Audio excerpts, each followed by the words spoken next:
Tantor Audio, a division of Recorded Books, presents Twisted Business, Lessons from My Life in Rock and Roll by J.J. French and Steve Farber, narrated by Phil Thron. Introduction. I have been turned down more times than a bedsheet in a brothel, and come back more times than Freddy Krueger, Jason Voorhees, and Michael Myers. J.J. French. I was sitting in my older brother Jeff's apartment a couple of years ago. Jeff, who is a decade older than I, and I may have come from the same womb, but we grew up to live very different lives. He's been a teacher all his adult life, and I have been, as you're about to hear, in the rock and roll business. We never really talked about it much, but on this evening, for some reason, he turned to me and said, "How do you do what you do?" "What do you mean, how do I do what I do?" "Seriously," he said, "how do you do it? I don't understand your life." "Well, I play guitar," I said. No, your life. I don't understand your life." "What do you mean you don't understand my life?" "Well, let's go back for a second," he said. "You're 15 years old, and you start dealing drugs, and then you drop out of high school, and you sue the Board of Education for violating your constitutional rights for handing out an underground newspaper, and your drug use spirals out of control, and you're just dealing, and making a lot of money, and you're dealing heroin, and you take a ton of LSD, and you smoke so much pot it looks like Chernobyl in your bedroom. And just when it looks like it's all falling apart, you decide to just give up drugs and start a rock band. But it's not just a regular rock band, it's a transvestite rock band. So you go from being a hippie to a female impersonator, and you join a band in New Jersey, and you call yourselves Twisted Sister. And for the next 10 years, you kill yourself to become a famous band. And 10 years goes by. You're slugging along, and finally you get a record deal. Now you're 30 years old, and your band just takes off with "We're Not Gonna Take It" and "I Wanna Rock" on MTV, and now you become one of the biggest bands in the world. And then, just at the peak of everything, when everything looks great, it all falls apart. You get divorced. The band's sued for millions of dollars. You guys break up. You wind up filing for bankruptcy, and you have nothing.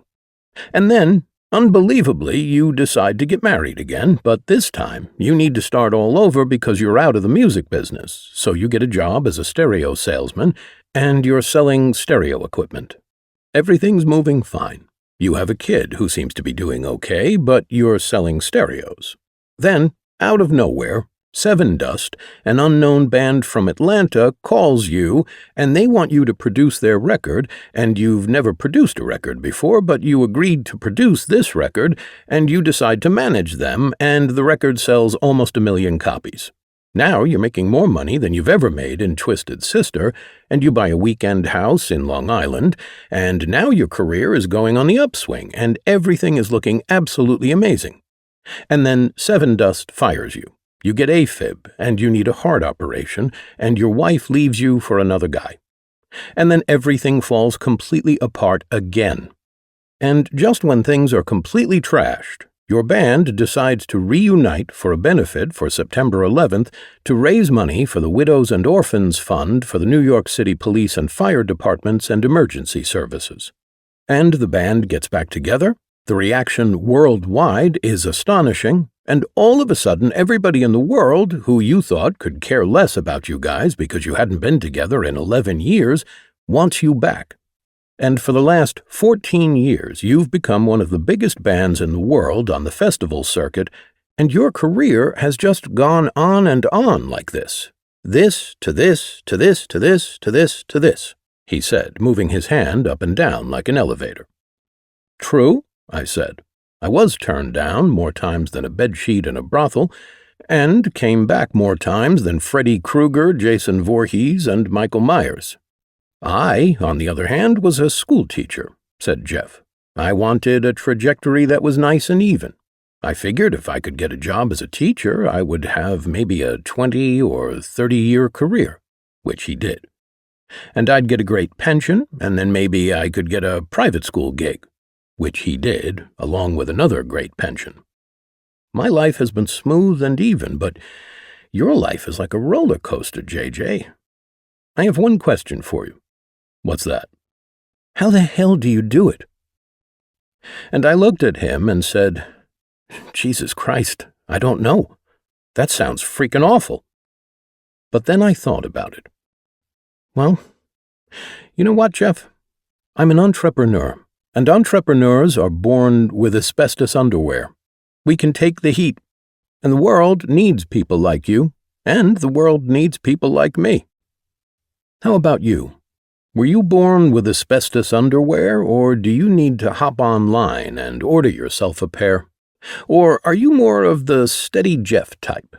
These are good questions to ask yourself as you listen to my story, and I hope reflect on your own. Each of us has our own unique story to tell, to be sure. Mine is just a little more, out of the ordinary than most people's, and there are lessons to be learned at every twist and turn. Every successful business person has some kind of theory that underlies how and why they achieved success. That theory comes from how life affected them.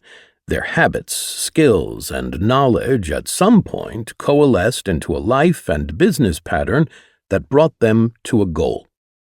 You may know me as the guitar player for and the founder of the iconic metal band Twisted Sister. But I'm also an entrepreneur, and being an entrepreneur is the foundation of everything that I have been in my life. I've managed the band for over 40 years. I own the brand, trademark, and do all the licensing deals. I'm a business guy. Rock and roll just happens to be my business. In part 1 of this book, I'll share my early story. In short, I was born in New York City in 1952. I lived through and was part of the epic events of the 1960s. I started Twisted Sister in the 1970s, which became one of the most popular bands worldwide in the 1980s. I became a successful manager and producer of other artists in the 1990s. I brought Twisted Sister back, bigger than ever, in 2003, and the band continues to be one of the biggest bands of all time. On top of this, I have had a long career of managing the band. I've been doing business since before I understood what business was, from selling cookies for the Boy Scouts to selling tons of drugs. Now, in addition to managing Twisted Sister, I'm a professional speaker and business consultant. Over the years, in addition to developing a successful speaking career, I've written for Inc.com, an online business magazine. My articles are about the challenges young entrepreneurs confront, with solutions I learned through the prism of the life of a rock star. One of the most significant of these is reinvention. I have been reinventing myself for decades, even before I picked up a guitar. So have you, I bet. Think about it. We reinvent our lives from the moment we start to realize any sense of self. The first time you stood up and stumbled a few steps into your mama's arms, you reinvented yourself. This goes on throughout your life as a human being. You reinvented yourself on the first day of every school year when you laid out your clothes the night before. You reinvented yourself in high school, in college, for each job interview, on every date, at every new job, when you got married, when you had children, and if you run your own company, you still have to reinvent your business to stay ahead of your competition and take better care of your customers. Reinvention in business is what keeps you in business. I come from the entertainment world, where reinvention is built into every hit record, every successful TV show, movie, book. You can bask in your success for a couple of weeks, and then there's the fans' attitude, "What have you done for me lately?" Being in the entertainment business is a high-pressure environment where success seems to last for a minute and failure lasts for hours, days, or even years. The tools of reinvention became clear to me after reading Angela Duckworth's book, Grit. According to Duckworth, grit is the part of one's personality that differentiates those who succeed from those who don't. The secret to outstanding achievement is not talent, she says, but a special blend of passion and persistence. Grit may be an aspect of a long-distance runner or an Olympic skater's success. But whether you're an athlete or an entrepreneur, it's only a small part of the overall picture. Companies, too, need way more than grit alone to thrive. Reflecting on my own business journey, I started to write down the elements that have led to my success. And here's what emerged. T for tenacity. W for wisdom. I for inspiration. S for stability. T for trust. E for excellence. D for discipline. Notice a pattern there? Yes, it's twisted. More important, though, is the fact that these words, and the principles and practices behind them, accurately describe how and why Twisted Sister succeeded. And, conveniently, they afford me a simple yet effective structure to be able to teach business reinvention to others. Yes, that's right. I teach business reinvention. Doesn't every rock musician? Well, as you'll soon see, I'm more than a musician. I'm a manager, a licensing expert, a marketing guy, and a people leader. An entrepreneur, in other words. But these were the things I did, the roles I played, not the lessons I taught to others. That all changed when I met my collaborator and co-writer, Steve Farber, at a business conference in Chicago in the spring of 2009. My wife, Sharon, who worked at Forbes.com at the time, was speaking at a panel at that meeting. By that point, I considered myself an accomplished business person, and I was always interested in what other successful entrepreneurs, executives, and operators had to say about their own experience. If nothing else, I'm a perpetual student, so I tagged along to support her and see what I could learn in the process. As one of the speakers, Farber presented his extreme leadership framework called the Radical Leap, which stands for love, energy, audacity, and proof. His perspective on love being, as he says, just damn good business resonated with me. One of my pet peeves in business has always been those dysfunctional people whose lives are dedicated to making other people miserable. I hate them. They destroy people. They do not cultivate love. So when Steve opened the discussion for questions, I jumped up and grabbed a microphone. I said to Steve, "I get your love concept, but what do you do when you're dealing with someone who's just a son of a bitch?" That led to a conversation between the two of us, with the audience looking on, that left me even clearer on what I already knew. Don't replicate these people. Don't perpetuate their actions by emulating them in yours. If you get beat up, screwed, stabbed in the back, walked on and run over, and you find yourself feeling like now it's someone else's turn to take it from you, don't do it. Just don't. If you pay the abuse forward, so to speak, you're personally participating in a very dangerous myth and helping to propagate a nefarious lie. The more we talked, the more Steve started to convince me I had a lot of knowledge I could offer, and that because I had so much experience as a performer, I could easily become a speaker and a teacher. "I think you could do this," Farber told me, "and you have a remarkable story to tell." Then he invited me to make my keynote speaking debut at his Extreme Leadership Conference that was going to take place the following May in San Diego. When I told him that the band was going to be on tour on those dates, he moved the conference to August. That's how much he believed in me.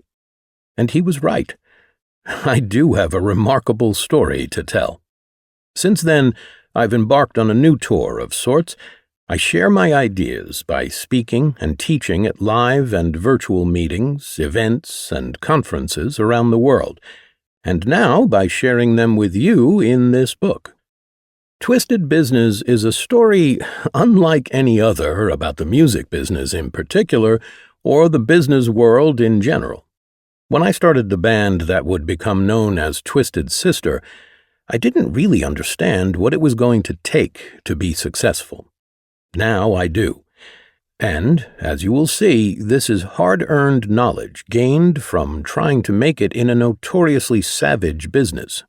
And the lessons you're about to learn apply to any type of business, large or small.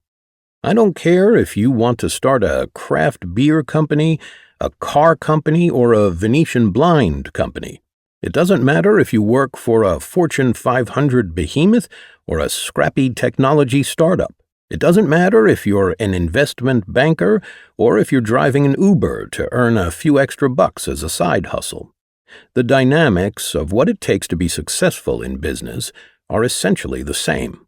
Yes, I'll say it again. I do have a pretty fascinating story to tell. I think you'll find it's entertaining, illuminating, broadening, surprising, and educational. Yes, I'll tell you about the music, but we're also going to dive into politics, art, relationships, and, of course, business. That's a combination most people don't expect to come from a rock musician, let alone a metal guy.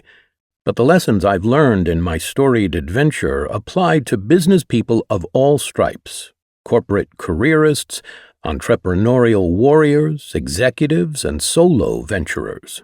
They will apply to you.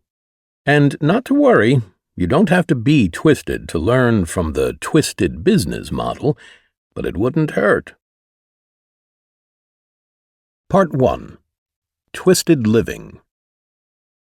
In this section, I'm going to share some of the twisted events of the early part of my life, before I became a rock star. I had no idea at the time that these experiences, including being a pretty successful drug dealer to make the money I needed to buy guitars and see shows, were going to become the basis of a successful business career. Before I take you back to the beginning, I want you to know the rather unorthodox and hard-earned conclusion I came to as a result of my adventurous youth. There is no place for drugs and alcohol in the business of rock and roll. Yes, you heard that right. The Twisted Sister that you know, the band that finally made it to the big time, was built on a philosophy that the use of drugs and alcohol were not allowed. But it was not always thus. 1. How it began. If you were to hop in a time machine and talk to my teachers in 5th and 6th grade, the ones who routinely suspended me for talking too much in class, they would tell you, John Siegel has no focus, he has no organizational skills, he will never amount to anything. Now tell them that little Johnny will grow up to be J.J. French, a successful rock star in a band with a huge international following. You know what they'll say? They'll tell you you're crazy because, 1, time travel is not possible, and 2, little Johnny just doesn't have it in him. He exhibits none of the qualities it takes to make any of that happen. I probably would have told you the same thing. It's not that my talents didn't exist in a nascent form, it's just that no one, including my young self, recognized them at the time. All I wanted was to be a rock star. I was a music fan from about 11. I used to get really sick. I'd get slammed with head colds and chest colds, and I spent a lot of my childhood feeling like I got hit by a New York City transit bus. I was stranded at home for weeks at a time. To keep me occupied, my mother gave me a transistor radio.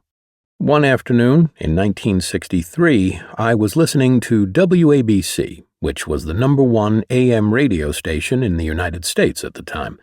I didn't really know what a greatest hits countdown was, but they started playing down the latest songs. Number 5, The Night Has 1,000 Eyes by Bobby V and the Johnny Man Singers.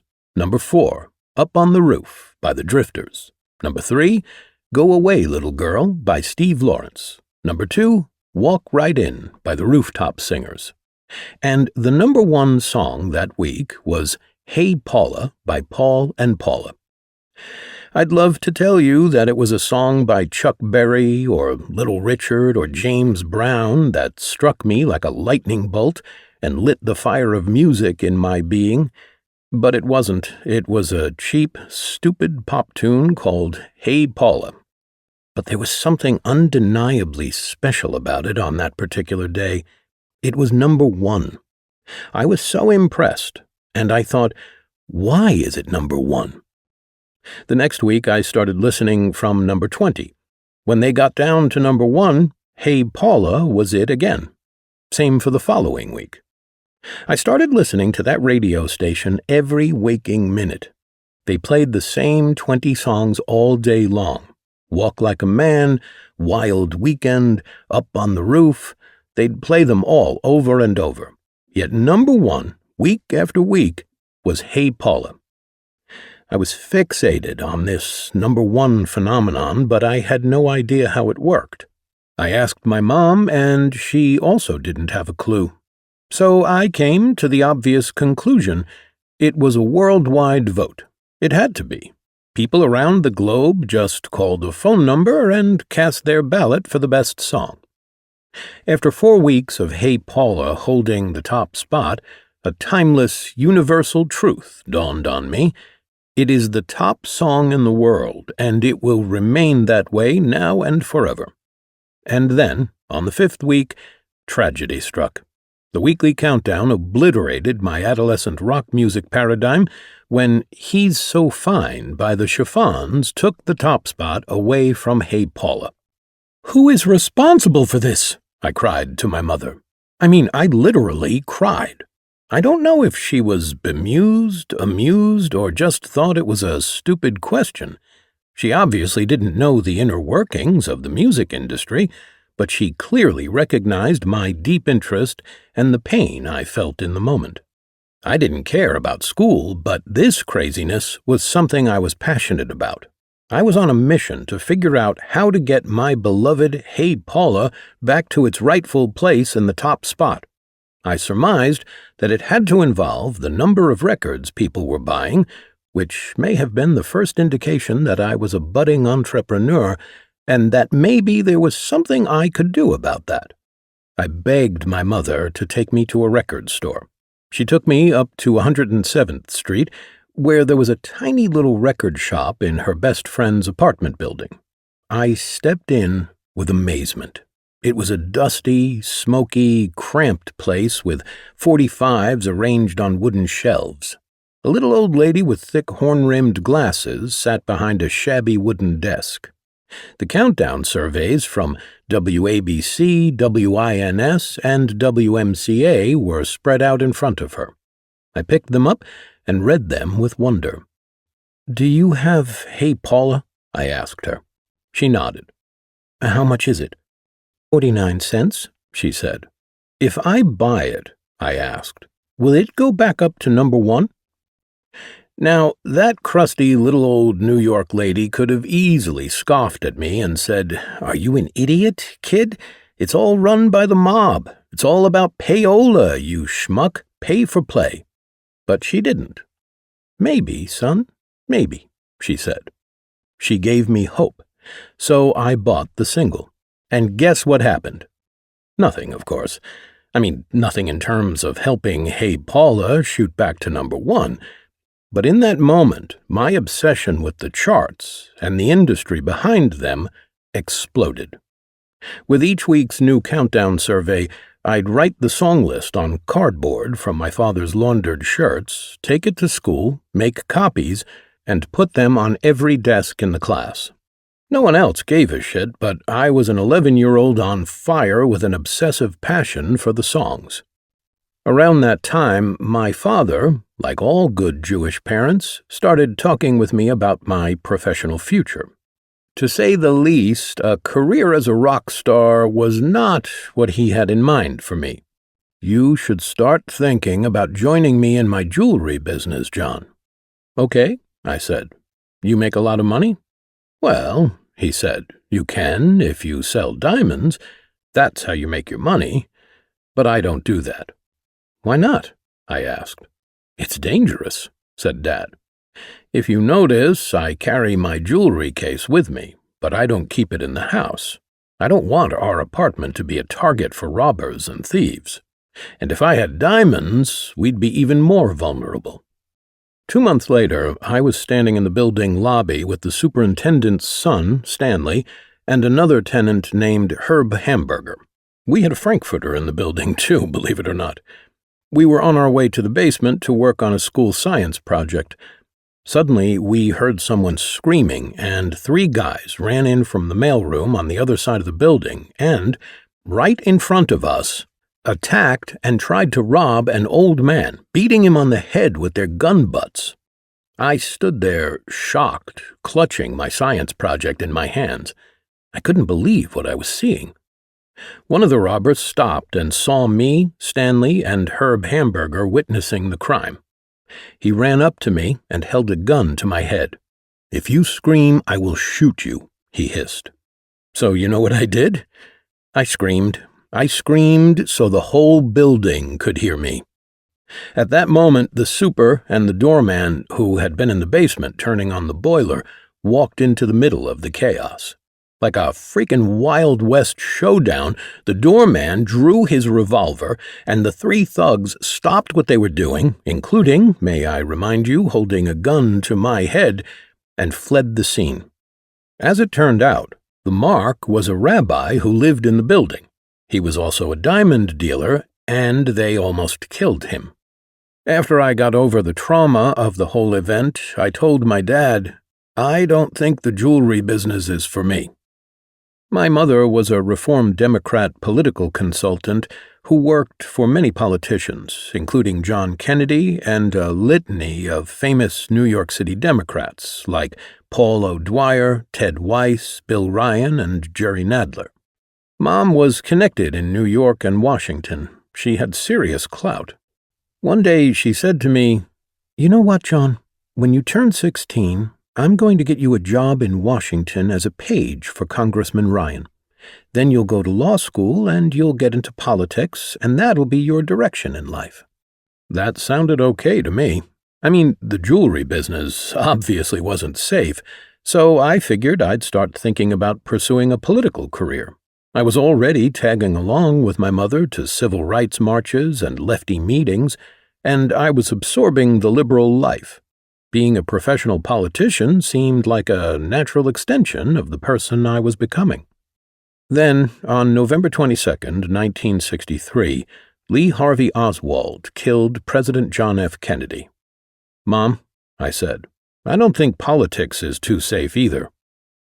So I couldn't be in the jewelry business because I'd end up like the diamond rabbi, and I didn't want to be in politics because, Kennedy. Then, one Sunday evening, in the living room of our apartment on the Upper West Side, it all became clear. There's a cliché often heard from guys my age. It has to do with the early 60s confluence of the hit radio phenomenon and the growing ubiquity of television in households across America. I saw the Beatles on the Ed Sullivan Show, and I knew I wanted to become a rock star. That's exactly the way it was for me, and I remember it very clearly. I saw the Beatles on Ed Sullivan, and I wanted to do that too. I didn't know what that was exactly, except it looked fun. You had girls screaming. You were a millionaire, you were on TV, you were playing rock and roll, and, contrary to jewelry and politics, it looked relatively safe. This was the perfect axis of all great things. If, at that very moment, someone had tapped me on the shoulder with a magic wand and said to my 11-year-old self, "Okay, John, you shall become a rock star, and you will have a gold record. But there's just one thing. It shall not come to pass for nigh on 20 years and 6 months. I honestly think I would have said, "Screw that, I ain't waiting around." And I would have turned my attention to something more attainable.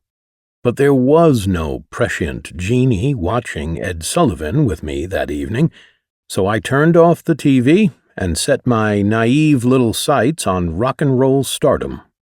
Every summer, from the time I was 6 years old, we would go to Briel's farm in Walk Hill, New York. In 1961, the farm was sold to a couple named Carl and Ann Rodman, who decided to turn it into a summer camp called Camp Thoreau. It wasn't until 1968 that my mom let me know a secret about their past. By that time, I was doing drugs and all this crazy shit. She looked at me one day and said, "You know, there's got to be a dossier on you in Washington because your father and I were members of the Communist Party in the 50s. "Whoa! What are you talking about?" I asked. "Well, you know Briel's farm?" "Yeah, of course." She went on to explain to me that this was essentially a family summer resort for communists and political left-wingers who lived in the New York City area, and that my guitar teacher in 1962, a camp counselor named Mike Mirapol, was the son of Julius and Ethel Rosenberg. As a little boy in short pants, I knew nothing about who they were at the time. It didn't come up. There was no proselytizing at the camp.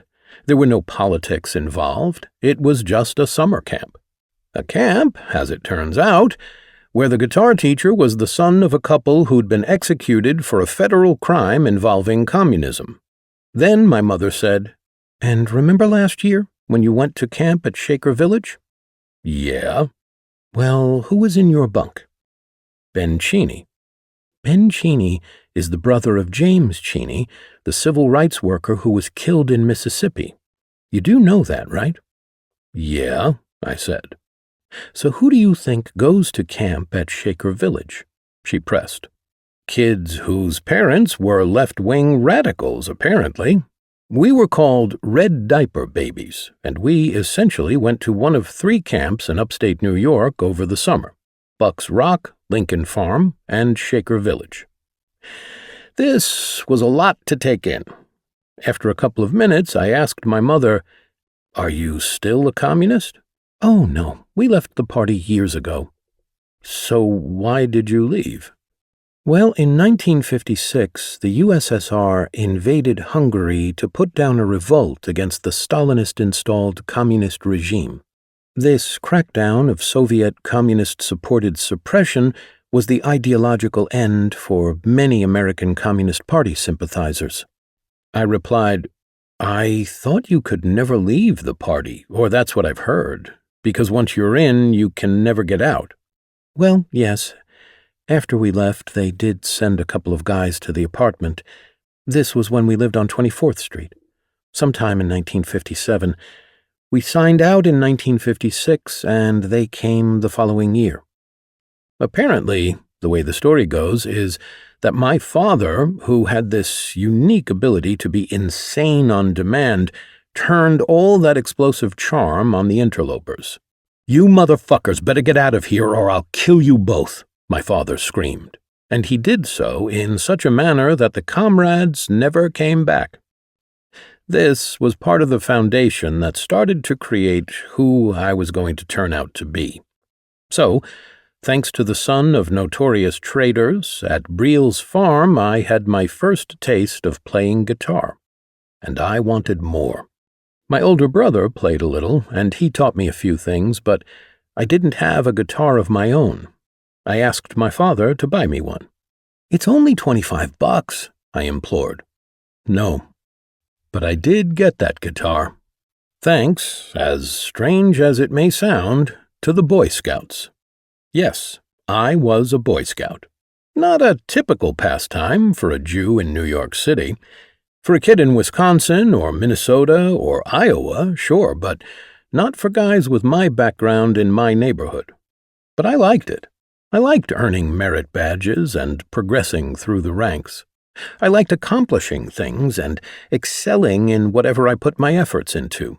Like selling cookies, for example. We associate cookies with the Girl Scouts, but the Boy Scouts sold them too. It was an important part of the troop's revenue, and I was determined to do it better than anyone. During the cookie drive of 1963, I stormed through our building and knocked on every door. I relentlessly pushed and cajoled my parents' friends. I hustled, shucked, and jived and sold like crazy until I reached 110 boxes, which set a record for the most cookies ever sold and established a new Boy Scout benchmark. But for all my success in the business of cookie sales, I could not get my dad to budge on buying me a guitar. In 1965, even though I still didn't have the most important tool of the rock trade, I started looking the part by growing my hair long. My scoutmaster was appalled. "You can't have long hair," he told me. "It's against the rules." Somehow, that just didn't strike me as a valid reason. By this time, I was working toward my Eagle rank, the pinnacle of success in the scouting world. While I was reviewing all the requirements to make sure I had everything I needed to advance, I learned that I had to have a letter from my religious leader. Now, my parents were not religious. They didn't call themselves atheists. They were Jews. But they were non-practicing, and therefore we didn't have a religious leader. My dad said he knew lots of rabbis associated with the jewelry business, and he was sure one of them would be more than happy to write a letter on my behalf. "I don't think that's right," I said. "They don't know me, and besides, why should I need that kind of thing to get my Eagle Scout?" My father, who had to have been impressed with my sense of righteous indignation at age 12, agreed to back me up. I told my scoutmaster, "If I'm not good enough without that letter, I'm quitting." He couldn't believe it, but quit I did, and only 3 months before the next cookie drive. The Boy Scouts lost their star salesman on a matter of principle.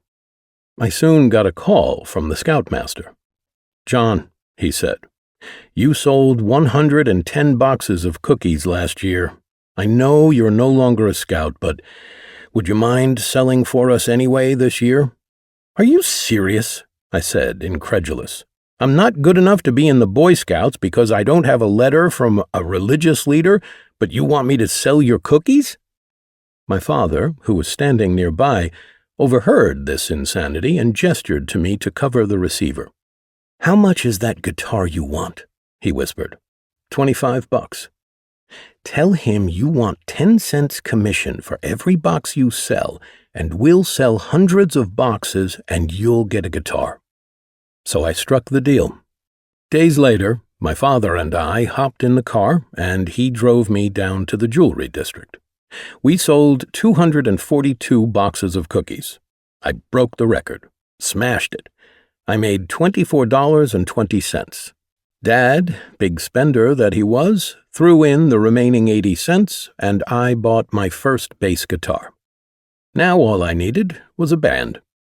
The first attempt at making a band occurred on the night of November 9th, 1965. Why would I remember that date?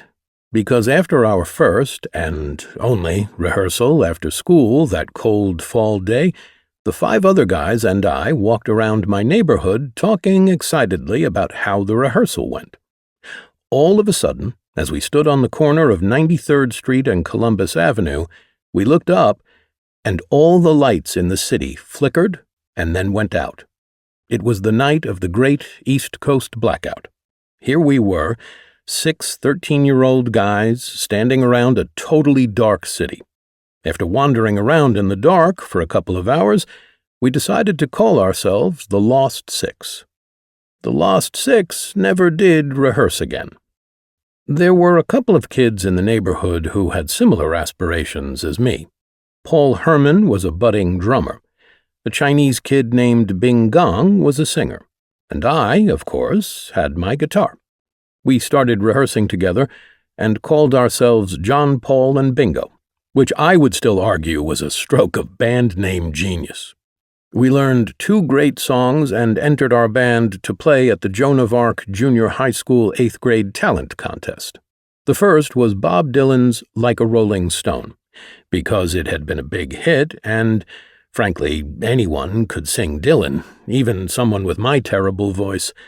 I believe that God created Dylan so I could sing cover material.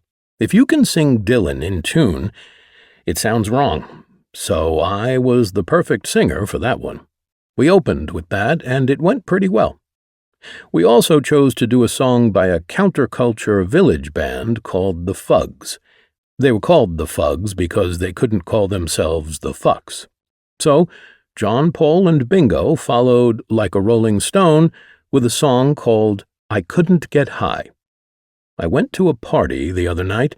I wanted to fill my brains with light, but I couldn't get high. When an 8th grader starts singing I Couldn't Get High at a school function, it's not too hard to predict what happens next. They pulled the plug and threw us out. We lost to a tough guy group from the neighborhood called the Bats. John, Paul, and Bingo broke up, and I started hanging around and playing music with our vanquishers. The Bats had Orlando Vieira, Carlos Avalares, and Chris Wallace from 99th Street, where they rehearsed in the basement apartment of the drummer, Carlos. Other neighborhood musicians at the time, Manny Hernandez, Hector Melendez, Freddie Rivera, and Louis and Rudy Echeverri, all became members of multiple bands that broke up and reconstituted every 20 minutes or so. We all loved the same music, and we'd be in a lot of different bands as the years went on. That bass I bought with my Boy Scout money finally came in handy, as I was recruited as the bass player for the Bats. At the time, I still thought I was somehow going to graduate, go to college, and pursue a traditional education.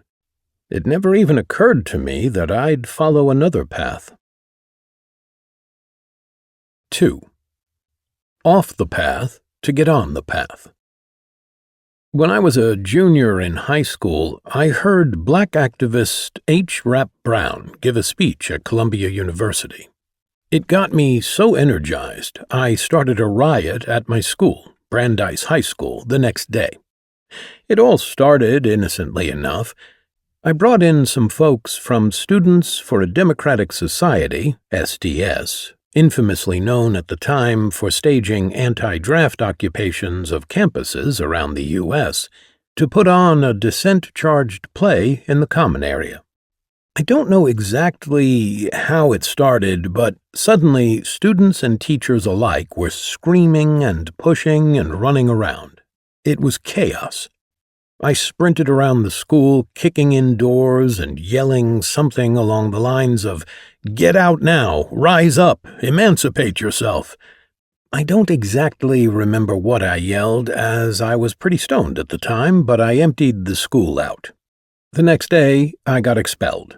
I wasn't going to class anyway, so I didn't really care. But my mother cared. A lot. She challenged the administration. "How could you expel my brilliant child? He only has 1.5 years until graduation. You must let him return to school." The school acquiesced and made me sign an agreement that I would not be disruptive any longer.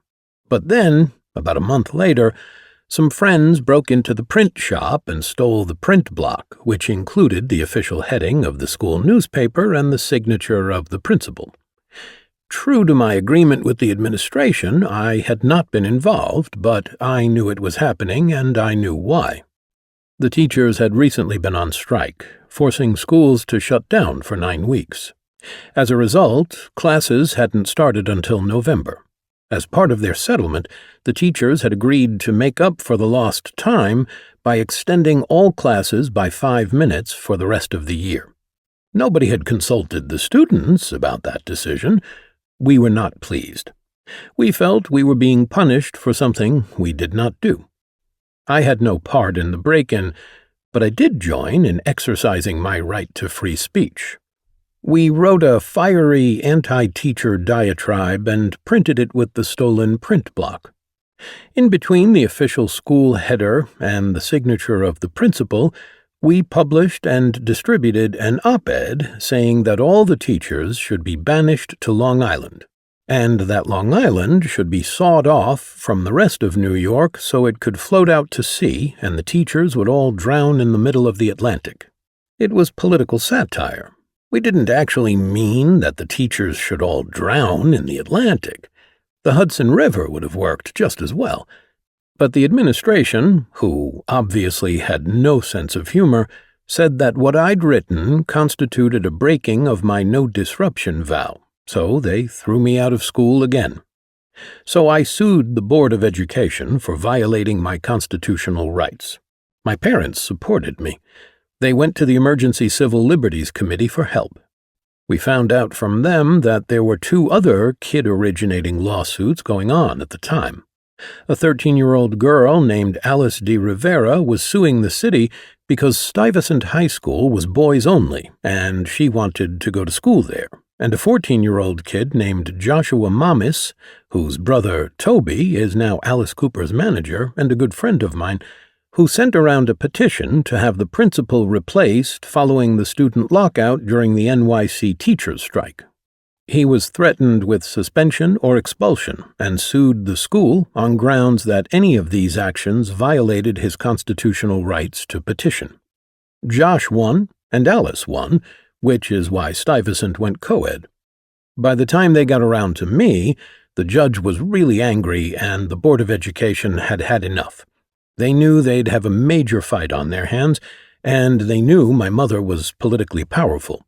They asked her what it would take for this thing to just go away, and she passed the question along to me.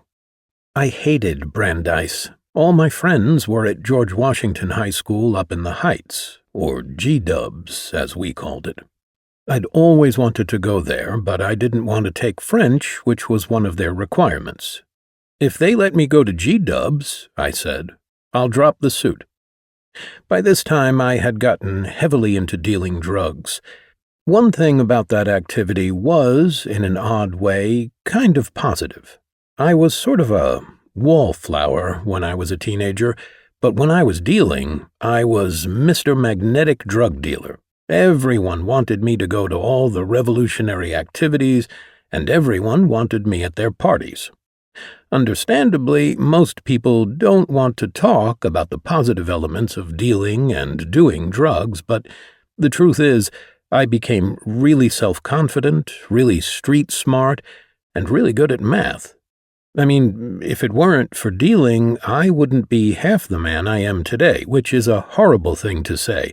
And kids, I don't recommend it as a career choice.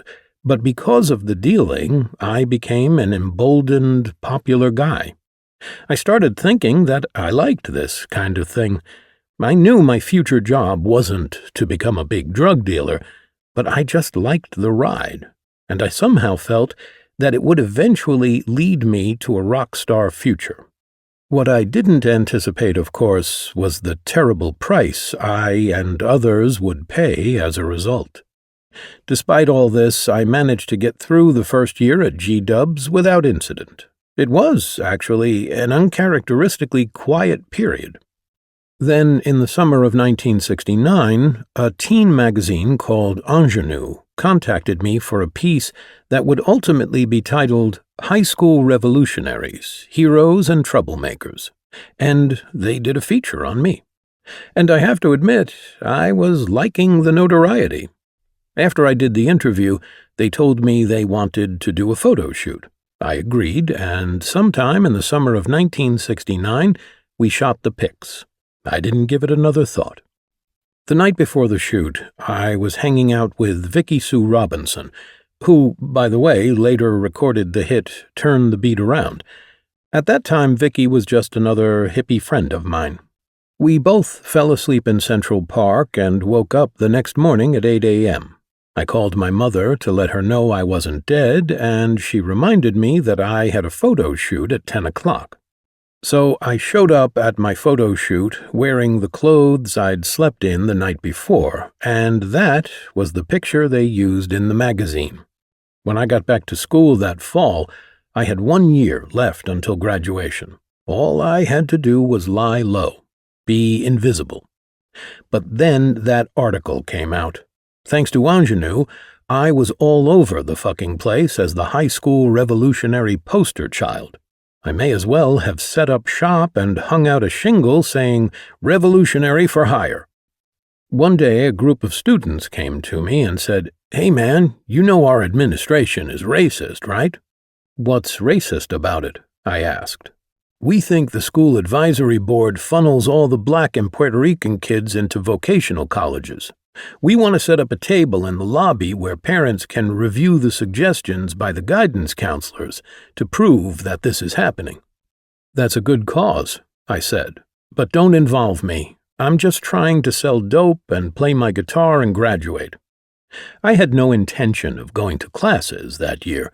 I was just dealing every day, doing great business at the bleachers, and having a good time, and I didn't want anything to get in the way of graduating. "No, you don't understand, man. You brought it to Brandeis. Now we need you to do it here." I really didn't want to get involved, but they inflamed my inner liberal and convinced me to help.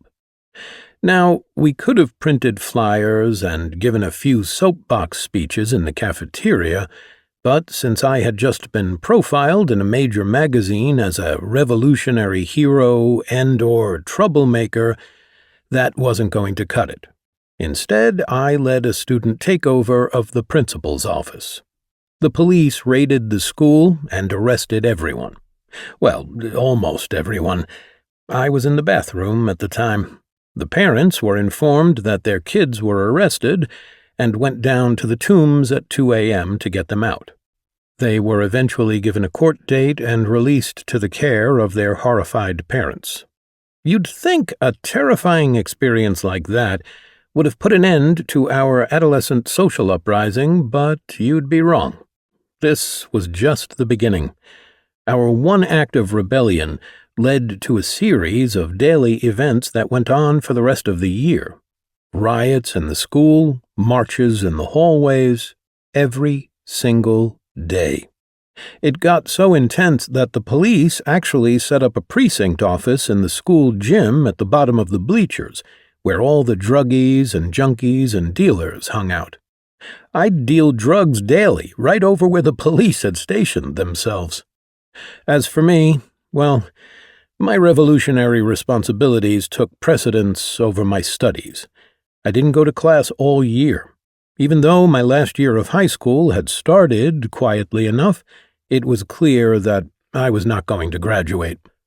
Politics and social justice aside, I still wanted to be a rock star. The music industry is a notoriously savage business. I sold drugs to make money for music. Guitars and concerts cost more money than I could earn selling model planes and pens at Berman Twins on Broadway for $80 a week. I was dealing pot and acid in 1968, but I'd never taken LSD. One day, I had the thought that it might be a good idea to sample what I was selling. My first acid trip was on April 9th, 1968. I'll never forget the date because it was the day of Martin Luther King Jr.'s funeral. It was the afternoon, I was in Central Park, and I took a whole tab of acid. I started getting this weird sensation and thought it would be best for me to go home. When I closed my bedroom door, the entire room visually exploded. All my posters came off my wall and started swimming around. Everything was melting and pulsating, and I looked down at my chest, where I saw my heart throb like a cartoon version of a love beat. I somehow got it into my head that I had to tell my parents, and walked into the living room, where they were watching King's funeral on TV. While they sat there, I saw them turn into giant hogs. I said to myself, if I tell these two hogs I'm ODing on acid, they're going to put me in Bellevue Hospital. I raced out of the living room and into the bathroom. I took my clothes off and took a shower, thinking maybe I could somehow force myself straight. I don't know what the temperature of the water was because I couldn't really feel it. I looked up at the nozzle and paint was pouring from where the water should have been. I was soon covered in liquid sheets of yellow and red and green. Then my head comes off my body, floats over to the windowsill, and turns itself around to watch my headless torso take a remarkably colorful shower. At some point, my head went back over to my body and reattached itself, and when all the colors turned to black and white, I said, You must be coming down, so just hold on." My father knocked repeatedly on the door. "You okay, John?" I apparently had been in there for 4 hours. "It's hot today," I kept saying. "I'm taking a cold shower." Seeing it was April, it wasn't the most credible response. When I finally felt normal again, I walked back into the living room, and my parents were there. There were no more hogs, just them. "Hey, what's wrong with you?" my dad asked. What was I supposed to say? "No problem, Dad, just a bad acid trip. Everything's cool?" Instead, I ignored the question and went back to business as usual. Around this time, my good friend David Schiff suggested that we blow out of New York for a while and go to Bermuda. He'd been there before, loved the place, and had a friend we could crash with. He may as well have invited me to Planet Zepton. I'd never been out of the United States. Hell, I'd never been south of Brooklyn. As far as I knew, Bermuda was somewhere in the Bahamas, wherever that was. How would we even get there? It cost real money to fly to the other side of the planet, and besides, I didn't have a passport. "Do you have a library card?" he asked. "Yeah," I said. "That's all you need to get into the country," he said. "And it's off the coast of Virginia, about a 90-minute plane ride, and tickets are $42.50 each way." "Mom," I said soon after, "I'm going to Bermuda." David and I wound up living in Bermuda for 3 weeks, and I had the most amazing time of my life. I was only 17 years old at the time, but the friendships I developed in Bermuda have stayed with me all my life. Some of my closest buddies are Bermudan, and we've maintained a close relationship for 50 years. And I met my first serious girlfriend there, too. Gail Horneffer was stunningly gorgeous, older than me, and, I thought, way out of my league. She also happened to be the great-granddaughter of Robert E. Lee. Nonetheless, back in the States, she started dating me, a Jew revolutionary from New York. I thought she partly did this just to piss off her mother. It was around that time that I decided I would be dropping out of school. The following May, Gail asked me to visit her in Richmond, Virginia, where she was living. 2 days later, on May 4th, 4 students were killed at Kent State during an anti-war demonstration. This caused almost immediate rioting at college campuses around the country. Gail's apartment was around the corner of the University of Richmond, and police and fire trucks were everywhere. This was no longer a nice, quiet time to get to know my girlfriend, so I got on a returning Greyhound bus back to Manhattan. My mother didn't want me to go to Richmond in the first place, as I had never been out of NYC, except to Bermuda. When I got back to my parents' apartment, we talked about the continuing student unrest and the rampant racism around the country.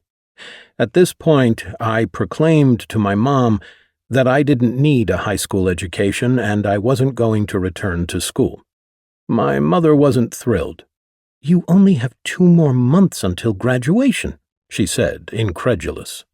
"Thing is, Mom," I confessed, "I haven't been in school this entire year. I haven't been to class once."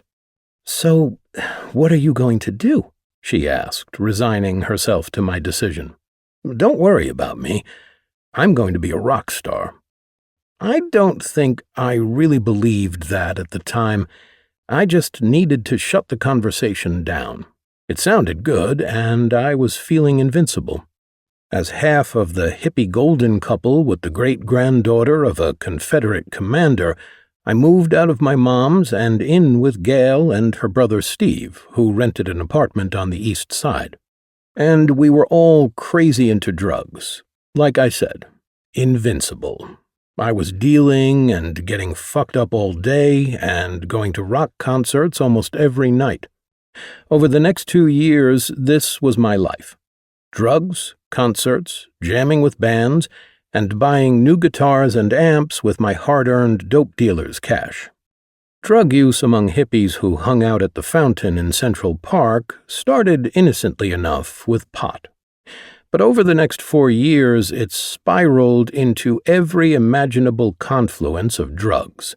Hash, acid, multiple brands like Brown Dot, Window Pane, Peace Tabs, Purple and Orange Owsley, Mighty Quinn, STP, MDA, MDA2, psilocybin, mescaline, and DMT, to name a few.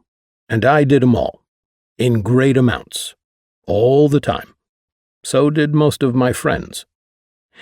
And then came my fateful date with heroin, which had hit the scene in early 1971. And it brought this whole invincibility theory of mine to a screeching halt.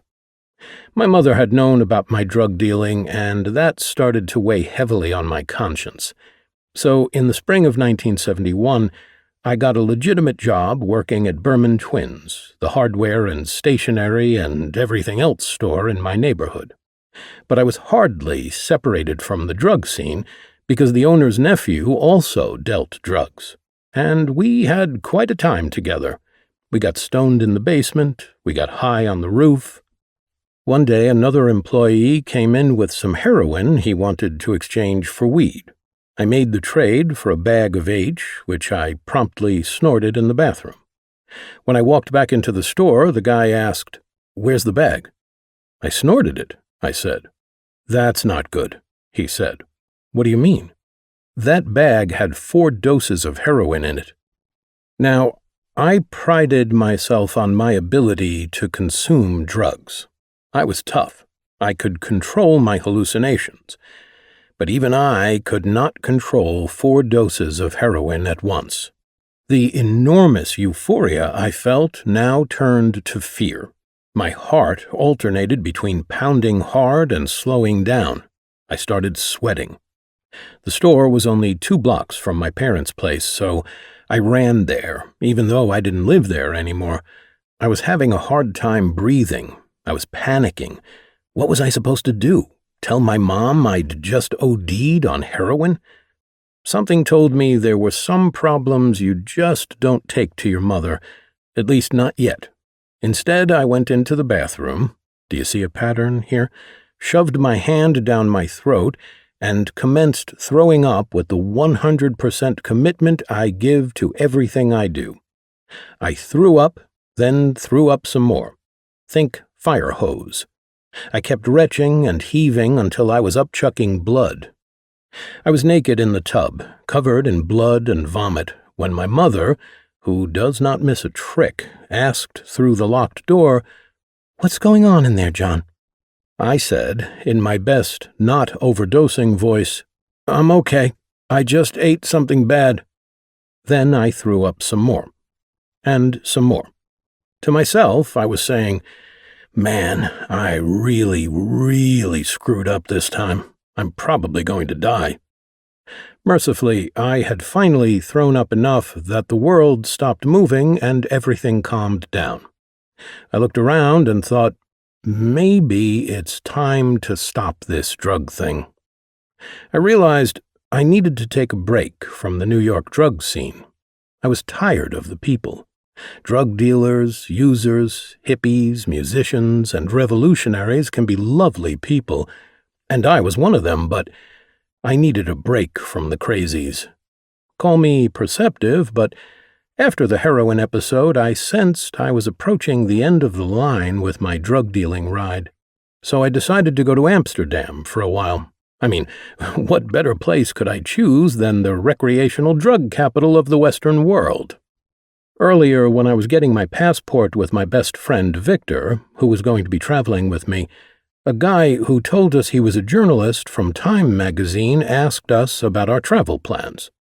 As a spoof, I told him we were heading to Amsterdam to pursue the elusive Great White Hash. It sounded good at the time. It sounded downright Melvillian. We were embarking on the quest for our generation's equivalent of Moby Dick. To us, it was just a gag, a funny story that we'd made up on the spot. It was a little less funny when he wrote the story and it appeared in the July 19th, 1971 edition of Time, and instead of calling me Ishmael, the schmuck used my real name. I called my mom from Kennedy Airport just before we got on the plane. She asked, "Did you do an interview for Time magazine?" "Why?" "Because I think they quoted you." I hung up and bought a copy. I opened to a story called Rites of Passage, The Knapsack Nomads, and there I was. "Thousands of my friends are going," observed ponytailed John Siegel, 18, as he queued up to get his passport in New York. "No one will be left in the city this summer except the junkies who couldn't rip off enough people to get the bread to go." I called my mother back, but instead of busting my chops for saying something stupid, she reminded me to keep a low profile when breaking the rules. "Did you have to give them your name? Did you have to spell it correctly?" "Mom, I thought that was a joke. I didn't believe it when he said he was from Time magazine." "You're an idiot. You know that, don't you?" So, in addition to ambition, a love of rock and roll, an entrepreneurial spirit, and physical stamina, let's add my mother's confidence in me to the list of traits that have made me successful. When I arrived in Amsterdam, I asked the woman in whose house we were staying what I should do to see the sights. "There's a big park called Vondelpark," she told us. "You should go there. A lot of hippies there." Nothing provides relief from New York hippies like European hippies, except Vondelpark, which was packed with New York hippies. Right away, I ran into 10 guys I knew from Central Park. In this new but familiar setting, the entrepreneurial juices kicked in, and I decided, what the hell? I have a skill, I have experience, so why not deal drugs in Amsterdam? I researched the market and found out hash was legal, and $1 a gram. That was all the business plan I needed. In New York, at the time, hash was $10 a gram. It may not have been the elusive great white hash of legend, but I decided to buy some and started selling it. Now, I can hear all of you business types saying, "Hold on, just because hash retails for 1/10 what it does in New York, you can't arbitrage it in Amsterdam because people won't pay your markup." Not true. I realized that maybe the idiots coming over from the States won't know how cheap it is right away, so I'd sell it for $5 a gram, which to the uninitiated was half the price of U.S. hash, so it sounded like an amazing deal. Listen, when you're dealing in Europe in multiple currencies and everyone's on acid, you take advantage of this kind of thing. I parked myself at the Milky Way, the English name for one of the two big hash clubs, the Milkweg, and started barking, "Hash, I'm selling hash." Every day, newly arrived Americans would come to the Milkweg, hear me hawking, hear the low, low price, be blown away by what a steal they were getting, and load up on the merchandise. Of course, they'd come back 2 days later with a customer service complaint. "Hey, man, it's only $1 around town and you charged me $5. Did I force you to buy it? No. Well, that's how much I charge. You could have gone to Sven or Horst or somebody else, but you didn't. You came to me, and now you know." That kind of street moxie would come in handy a few years later when I was dealing with music executives. As you can see, instead of taking a break from drugs, I found a new lease on the business. Then, 4 days into this renewed life, I was smoking hash at Vondel Park when a cop came up to me. "What do you have?" he insisted. Sweat sprouting on my forehead in anticipation of the worst, I showed him my stash. He broke my plate of Afghan hash in 2 and handed me half. "You're only allowed this much," he said. "Oh my God," I said. "I love this town." By this time, Victor and I had gone our separate ways, but just before we'd left for Europe, he had fallen in love with a New York woman whose name I can't remember. When you consider how much dope I was smoking, it's amazing I remember anything at all. So, for the purpose of this narrative, let's just call her Victor's girlfriend. Unbeknownst to me, he'd persuaded her to come to Europe. One day, she and I happened to run into each other at Vondel Park, and naturally, she wanted to see Victor. "I don't know how to find him," I said. "Last I saw him, he was headed to Yugoslavia." "Okay," she said, rapidly adjusting to the news. "I only have a week. I want to hitch through Europe.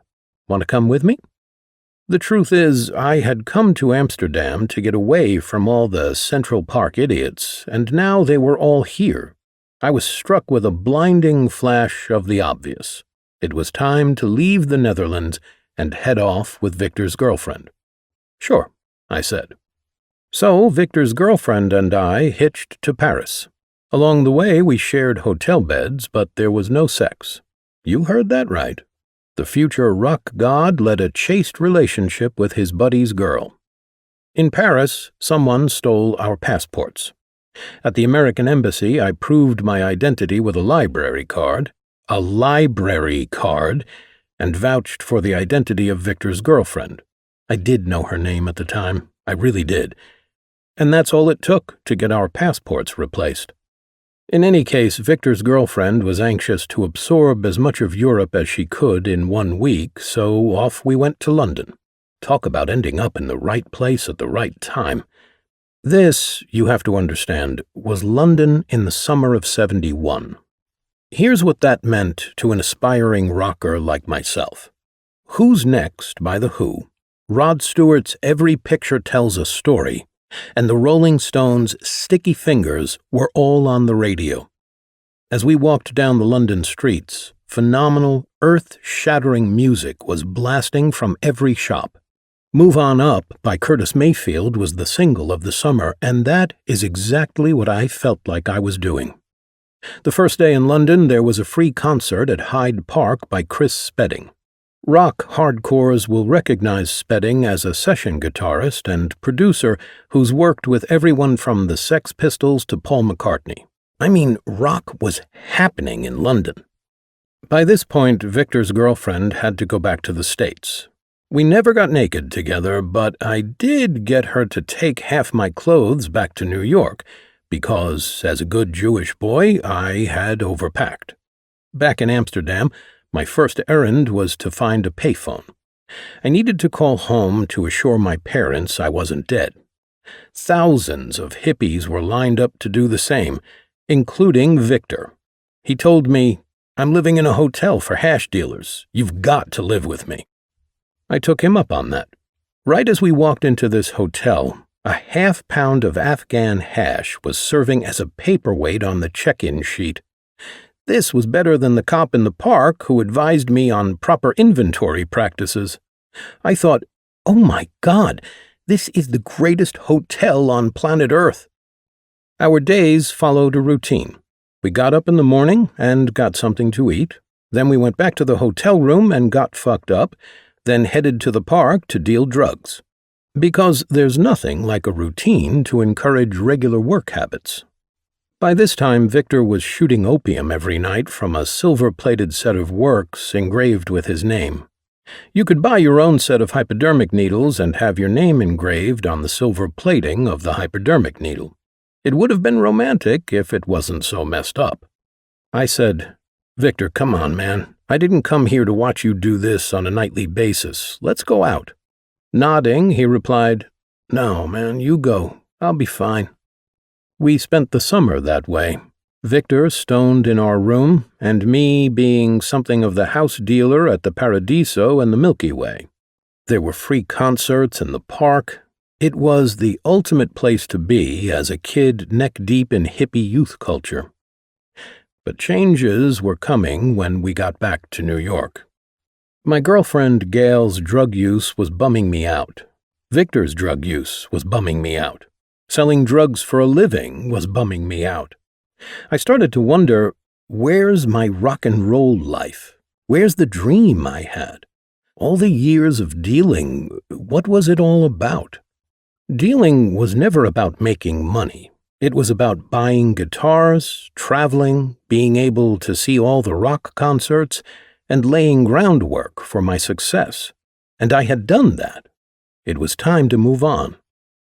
I said to myself, I'd better get serious and get a band together because the time is fading for this whole drug thing. At 19, you feel you're immortal. But I had had enough life-threatening experiences to question my immortality. I was almost murdered at gunpoint at the age of 10 by the robbers in the building. I was almost murdered at gunpoint at the age of 12 by a punk in Central Park who pulled a gun on me. Someone pulled a knife on me during a drug deal in an elevator in Harlem.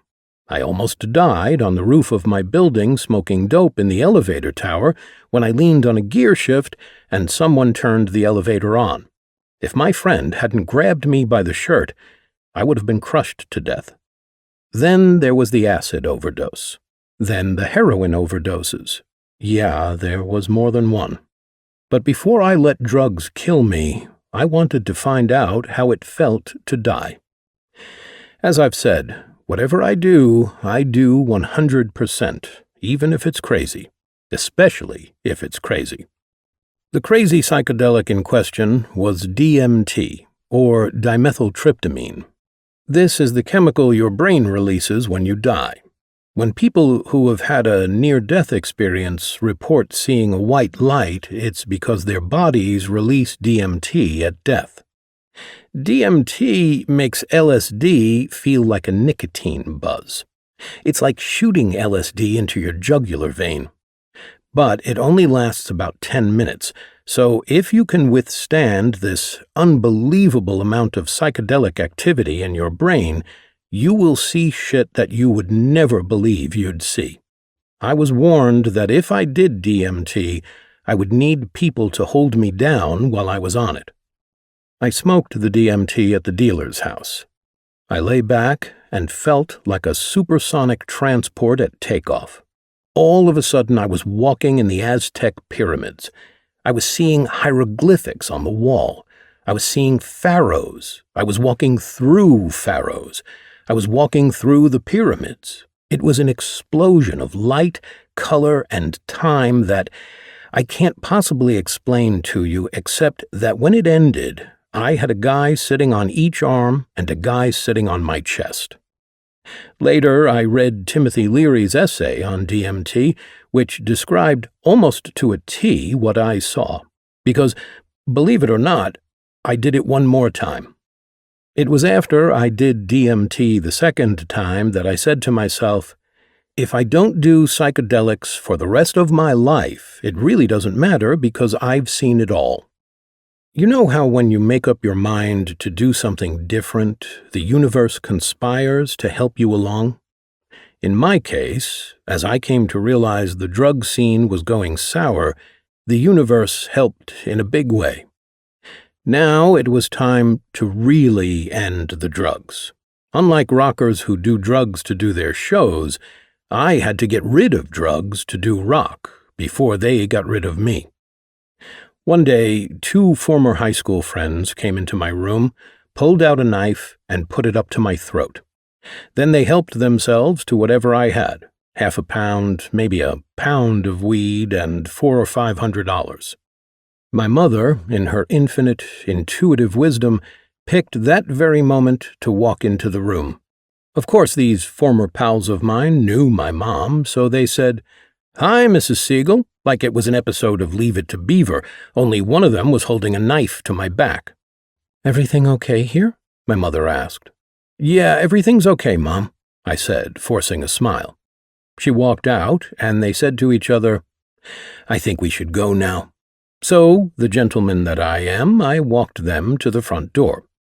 I opened the door and told them, "Nice to see you guys. I guess you're off my Christmas list." I shut the door behind them.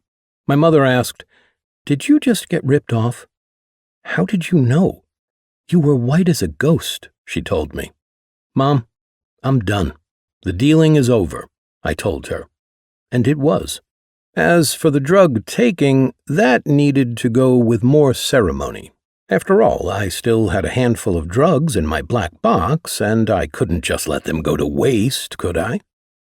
One of my, now former customers, who was a timpani player for the Radio City Music Hall band and living with 2 Rockettes, invited me to the Easter show at Radio City. I had never been there, so I jumped at the chance. To return the favor, I gave him and his Rockette roommates a bunch of acid in exchange for my front-row ticket to the show. As my druggy swan song, I decided to take every drug I had left all at once. And I'm not talking about a few Advil here. I had mescaline, psilocybin, angel dust, THC, STP, LSD, and an assortment of other little goodies. I'd had enough experience to know that I could handle just about anything coursing through my system, so this was just the last exercise in the I can take more than you contests I'd had with friends over the years. But if I was going to leave the drug life behind, I was going to go out in a blaze of glory. This was to be my last hurrah. Goodbye, hippie John Siegel. Tomorrow, I will be a former drug user. So I swallowed everything in the box and went off to Radio City Music Hall for the 1972 Easter show. Radio City is so stunningly gorgeous, it looks like a hallucination anyway. But there I was, sitting in the front row, tripping balls on the kitchen sink full of recreational drugs, tap dancing through my nervous system. The featured movie was What's Up, Doc, starring Barbra Streisand and Ryan O'Neal. Then, after an intermission, the Easter show began, and everything in that theater was exploding. On stage, my friend was playing timpani. The two women he was screwing walked out with crosses, and I started laughing my ass off. The girls saw me, and they started laughing so hard they almost dropped their crosses. They may have been tripping too, I don't know, but what a show. When it was over, I stumbled out into a one-dimensional collage of color on 6th Avenue. I was wasted, but somehow I made it home, and, given that you're listening to this story all these years later, you know what happened the next morning. I did indeed wake up. That's it, I said. That's the end of that. I was reborn, and I could feel change coming. 3. I wanna rock. Sure enough, once I cleared the decks of drugs, my new life of music making started to seek me out. In a chance encounter that June, I found myself in the elevator of my apartment building having a conversation with a well-known music attorney, Peter Thal, who not only lived in the building, but had asked me on a couple of occasions if I would babysit his daughter Emily. Peter knew me as a musician, primarily because I used to crank up my amp and play guitar with my window open. I'm sure I had a lot of fans in the building because of that. "Are you in a band?" he asked me. "Not currently," I told him. "Do you want to audition for Wicked Lester? They already have a record deal." Peter was representing their record producer, Ron Johnson, so he knew they were looking for a guitar player. I jumped at the chance. He gave me the phone number of a guy named Gene Klein, who was the band's main man. When I called, Gene told me that the band had made a record for Epic, but he and his partner, Stan Eisen, didn't like the direction. He said they currently sounded like Looking Glass, who had recently had a hit record with the song Brandy, and that they wanted a heavier sound, more like the English band Slade. Then he asked me how I liked Led Zeppelin and Jimmy Page's guitar playing. "I've seen Zeppelin 5 times in the last 3 years," I said. Satisfied with my answer, Gene said, "Are you playing anywhere that we can come and see you?" It just so happened that I would be jamming with a local band called Scout at a church dance that coming Sunday afternoon. And true to his word, Gene came to the gig. When I walked off the stage at the end of the set, Gene came up to me and told me to take my glasses off.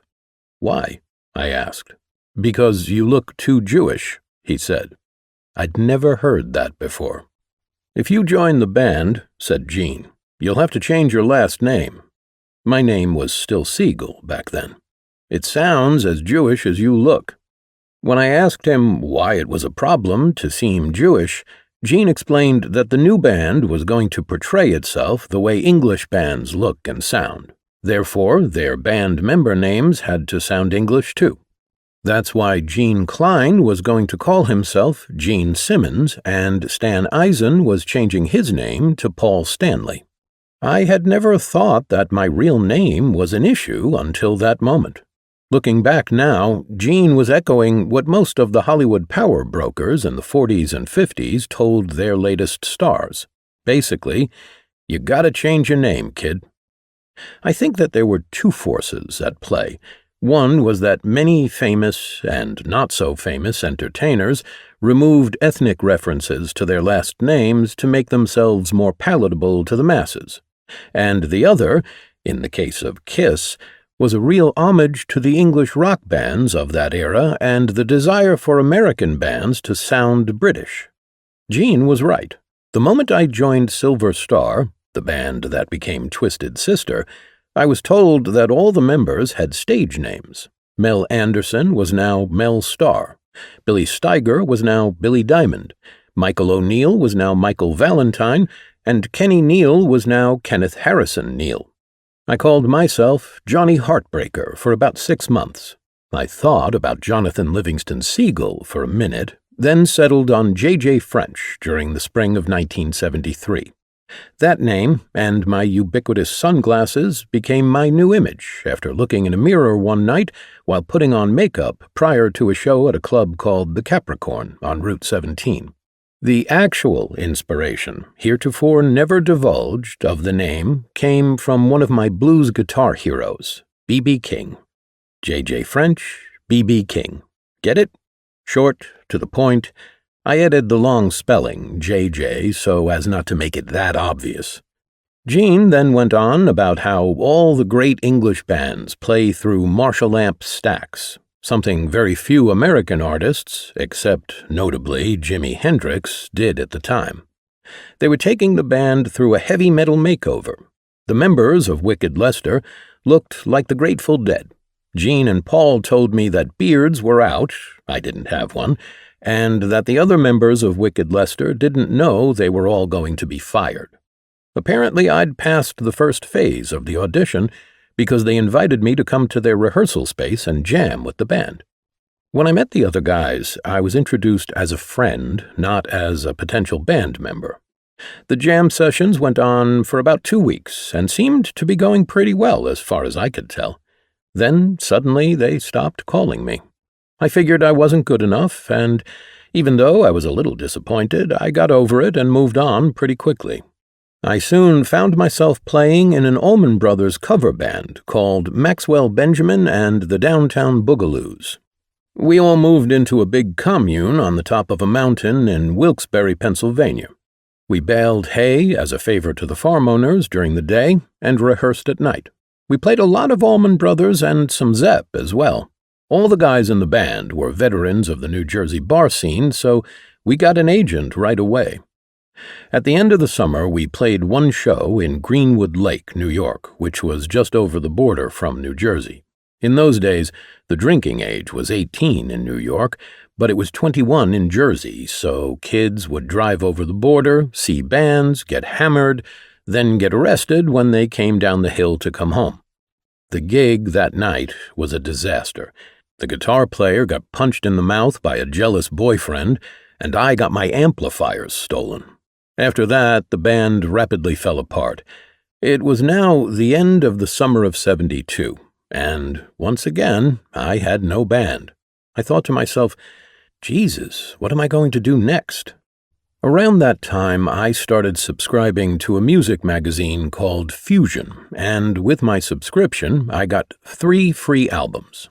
The cover story of the September issue was about David Bowie, and the albums were The Rise and Fall of Ziggy Stardust and the Spiders from Mars, Lou Reed's Transformer, and Mott the Hoople's All the Young Dudes.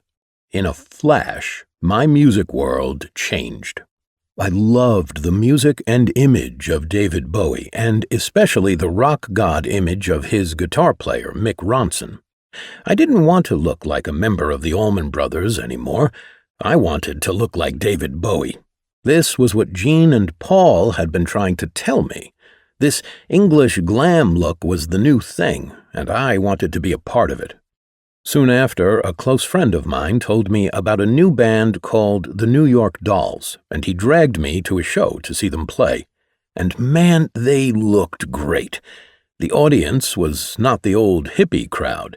They were glam fans and Andy Warhol-looking characters. The Dolls were very English-looking and Warhol-style androgynous. But their playing? God-awful. Around that time, I heard that David Bowie was coming to New York to play Carnegie Hall, so I ran out and got tickets.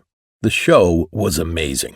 They played almost all of the Ziggy album, and I was mesmerized by Bowie. Watching him on stage, I knew I wanted to become a glam god. The following week, I went to see the Dolls, who were playing weekly at the Mercer Arts Center, and, lo and behold, Bowie was sitting right behind me. I knew then and there that this was a scene that I wanted to be a part of ASAP. Soon I got a shag haircut, which felt like a betrayal of my hippie roots, but I was on a new, exciting path of discovery. I had promised my friend Charlie I would go see The Dead with him that October, but that would be my last Dead show. Charlie and I used to jam every Wednesday night after he finished working at a film editing house. The guy who worked in the booth next to him was named Wes Craven. Yes, that Wes Craven. Charlie, Wes, and I jammed every week. We also were all Deadheads. Charlie even worked on the Dead crew during their 1972 summer tour of Europe. So, living up to my commitment to Charlie and Wes, I went to see the Grateful Dead one last time. I had seen the Dead 26 times before, and I loved every performance. But that night, for the first time, I wasn't high on acid or anything else. It was my very first sober experience of the Dead. And I realized something that night. The Grateful Dead was the worst band I ever heard in my life. I walked out of Roosevelt Stadium and never saw them again. I never even played an album of theirs after that. I was now in full glitter/glam mode, and that was the way it was going to be for me for the next couple of decades. No more hippie bands with scraggly hair and beards. It was going to be makeup and costumes and glam forever and ever, amen. I started looking in the Village Voice classifieds for glam bands needing guitar players. I answered an ad from a band who said they had a record deal. The phone number looked familiar. It was Gene Klein. He told me that they'd filled the guitar position, but he invited me to their rehearsal loft on East 23rd. A couple of weeks later, I went down there with a close friend, Tommy Jahelka. The loft was big, and on one side of the room was all the gear. The amps were Marshall stacks. I was introduced to the new guitar player, Paul Freely, also known as Ace. Peter Criss was now also in the band. They began to play the old Wicked Lester songs, but they were now super loud and heavy. Ace's playing was really good, much better than mine. He also had the look. Sitting in a chair in front of the band was the producer Ron Johnson. I could tell that there was a powerful, professional vision for the band they were creating. They had just changed their name from Wicked Lester to Kiss. And although they hadn't yet adopted what would come to be their iconic makeup, they looked great. Even the amps were set up to make a statement.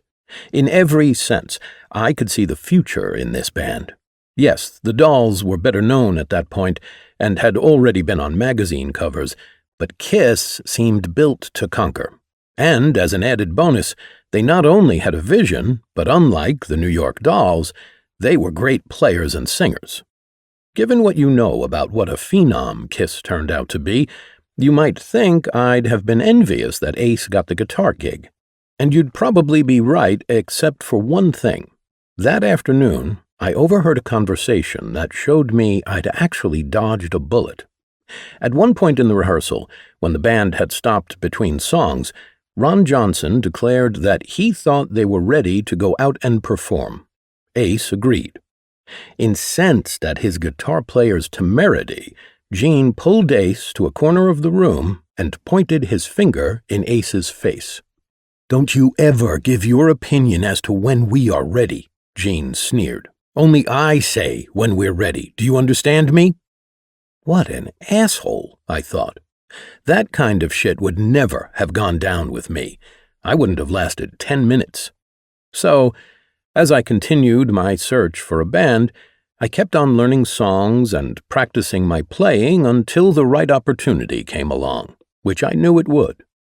Throughout my life, I have believed that the more your life intersects with others, the greater the chance that valuable connections will present themselves. Nothing could be a greater example of this than a phone call I received on Friday, December 15th, 1972, from Tony Petrie, the drummer I had played with in Maxwell Benjamin and the Downtown Boogaloos that previous summer. "Hey, John," Tony said. "You're still into David Bowie and Mott the Hoople, right?" "Yes," I replied. "My new booking agent is looking for a guitar player for a glitter band," he told me. "Interested?" "You're fucking damn right I am," I screamed. Tony gave me the number for Lou Mang of Mang Brothers Productions, and I called right away. Lou passed me along to Armel Anderson, the drummer of a new band called Silver Star. Armel picked up the phone and was quick to tell me that his stage name was Mel Starr. "Okay," I said. "Are yous into glitter?" asked Mel Starr in a thick Jersey accent. I told him that I loved Bowie, Lou Reed, and Mott the Hoople, and that I knew how to play all the songs. "When can you audition?" he asked. "Right now," I said. The audition would be held in one of the band members' houses in Hohokus, New Jersey, a 30-minute drive from my apartment on the west side. I told Mel that I didn't drive, and he offered to come into Manhattan to pick me up.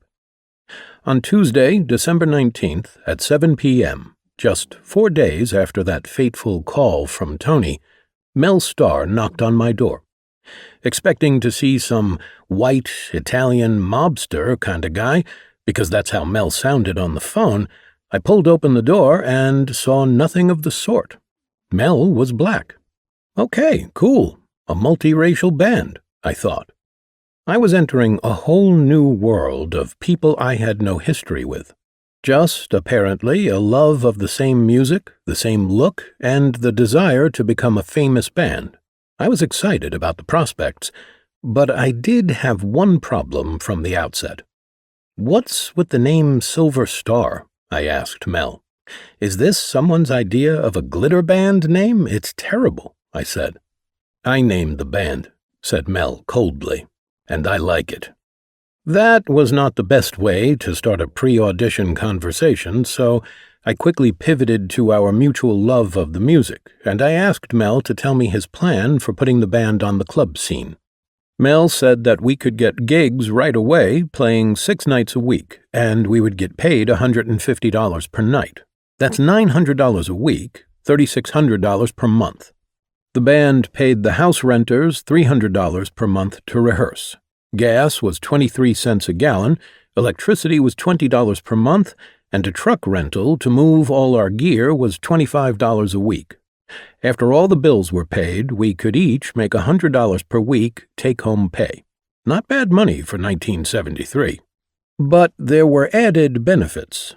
Mel also told me that there were girls all over the house, and if I got in the band, I could fuck any of them except the lead singer's girlfriend.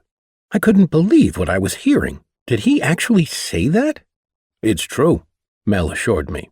"For some reason, chicks dig guys dressed like chicks." I had come off 5 years of heavy drug use and drug dealing, but I was always a serial monogamist. I only had one girlfriend at a time. Was this how life in a real rock band was? $100 a week and all the girls you could want? I auditioned and was made a member that very night, so the answer came quickly. Not only was I an immediate Silver Star member, but one of the other house renters was moving out, so if I wanted, I could move in right away. And in that moment, my answer was clear and obvious. I wanted. Michael, the singer, had an incredible Jim Morrison-like effect on women, so there were girls all over the place. He wasn't smart, but he had the strongest animal magnetism I had ever seen. Aside from the fact that I had no car anyway, Living in the band house clearly had its advantages. Also, my relationship with my mom wasn't great right then, and I needed the space. In a matter of hours, I had become the new guitar player and roommate in one fell swoop. After the audition, I was sitting in the kitchen when a kid named Sal Randazzo, a loud, obnoxious young drug dealer who was a friend of Michael's, sat next to me and introduced himself. He also had a thick Jersey accent and started telling me that on his way to the house that evening, a N-word cut him off on the Garden State Parkway. My jaw dropped. I couldn't believe what I'd just heard. Didn't he realize that Mel, the drummer and namesake of the band, was black? Did he care? Did Mel care? Was Mel used to this kind of suburban ignorance? I sure wasn't. I was only 15 miles from Manhattan, but the way this kid was talking, I may as well have been sitting at a kitchen table with a fat guy named Bubba somewhere in the wilds of Mississippi.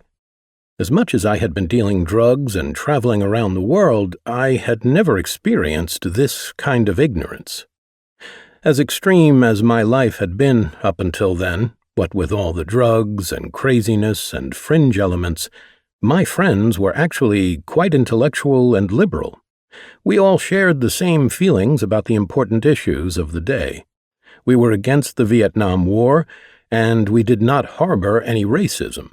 In my circle of family and friends, I never heard racial slurs. First of all, the occasion would never come up to use it. Second, if my father ever did hear you say it, he would kick your ass. That kind of language was not tolerated, let alone encouraged. Racial epithets were never part of my friends or my vernacular.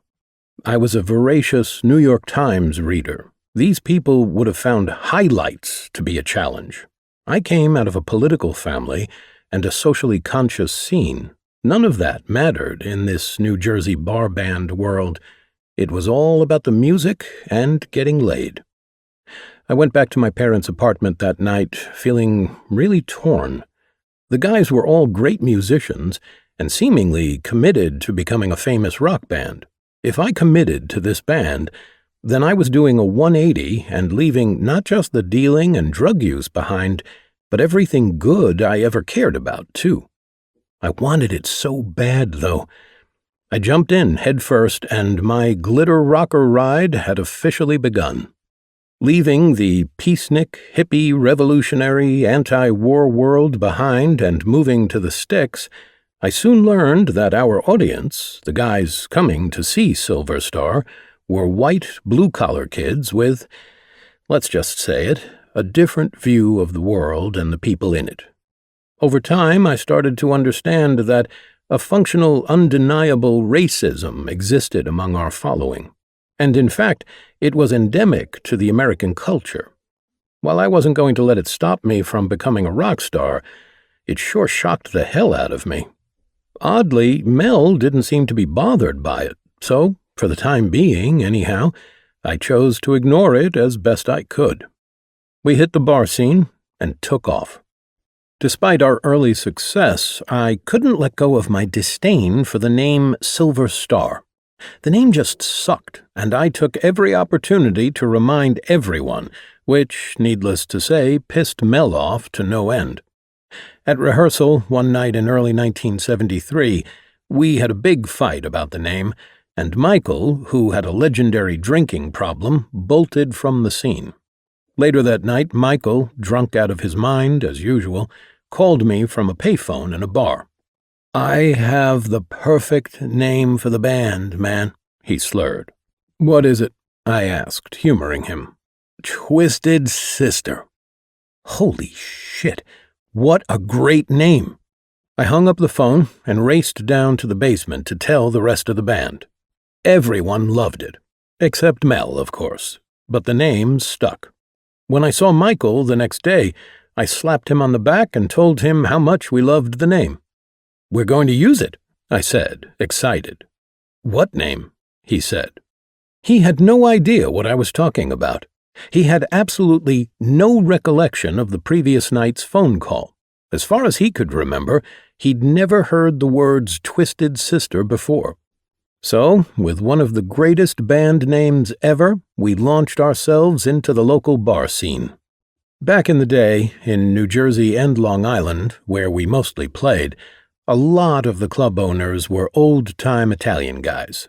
I couldn't tell you if they were mob or not, but they told classic stories like, "Yeah, back in the day, Sinatra used to play here," and "Mel Torme used to play here," and "We had the Dorseys play in this room back in the 40s.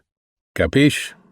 Some of these clubs added a kind of variety show element to the night's entertainment lineup. I can't tell you what their entertainment strategy was, but the club owners loved to book bizarre acts to accompany their bands. We found ourselves on bills with some weird guys, and I can say that as the founder of a transvestite metal band. Let's take Charles Lamont, X-rated hypnotist, for example. He would hypnotize an 18-year-old couple and command the girl to get on her knees.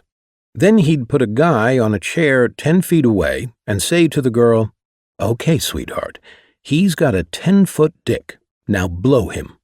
She'd hold her hands out like she's holding a gargantuan cock and start bobbing her head, and the guy sitting in the chair would be moaning in ecstasy. The first time I saw this, I thought, this can't be happening. But we played with Charles Lamont a lot, so I saw this routine many times.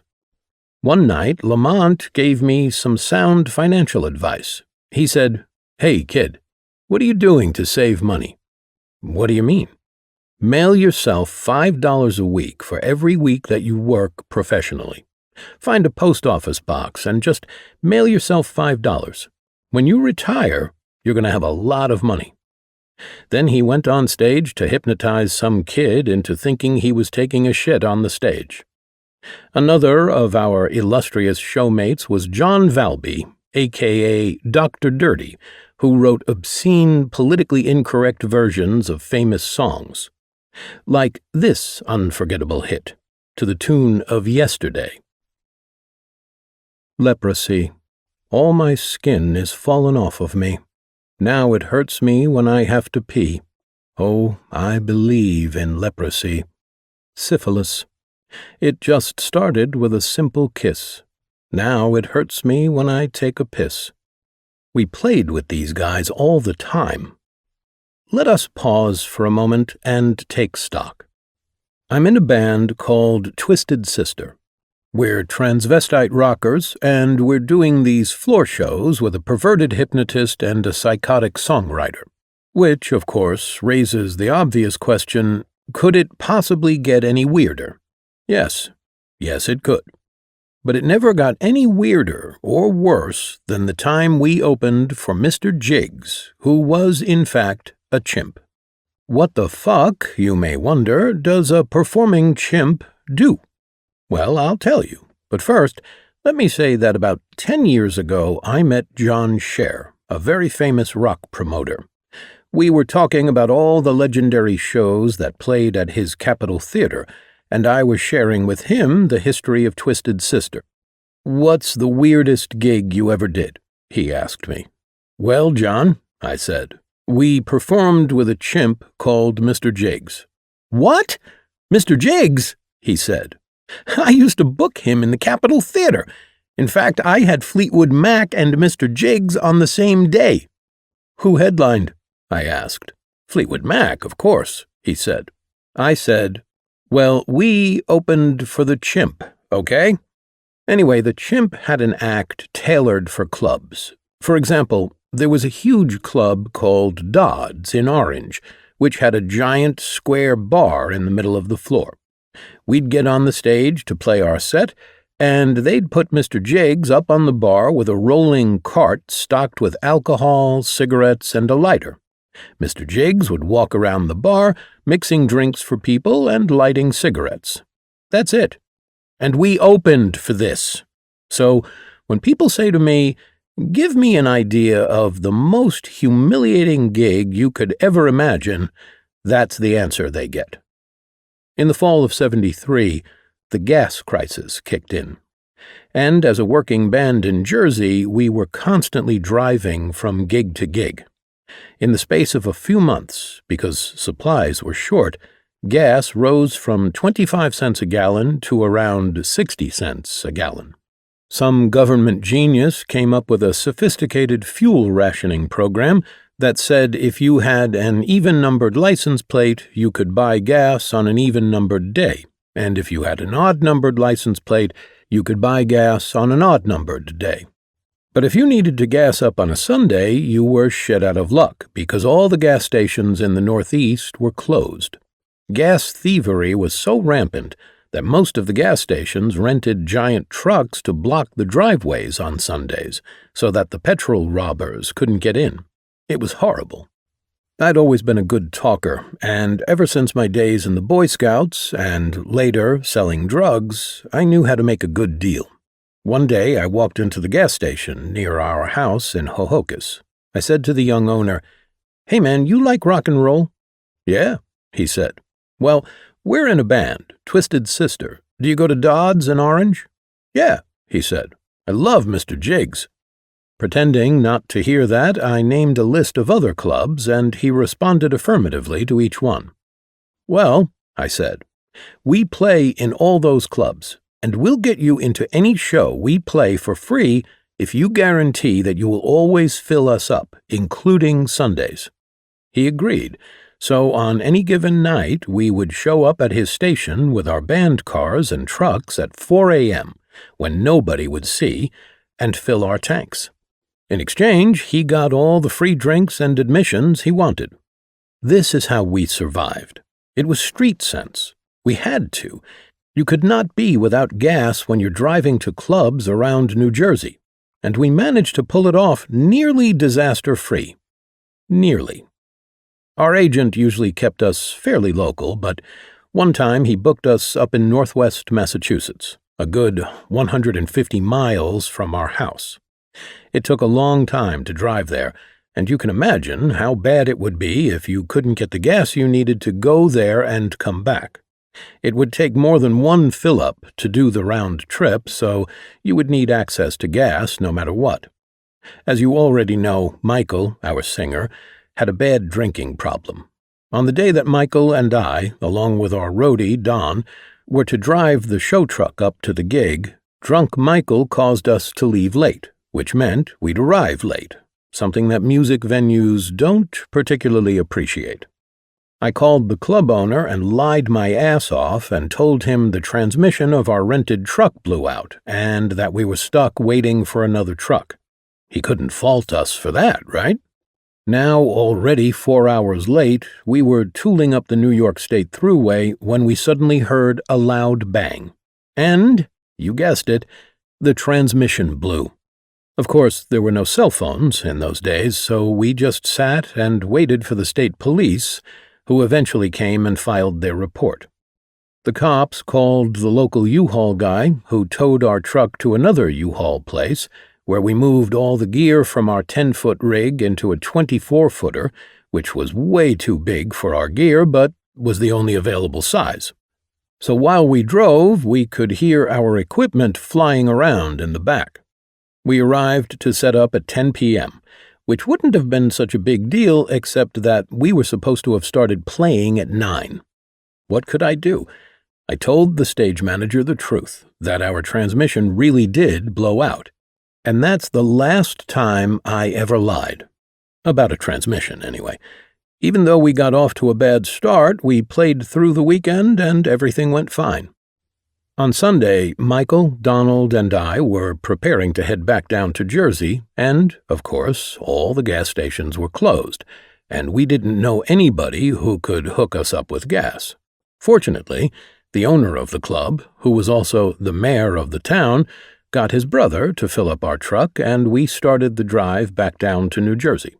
But somewhere around exit 26 on the thruway, we were just about to run out of gas. By then, we determined we were 7 miles from the Hunter Village Inn, which was one of the ski resorts we played.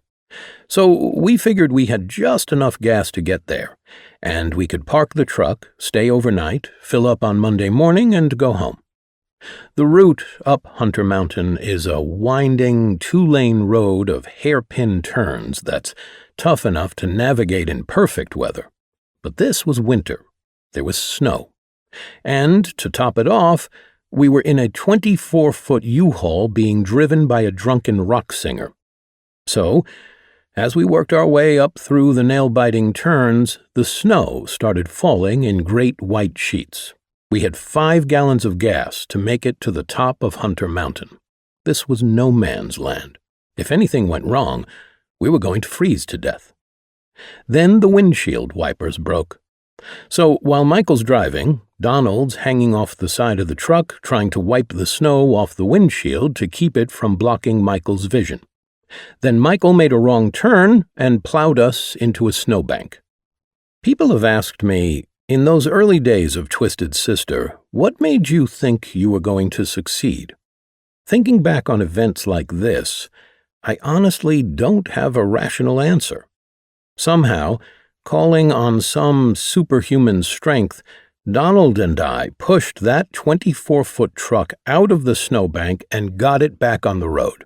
Somehow, we found our way back onto the main road, navigated up through the hairpin turns, and just as we pulled into the driveway of the Hunter Village Inn, the truck ran out of gas. The next morning we filled the truck up and drove home to New Jersey. That's what life was like the first year of Twisted Sister. One day in the spring of '74, some producers approached us in a club and told us they wanted to make a record with us. Naturally, I thought that this could be our big break.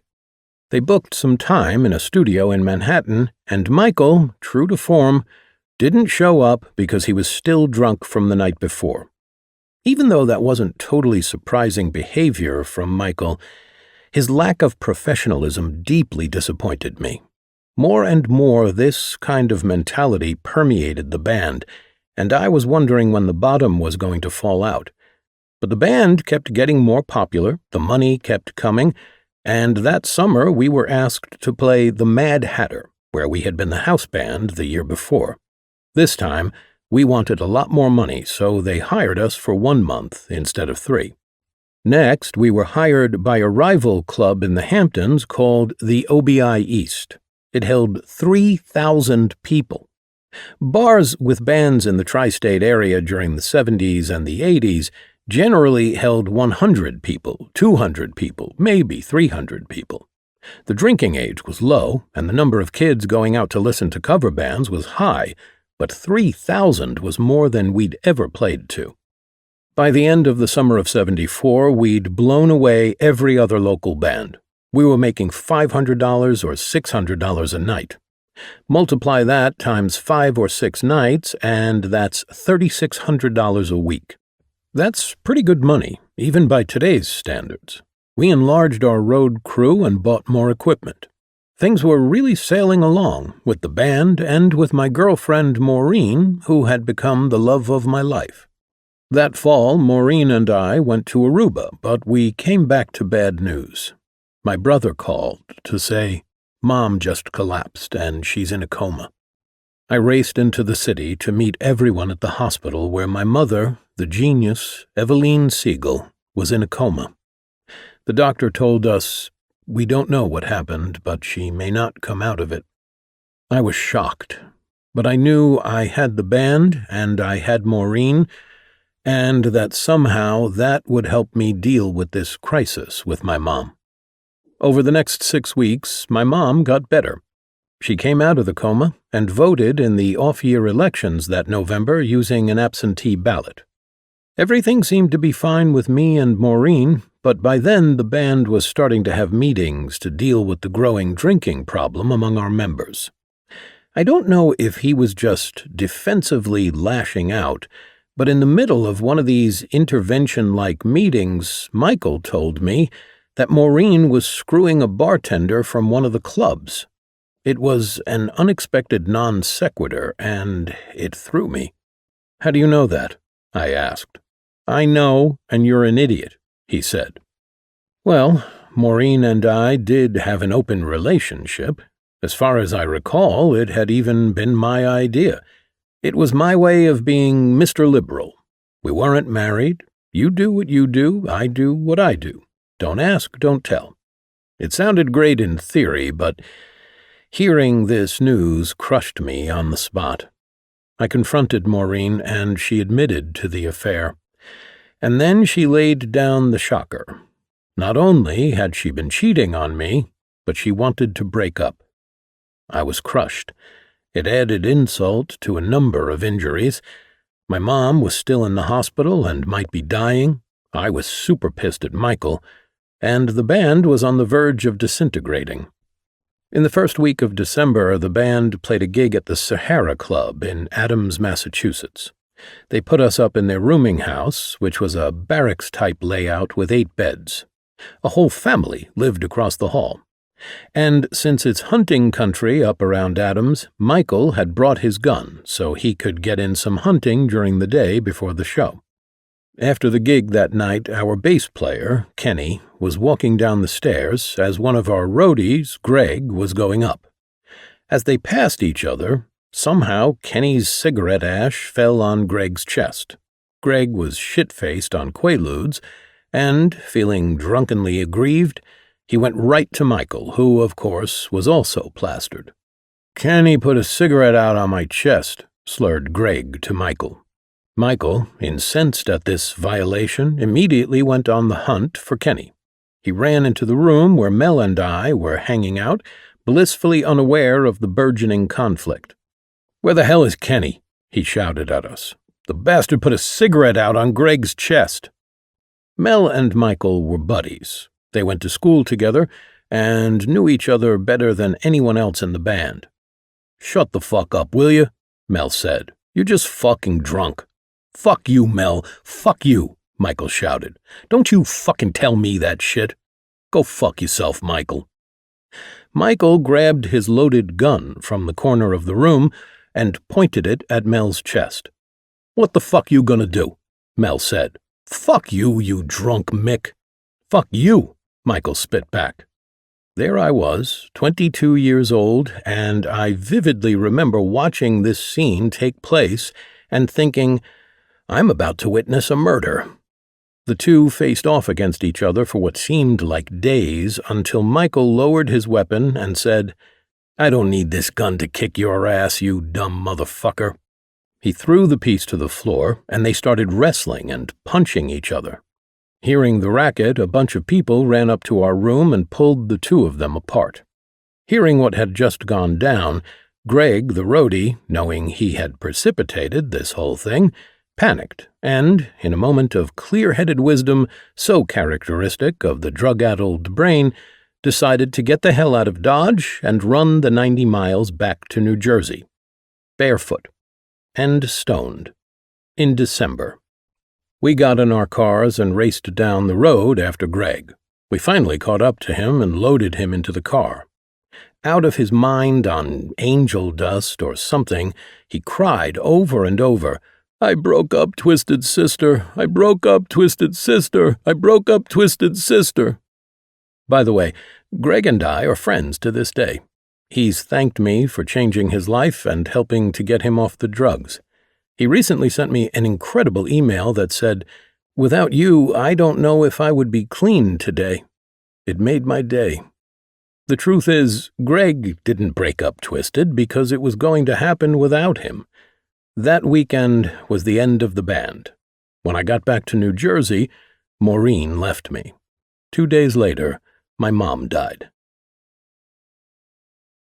Part 2. Twisted Business. From selling cookies and dealing drugs, I knew way more about business and making deals than Mel and the other guys in the band understood. In the beginning, I wasn't a business person. I wasn't running the band. I wasn't the manager. I was just a musician. It wasn't until that first iteration of the band broke up that the whole enterprise fell into my lap. That's part of how I, as an eventual rock star, would also become a business consultant. But it would take decades of building more business knowledge and running the band, through the highs and lows, before I would be qualified to advise others. Along my unfolding, twisted path, whether I knew it or not, I was learning lessons that would become the foundation of my consulting. Those lessons are the basis of this section. When I started the band that would become known as Twisted Sister, I didn't really understand what it was going to take to be successful. Now I do. It's the TWISTED method, and I'm going to take you through it step by twisted step. 4. T. Tenacity. Tenacity is the ability to overcome obstacles and keep pushing for a goal. It's the drive to confront issues and challenges, solve them, and move on to the next ones. Without tenacity, you've got nothing. If you can't keep going when all hell is breaking loose, then you have no chance. I was either the smartest guy because I kept pushing for my goal, or the dumbest because I didn't know when to stop. It takes an enormous amount of tenacity to succeed in any worthwhile endeavor, and I have an enormous capacity for it. So did the band, fortunately. Tenacity is in our DNA. It's part of the very fabric of Twisted Sister's journey. Persistence, we learned over and over again, overcomes resistance. Now, to you that may sound like a motivational speaker's platitude, but it was our direct, personal, day-to-day experience. Until I was 22 years old, I never had trauma in my life. To be clear, yes, there were the crazy drug-fueled episodes, the near-death experiences, the fear of getting busted, going to jail, and having a police record. Those, however, were short-term problems that, for the most part, lasted no more than one day. In fact, the more I got away with stuff, the more invincible I felt. This time, it was different. This was long-term, perpetual, and very deep pain. Maureen, whom I was madly in love with, broke up with me. The first version of Twisted Sister, which had been together about 2 years at the time, broke up. And my mom died. All in the same week. This particular confluence of tragedies put me in a spiraling black hole of depression. I thought I wanted to commit suicide, and I didn't want to tell anybody how I felt, not even my brother. It was just killing me. I couldn't sleep. I couldn't eat. I wrote a song called Can't Stand Still for a Minute with the line, I can't stand still for a minute. There's too many memories in it. Everywhere I looked, I saw my mother walking down the street or Maureen walking around the corner. Nobody knew how depressed I was. I never told anyone. I was in real pain, and nobody saw it because a thin rock star was kind of normal. A thin body and bushy hair kind of made me look the rocker part. So nobody recognized that I was in real and severe pain. My mother's funeral service was on December 10th, 1974. We had people over afterward. When everybody left, it was just me and my dad sitting there in the living room, looking at each other. In my whole life, my dad never told me he loved me. He never said he loved my mom, either, and I don't really know what their relationship was like. He was a traveling salesman, so he was gone a lot. Wow, man, it's just the two of us left, I told him. We haven't had the best relationship, so I'm going to make a suggestion. What? Said Dad.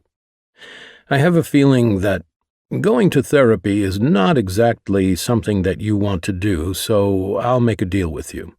Okay.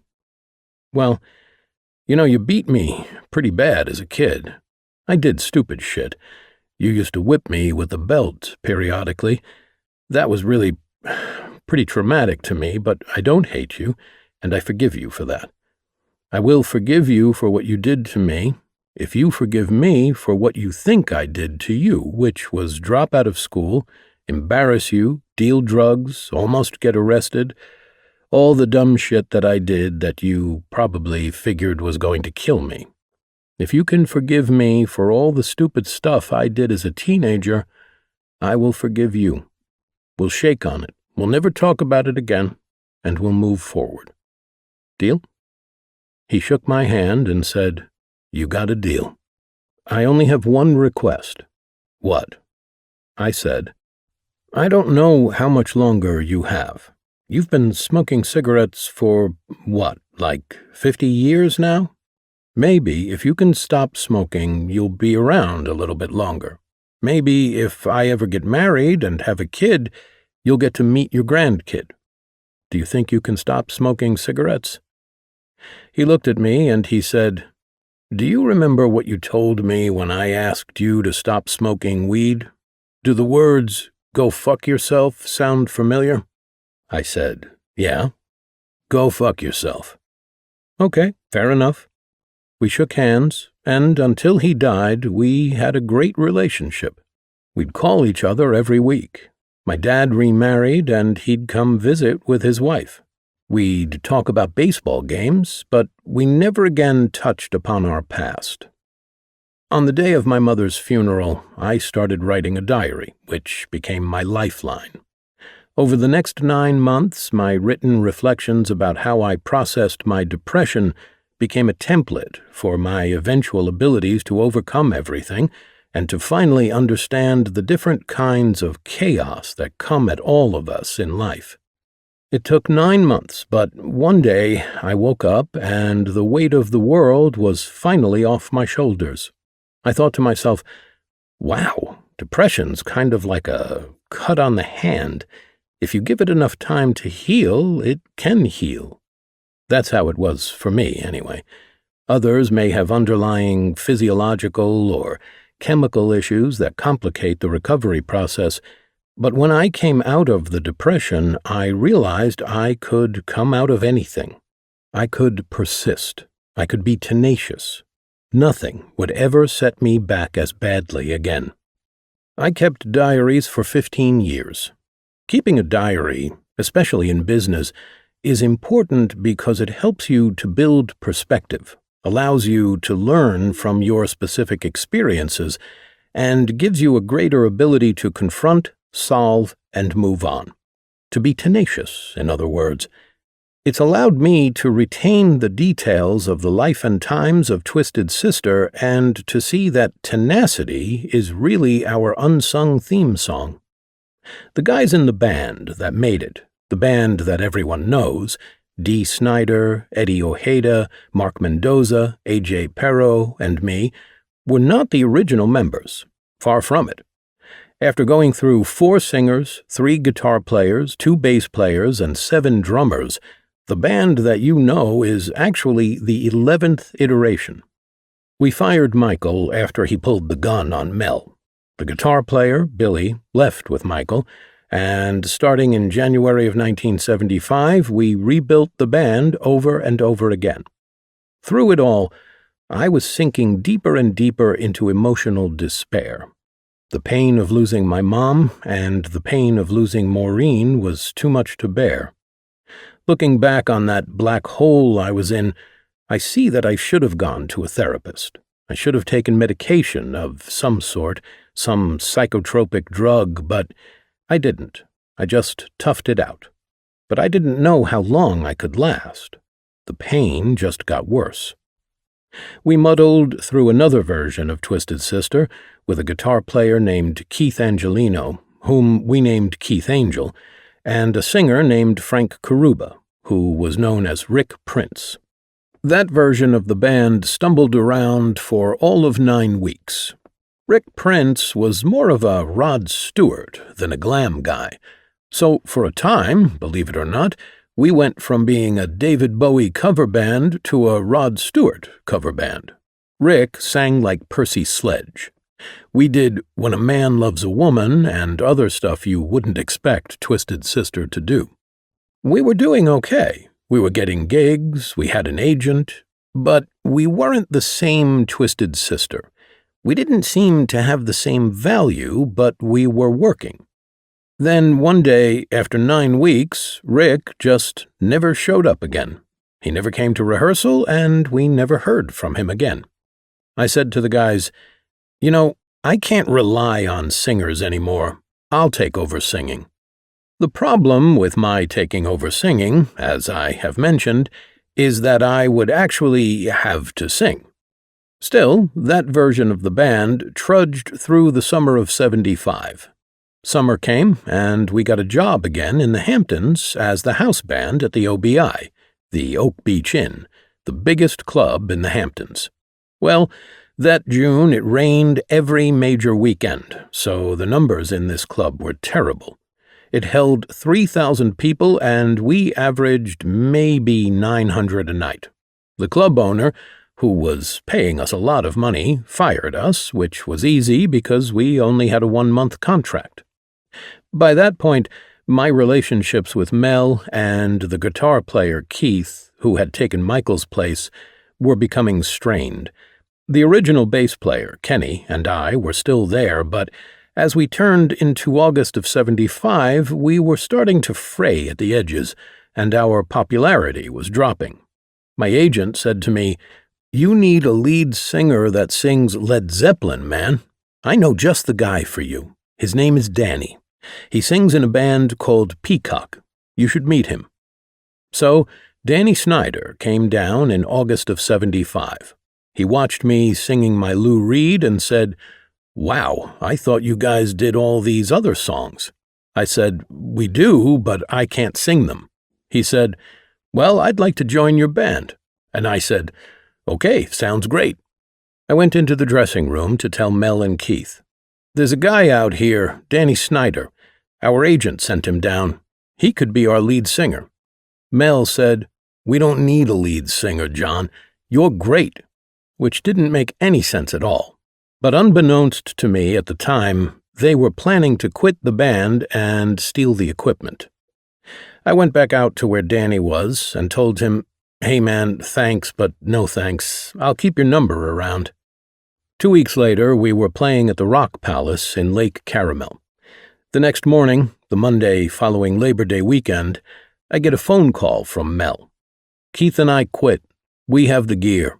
You ever want to see the gear again? We want $2,500.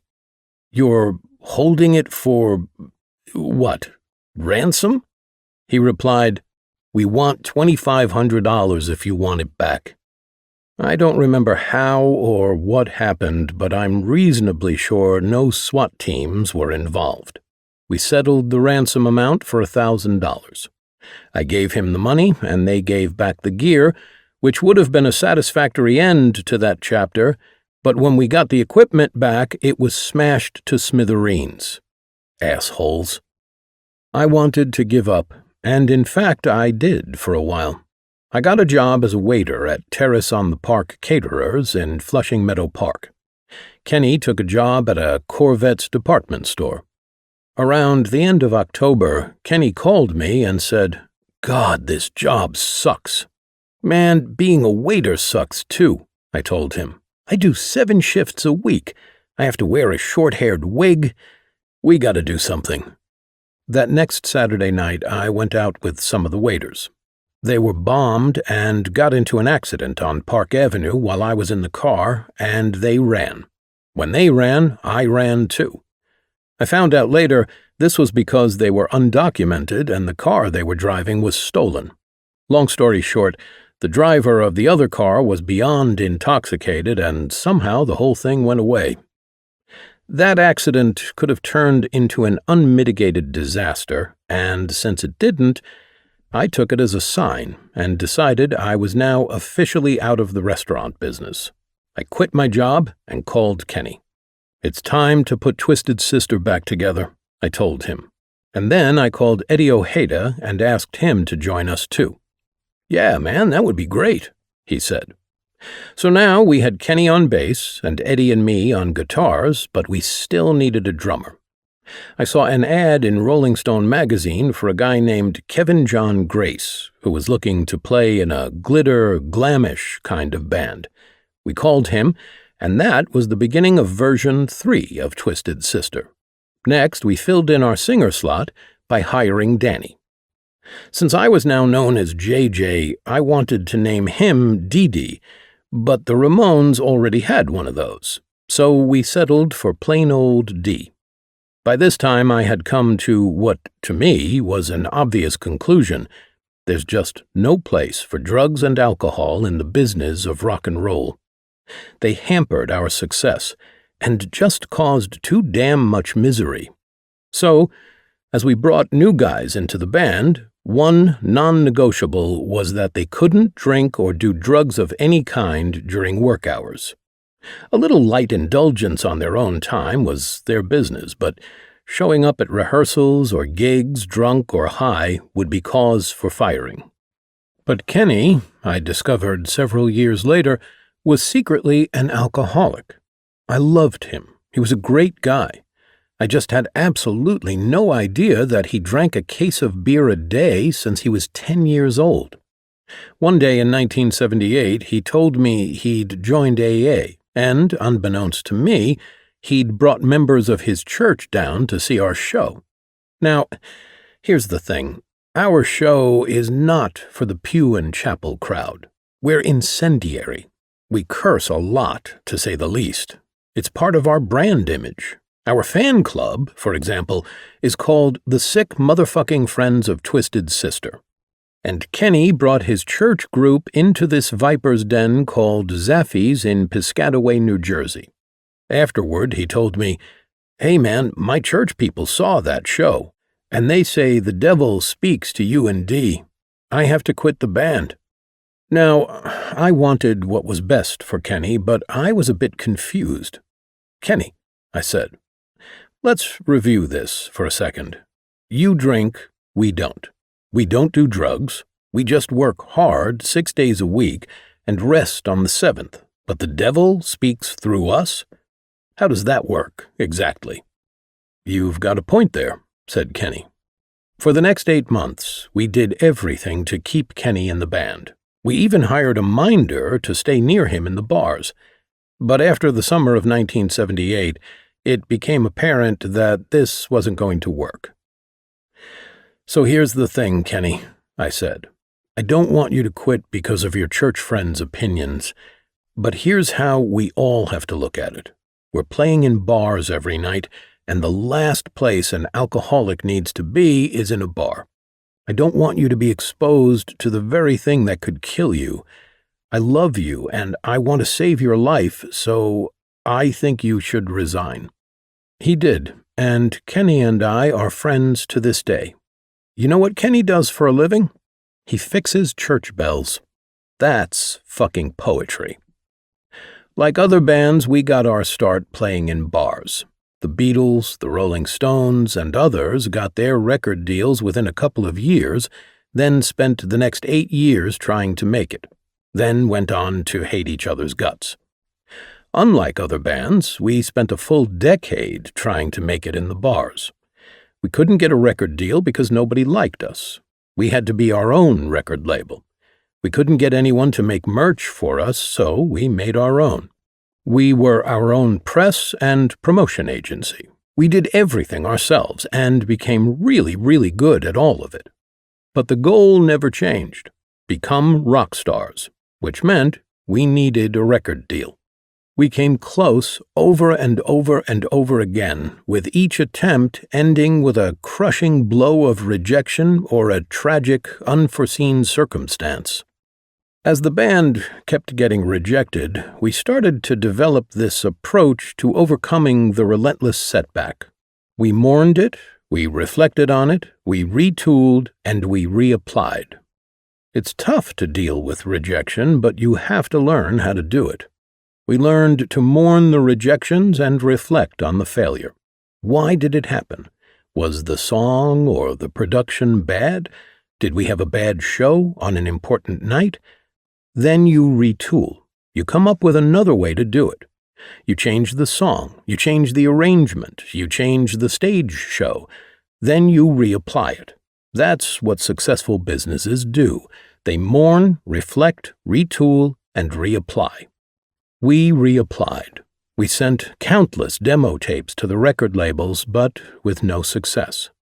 Despite not getting a label, the band had become very popular, and we drew crowds. We were making a lot of money, so we could sustain ourselves. When Kenny left in December 1978, we replaced him with Mark the Animal Mendoza. Mark brought a heaviness and sound to the band. Things started to really take off creatively, and the band's popularity exploded. 6 months later, in the summer of 1979, we met Eddie Kramer.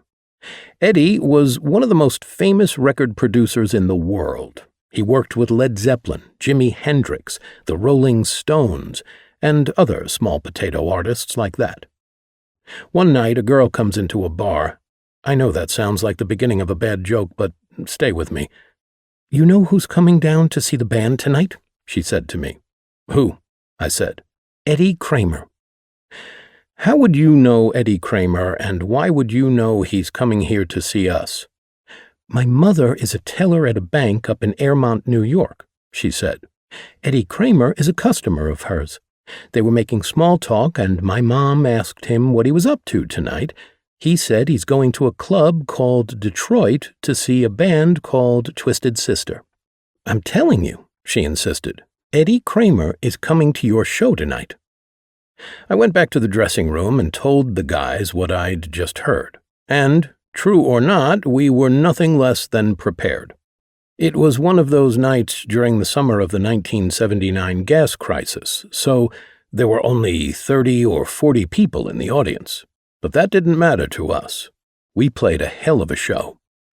Then, who comes backstage to see us afterward but Eddie Kramer, in the flesh? "You guys are great, and I'm signing you to a production deal." And, oh my God, right then and there we signed a deal with Eddie. I didn't even know what a production deal was, but I didn't care. It was Eddie Kramer. What it meant was that he would produce our demos, arrange for our recordings, and then he had 1 year to get us a major record deal. We did the demos, we did the tapes, a year went by, and guess what happened? Nothing. He couldn't sell us anywhere. So we released the records on our own. If nothing else, we'd have something to give away to our fans. A few of the records even ended up in Sam Goody's retail store, which sounds kind of cool except for one small thing. Unbeknownst to us, Eddie Kramer, in order to get us affordable studio time, had made a deal with the studio that if Twisted Sister got a record deal with the tapes, the band would pay the studio owner 4 times the $6,000 they'd given him to record the demos. Hold that thought. I'll come back to it in a bit. What followed was a succession of monumental near misses. In the winter of '81, our co-manager, Mark Puma, suggested that he and I take the demos to the Midem Festival in Cannes, France. It's the music equivalent of the film festival in the same locale, and I was told that more deals get signed at that event than all the deals done around the world in the rest of the year. So, armed with the Eddie Kramer demos, we went to Midem to shop for a record deal. What a scene it was. The main hotel had hundreds of rooms, each one occupied by either a music publisher or record label. Thousands of managers, artists, and song pluggers wandered the halls over the 4-day conference. You either came to Midem with a pre-scheduled 15-minute appointment to make your pitch, or you met someone from a label or publisher at one of the bars or restaurants during the event, and, if you were lucky, got invited to their room to take your shot at a deal. Every room had the same setup: a desk, a couple of chairs, a cassette player, and, sometimes, a turntable. On each desk was an ever-growing pile of demo cassettes and records, each one holding the hopes and dreams of an aspiring band or artist. You either were frozen in fear of the ferocious deal-making, or you relished it. I relished it, of course. Mark and I marched into these meetings with the Eddie Kramer demos in hand. We also had 45 RPM singles, which we had made with professional record sleeves to make it even more official-looking. We even made up the record company, Twisted Sister Records. Our very first meeting was with Freddie Cannon, a former car salesman from Detroit who was working for the French record label Carrere Records. Freddie was one of these guys who ended everything he said with babe. Babe, babe, babe, love you, babe. I love you, babe. Babe, babe, babe. Man, love you, babe. Babe, you got a deal, man. He pulled out a 3x5 index card and filled it out. Babe, here is the deal, babe. $50,000, 3 albums. You're going to come over to France, babe. You're going to record with a band called Saxon, babe. This summer is going to be your summer, babe. Babe, babe, babe, babe, babe, babe. Well, that was fast. It looked like we had already accomplished what we'd come here to do, but just in case, we decided to meet with as many labels and publishers as possible. So, with Canon's 3x5 contract in our back pocket, we took more meetings and collected more business cards. For example, we had a nice meeting with Trudy and Peter Meisel, who were running Hansa Records from Berlin. And the last business card we took was Peter Hauck's. Peter was from a production company called Rococo Productions that had offices in L.A. and Frankfurt. As you'll soon see, these were great people to know. We'd be glad we'd taken those meetings. But we already had a deal with Freddie Cannon, so mission accomplished. I went back to New York and announced to the band, we got a deal. Freddie Cannon and Carrere Records are signing us. Carrere was a great label back then. This was the big time. Now all we had to do was wait for the contract. There were no fax machines in those days. This was the telegram era. A long-distance call was like 80 cents a minute. God forbid you'd make one. We waited with anticipation, but we never heard from Freddie Cannon. Not a word, not a peep, not a whisper. The band had sent me over to Europe to get a record deal. I thought I brought one back, but Freddie Cannon just evaporated into the ether, babe, as did our record contract, babe. So, that deal was over, but we weren't. Shortly thereafter, we found out that Hansa, run by our new friends the Meisels, were making a big move to the U.S. under the name Handshake Records, and they were interested in signing us. They hired the legendary former head of Epic Records, Ron Alexenberg, to be their U.S. president. We were told that Handshake had signed 3 projects that were all slated to come out shortly and that we would be the next release after these first 3 had been smash successes. Their first album was of Pope John Paul II's appearance at Yankee Stadium. The second was a compilation of greatest hits from Johnny Carson and The Tonight Show. And the third was a band called the Pet Clams. And then, riding in the draft of those blockbuster albums would be none other than Twisted Sister's big debut record. Take a guess at what happened next. Pope album? A bomb. Carson? Tanked. Pet Clams? Well, when was the last time you listened to the Clams' greatest hits? Right. There was no such thing. And after the abject failure of those 3 albums, Handshake, for all intents and purposes, folded its tent. So, yet again, in the spring of 1981, we were facing the very real possibility that we were never, ever going to get a record deal. But we weren't dead yet. As a last-ditch effort to save our career, we reached out to the holder of the last business card we'd collected at Meedham, Peter Hauck of Rococo Productions. Peter came to meet us in New York, loved us, and gave us a letter of intent to sign the band. He headed off to L.A. for some meetings, and on his way back to Germany, we met him at JFK Airport and handed him the demo tapes, which he would take back to Germany to finalize the deal. Once again, we were psyched. Then, a couple of days later, my lawyer called. "Are you sitting down?" he asked. This was either a really good or really bad sign. Peter Hauck had a heart attack on the flight back to Germany. "What do you mean he had a heart attack?" I asked. "Is he dead?" "I don't know," said my lawyer, "but the deal sure is." I felt like I was at the end of my rope. So, on my 29th birthday, July 20th, 1981, I gave our co-manager, Mark Puma, an ultimatum. If we don't have a record deal by the time I'm 30, 1 year from today, then I'm out. And honestly, I thought that it was a likely scenario. I just couldn't see a pathway at that moment.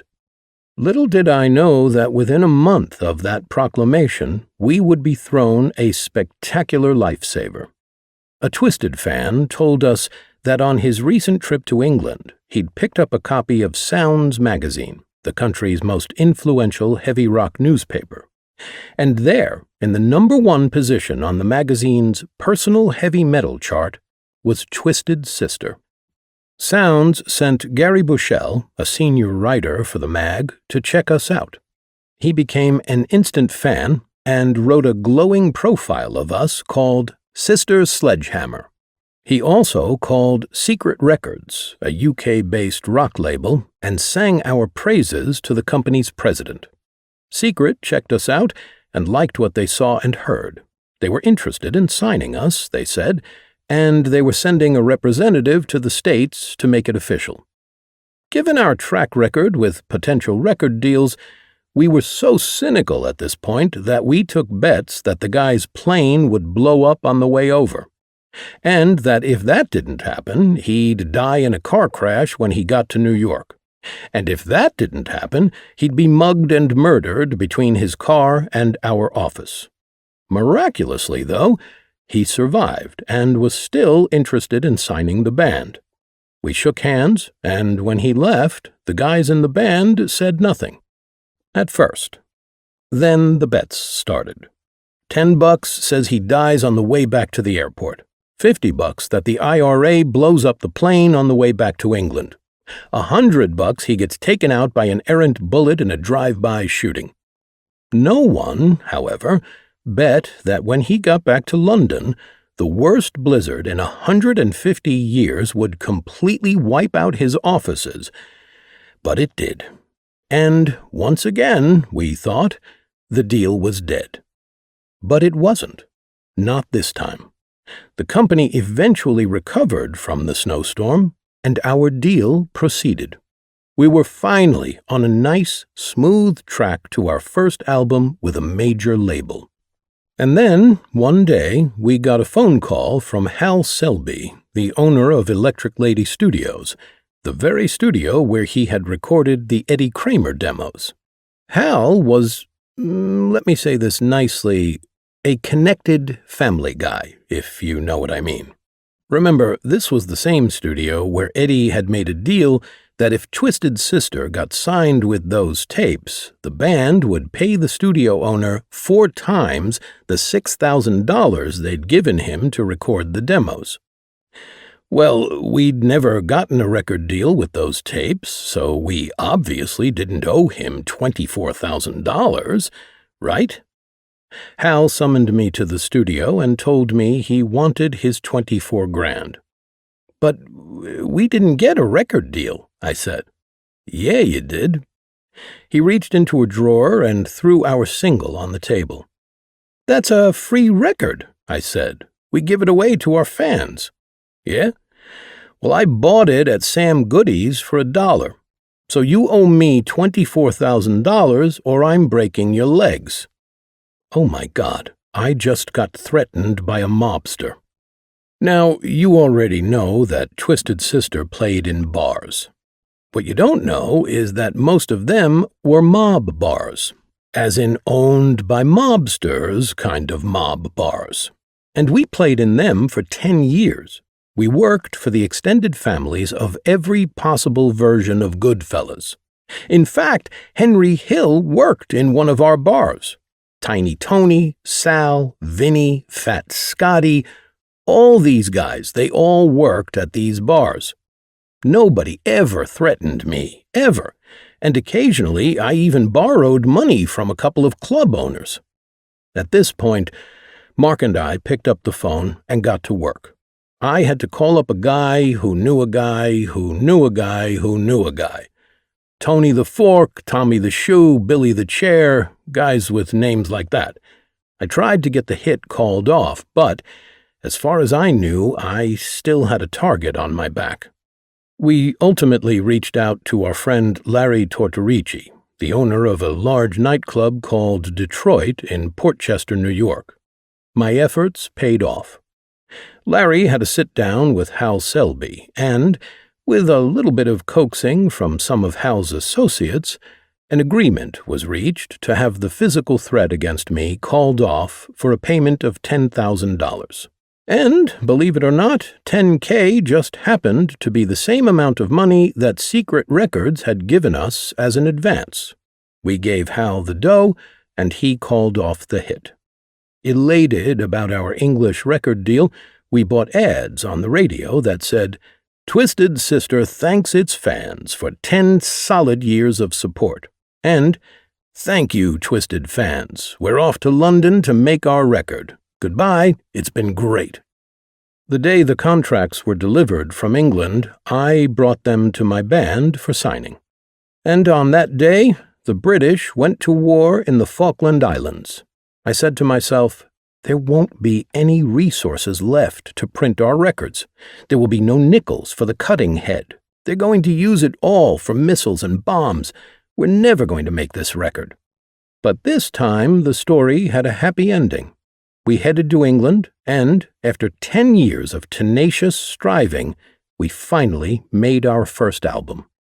As we returned home to New York, the label told us the record would be released Labor Day week in 1982, and that they would bring us back to England to do our first promotional tour.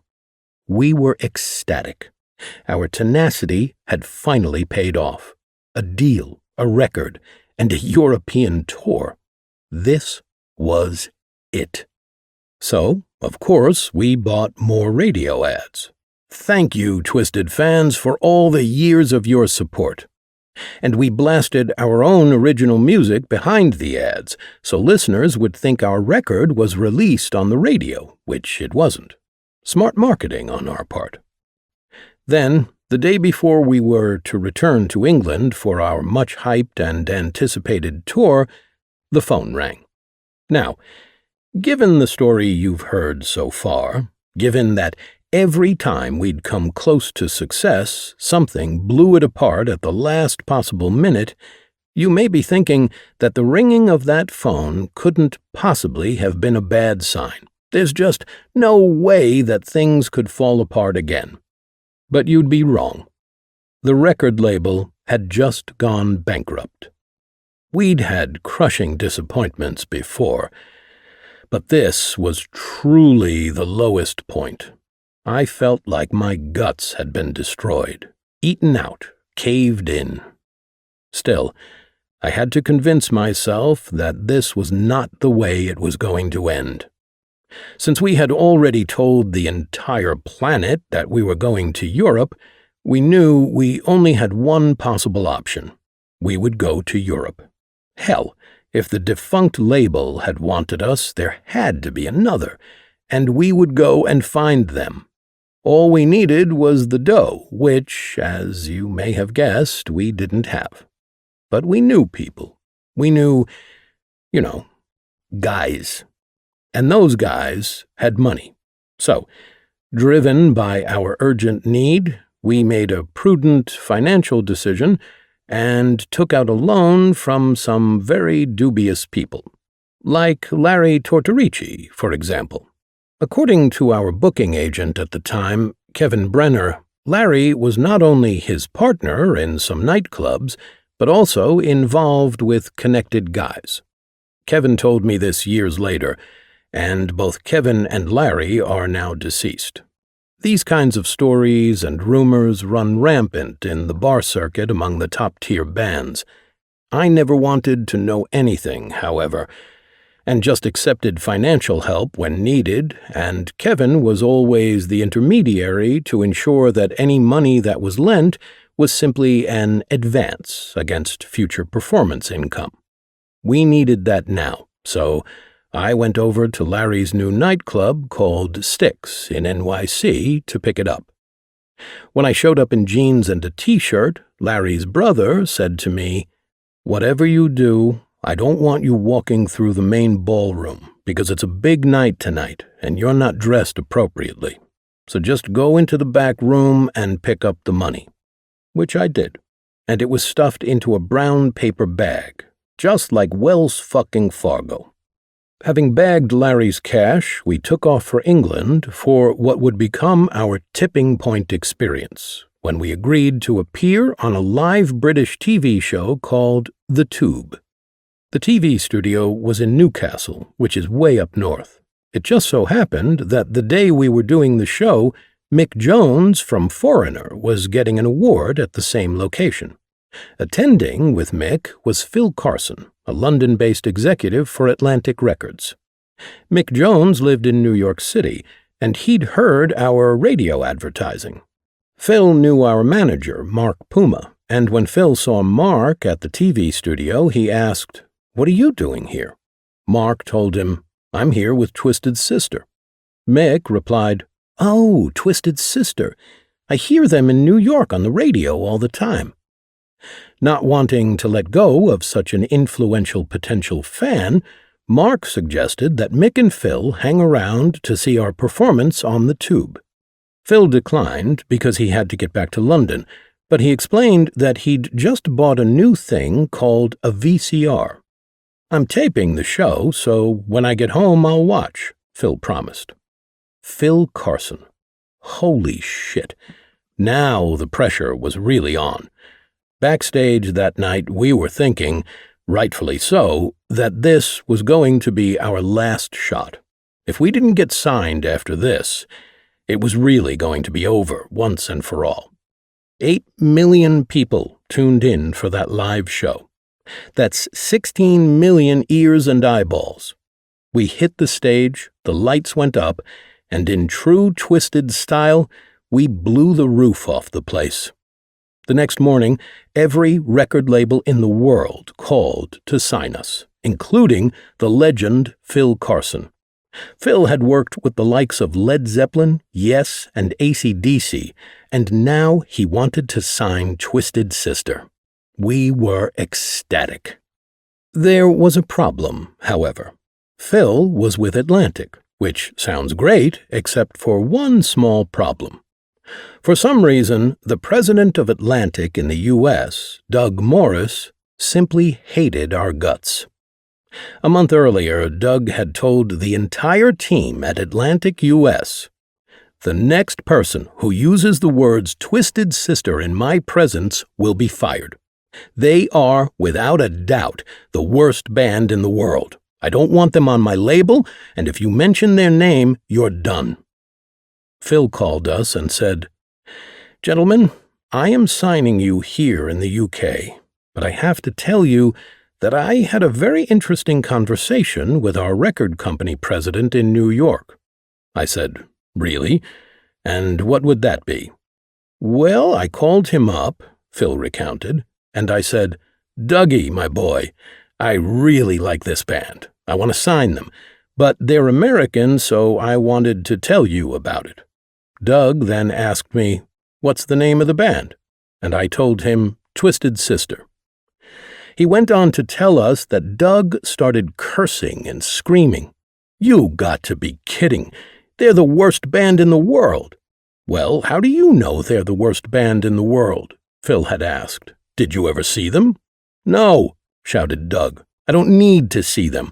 They suck. They suck by proxy. They suck, they suck, they suck.' 'They may suck, but they're going to make me a lot of money,' said Phil. With a sigh, Morris relented, saying, 'Fine, you keep them over there.' So Phil signed us, and we made a record, You Can't Stop Rock and Roll. I Am, I'm Me was the first single released, and it hit the top 20. We were a hit in England. But when we got back to the States, we found out that because Doug hated us so much, our label wasn't going to release the record in the U.S. market. They said it was because we'd gone over budget by $4,500. Def Leppard had gone $2 million over budget. Metallica, $3 million. The Beatles, $8 million. Twisted Sister went $4,500 over budget, and that was, according to them, good enough reason to keep the record on the shelf. They told us if we wanted them to release the record, we had to pay them $4,500 or give up more recording rights to the label. I don't remember which option we took, but they both sucked. They ultimately released the record, but gave us no tour support. We rented 2 cars and drove around the country for a year. We also returned to Europe for the summer festival season, where we played regularly with Whitesnake, Ozzy, Meatloaf, Blue Oyster Cult, Motorhead, and Thin Lizzy. Back in North America, we played endlessly in the States and Canada, and finished the fall and winter season by touring with Queensryche and Dio, and playing every dump and dive imaginable. Exactly 1 year after Doug Morris, our nefarious nemesis, tried to prevent us from signing with Atlantic, I was doing a press event at Atlantic Records headquarters. Doug walked by, saw me in the hallway, and asked me to come into his office. This is going to be interesting, I thought. JJ, said Doug, do you have any idea how many records you sold? I don't have a clue, I said, because it was true. We'd been out there touring our asses off on our own dime, but I had no way of knowing the record stats. Well, he said, you sold 100,000 albums in the last year, and, as you know, I haven't put 1 cent into your band.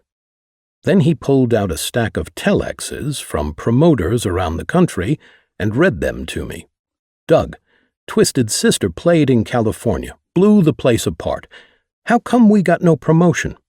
Doug, Twisted Sister played in Florida. They were great. How come we got no promotion? Doug, Twisted Sister played in Canada.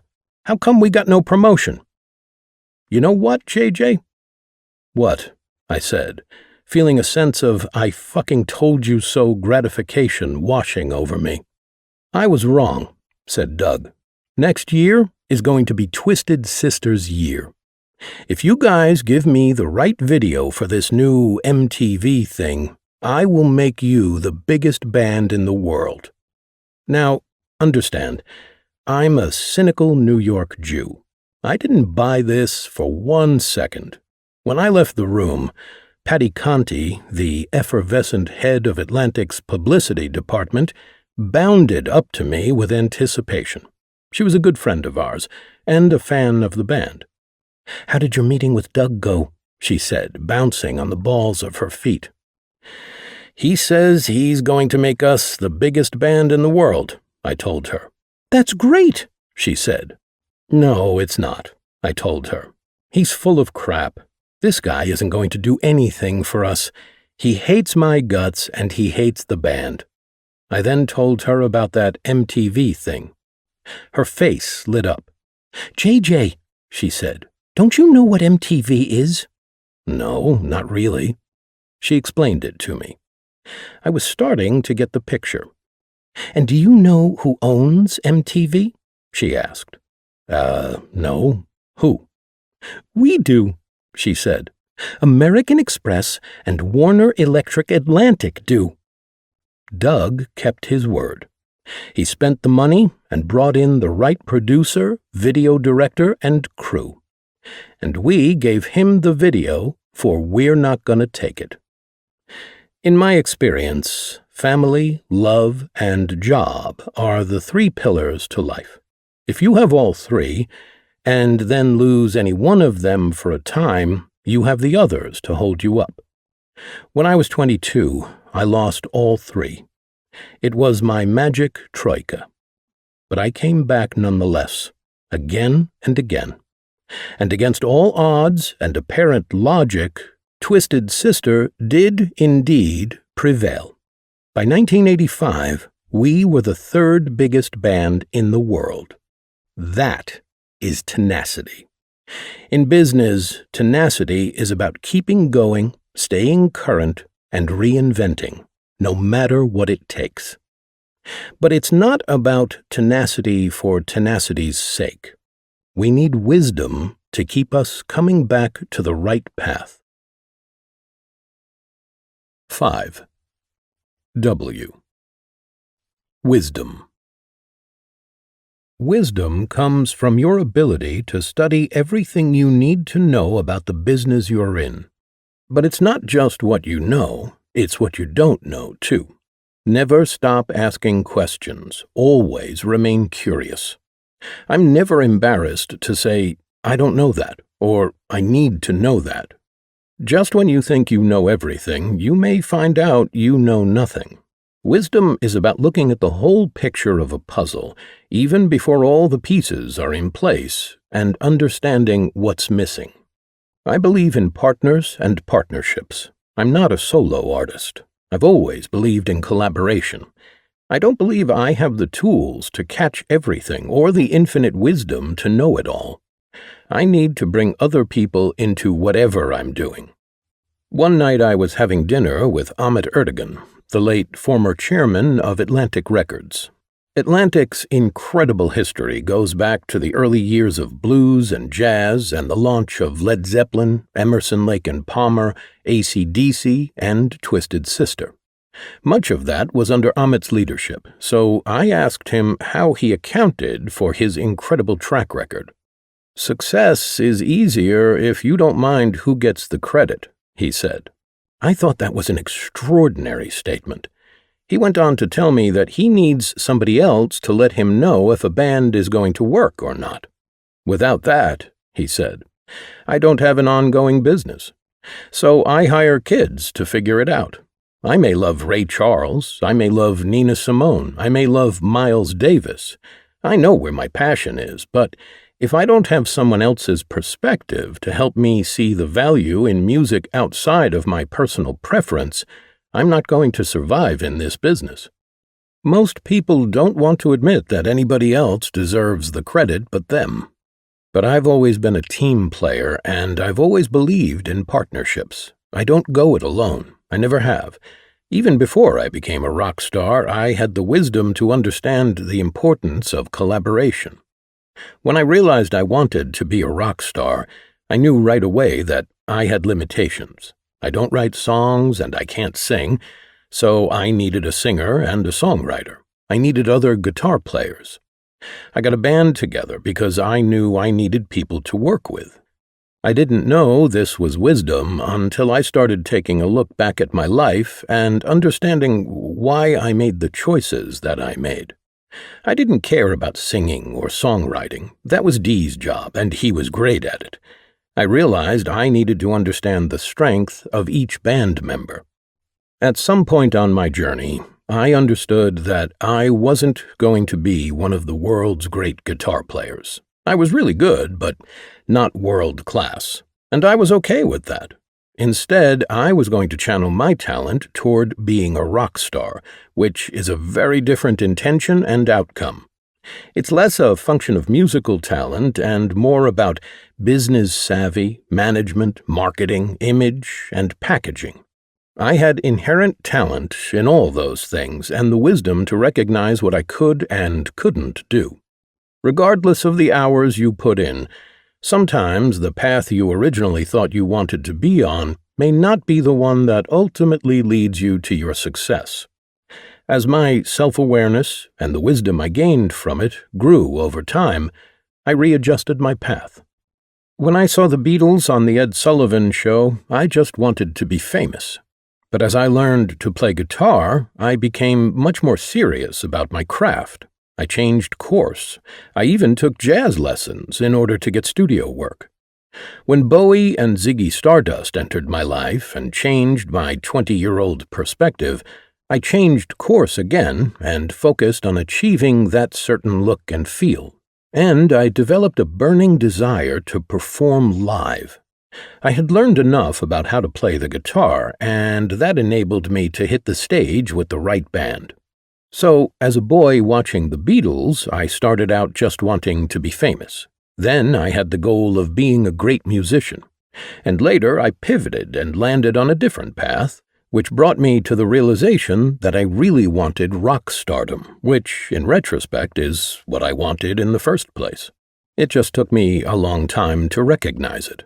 I still marvel at some of the world's best guitar players and recognize that I'm not one of them. I can't play 10,000 notes to 3 people, but I can play 3 notes to 100,000 people. When I started my journey, I never understood that difference or how my dream of being a great guitar player could or would change. I chose a path to be a great performer because that was where my natural talents took me. At the time, I was not aware that a musician and rock star embodied very different skill sets. I have come to learn over time that no rock stars I know are musicians, and no musicians I know are rock stars. They have very different job qualifications. I came to the realization that I wasn't really a musician around 1977, when I learned the guitar parts to the Lou Reed song Sweet Jane. His guitar players were rock legends Steve Hunter and Dick Wagner. The parts were really hard to learn, but I mastered them, at which point I said to myself, well, I'm good enough to play by ear and to figure out whatever song I want to play, so now I'll turn my attention solely to my image. I proclaimed myself knowledgeable enough to get by as a guitar player and decided that I could become famous without having to put more time into learning my instrument. And the truth is, my playing has not evolved since then. I still can't read music, and I know no music theory. But there is a cliché in my business. It's close enough for rock and roll. Now it was time to be a rock star, so how I looked on stage became way more important. Making sure I was always ready to play anywhere, no matter what the conditions, and being professional enough to deliver a consistent performance were now more important than anything else. The one aspect, however, of my playing that I really still care about is the sound of the guitar. My playing style evolved from a love of the sound of Mike Bloomfield's playing, not just the technique. The sound is what drew me to love Clapton's playing. I tried to get the sound created by Eric Clapton and Peter Green, his replacement in John Mayall's Blues Breakers bands. John Mayall's 1966 album, Blues Breakers with Eric Clapton, set a standard for guitar tone that forms the foundation of thousands of blues players of my generation. The tone of a Gibson Les Paul model guitar, plugged into a low-power Marshall combo amp fused with a vibrato created by one's fingers, is my sound. As the band morphed from style to style, my blues roots became overshadowed by the need to sound like a heavy metal band. To that end, especially after Mark Mendoza joined the band with his huge amplifiers and his take-no-prisoners style of bass playing, both Eddie Ojeda and I increased our amplifier firepower. Bigger, louder, heavier. We were greatly influenced by Judas Priest, and after we played a show with them in 1979, I wanted that same kind of sound, very loud volume and distortion that, when controlled and played in unison by 2 or more guitar players, provides a thick, heavy layer to an industrial sonic palette that supports the very foundation of the definition of heavy metal. So, in a way, although my technique didn't evolve, it didn't really need to. The sonics of the band as a whole did, and that became our calling card. It's hard to describe exactly what it's like to harness volumes that exceed 117 decibels, the sound of a supersonic plane at takeoff. When you perform in arenas or stadiums in front of 100,000 people, there is a sense of control and an almost spiritual electromotive force that probably comes closer to being on a battlefield. It's really that kind of intense. I'm often asked if I feel lucky to have made it. I personally, and we as a band, worked our asses off to be the best live band in the world. The goal changed along the way, and we adapted. That was my strength. That was what I was built for. I became a rock star, but I'm also a real musician who changed my focus in order to succeed. I had the wisdom to know it was crucial to reinvent and change direction. On top of changing my focus from being a great guitar player to becoming a rock star, I was also starting a new path, as a business person. Even early on, it made sense to me to try and understand the business aspects of the business we were in. I saw the full picture of what success would mean, and I knew, even without knowing what those other pieces would be, that there were other things I was going to need to know in order to succeed. When Mel and Keith stole the gear and quit the band, and Kenny and I had to start all over again, I realized that I had to take the reins of managing the new band. I wanted to handle it, but I was terrified of talking to club owners and representing myself as a manager. These guys are going to step all over me, I thought. Since it was common knowledge that the Jersey and Long Island bar scenes were run by the mob, I wasn't super confident that I'd have the acumen, confidence, and cojones to sit in a room with these guys and ask for our gig money without getting my head shot off. I needed a godfather to guide me through and watch my back. I had the wisdom to know I needed a mentor, and Kevin Brenner taught me everything I needed to know. Kevin was the most powerful and influential booking agent in the tri-state area. He had the biggest and most popular bands, and he really knew how to wheel and deal with the club owners, many of whom were connected. Besides being a brilliant agent, Kevin also owned some clubs and/or was a secret financial backer of many of them.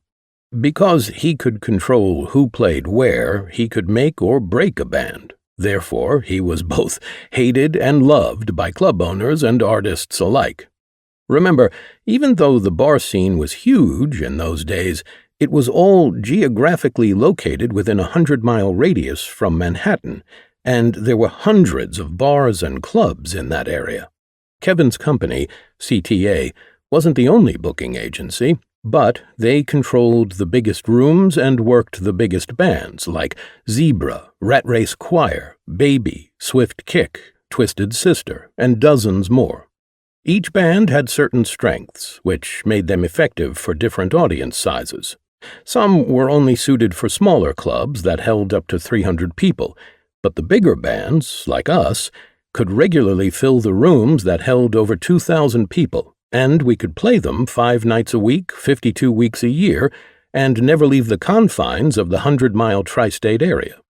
Those halcyon club days disappeared when the drinking age was raised to 21 years old, and, consequently, many of the clubs lost a huge chunk of their clientele and dried up overnight. But back then, Kevin Brenner controlled it all, and we were his #1 band. Kevin was the best negotiator I'd ever met. I studied everything he did, and he taught me many management skills that I use to this day. When we finally made it to the big leagues, I really wanted to bring Kevin with us, but for reasons that I never understood, he either couldn't or wouldn't make the jump. Kevin Brenner was one of the unsung heroes of Twisted Sister, and he was the best mentor I've ever had.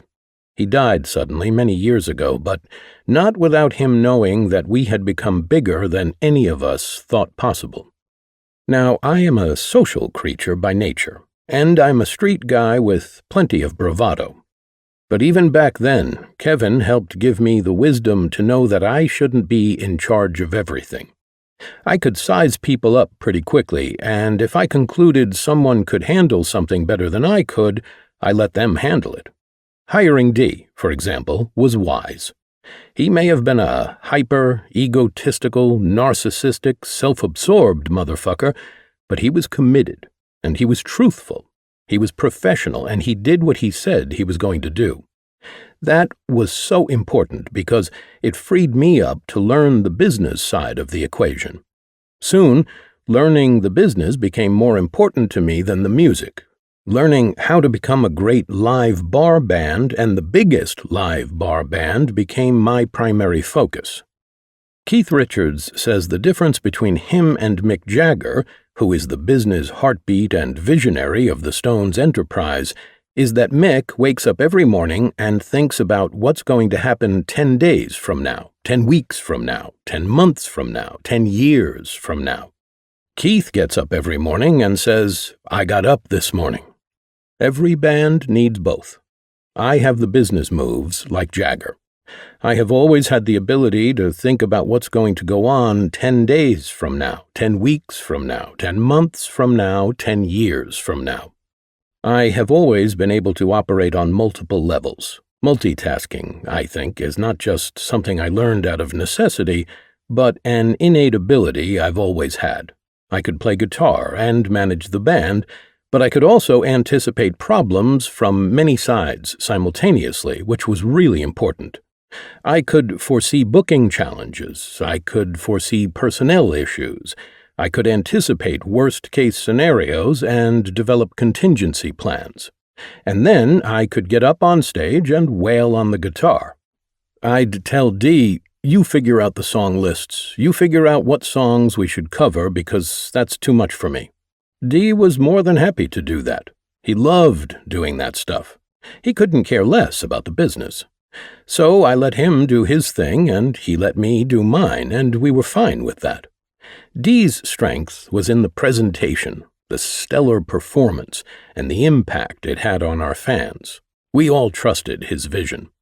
Our job was to execute without fail every time. The pressure would seem enormous to an outsider, but it became second nature to us.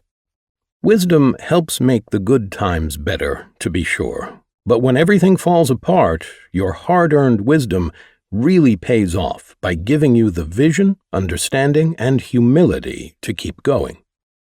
Years later, after the first rise and fall of the band, at a time when it was clear to anyone who cared that Twisted Sister was no more, I found myself in bankruptcy court in Bowling Green, New York.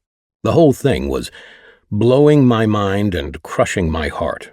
I am one of those anally perfect credit guys. I pay every bill on time. Having a perfect credit score is really important to me. It always has been. I'm crazily meticulous and protective of my credibility and reputation. I pay people back. I pay people before I take my own money. I pay my road crew before I take my salary. But there I was, filing bankruptcy. I was also getting divorced from my first wife, who was walking away with a lot of our stuff. I was going to be left with nothing, not one proverbial pot to piss in, except one thing. I owned the name Twisted Sister. Wisdom whispered to me that one day the name could be worth a lot of money and I should hold on to it no matter what. Well, it wasn't quite that mystical. Here's what had happened. About a month before this, I was in England with the woman who would become my second wife. I was watching a British TV show at her parents' house, and a commercial for Tide detergent came on. The commercial featured this hot guy doing his laundry in a laundromat. He takes off his shirt and shows off his six-pack with a hot girl watching him. That's not what caught my attention, though. The music running under the commercial was Stand By Me by Benny King. Not a remake, but the original 1961 version of the song. I was thinking, wow, that's interesting. Why that song? The song added to the message of the commercial, of course. But do you know what that commercial did for the song? It became number one again. A song from 1961 hit number one again because of a TV commercial. Talk about unexpected. It's unbelievable. When that happened, I thought to myself, whoa, TV commercials. Man, that's like a big business. That's huge. So a month later, when I was standing in front of the bankruptcy court judge, I was ready when he said to me, "Mr. Siegel, your only asset is this name, Twisted Sister. Why shouldn't I just take it from you and give it to the various people you owe money to?" "Well, you could, Your Honor," I said, "but it's a waste of time." "What do you mean?" he asked. "Nothing is as old as yesterday's news," I told him, "and Twisted Sister is as valuable as yesterday's New York Post." "How are you in bankruptcy court?" asked the judge. I know your band. You're famous." "Well, Your Honor," I said, "you know how a movie can cost $100 million to make and star the biggest names in Hollywood and then go on to bomb at the box office?" "Yeah." "And a Broadway show with the biggest stars can bomb?" "Yeah." "So we made a new album that we thought was going to be the biggest thing in the world, and we rolled all our money into it. And it bombed. It happens. I didn't want it to happen, but it happened.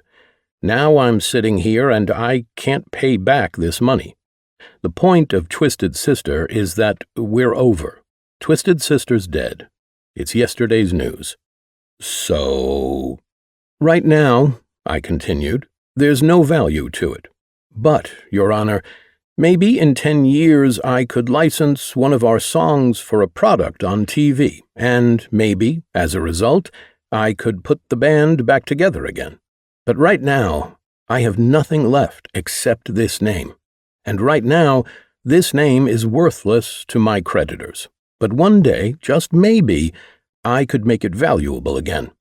And I'd like to have the opportunity to earn some money back should that time come to pass."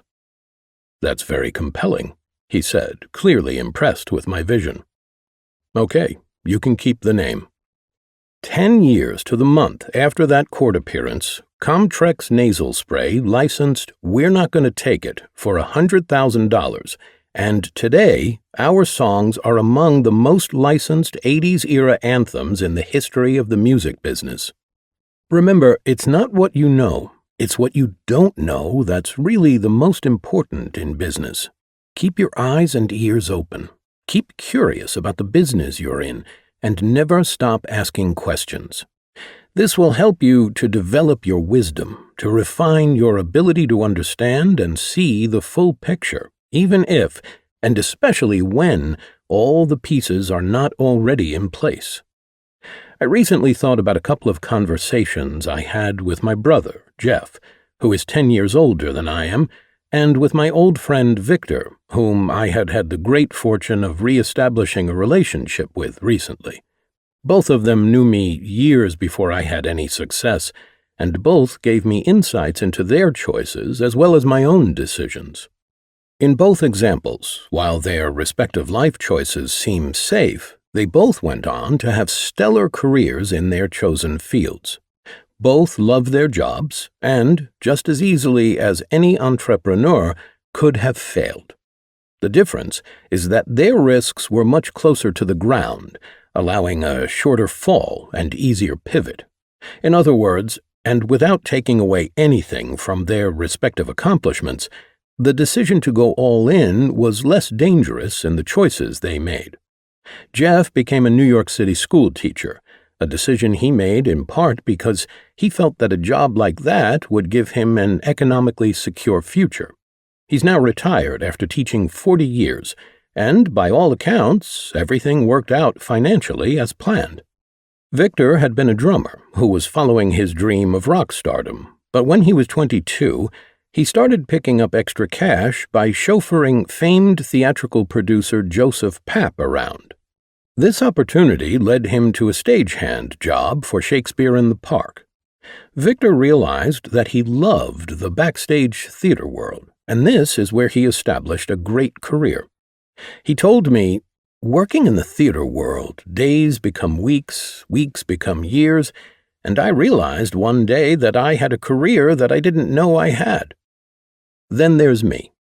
My ability to walk away, pivot, and move on probably explains my survival. I take life as it comes, find a different pathway, and move on.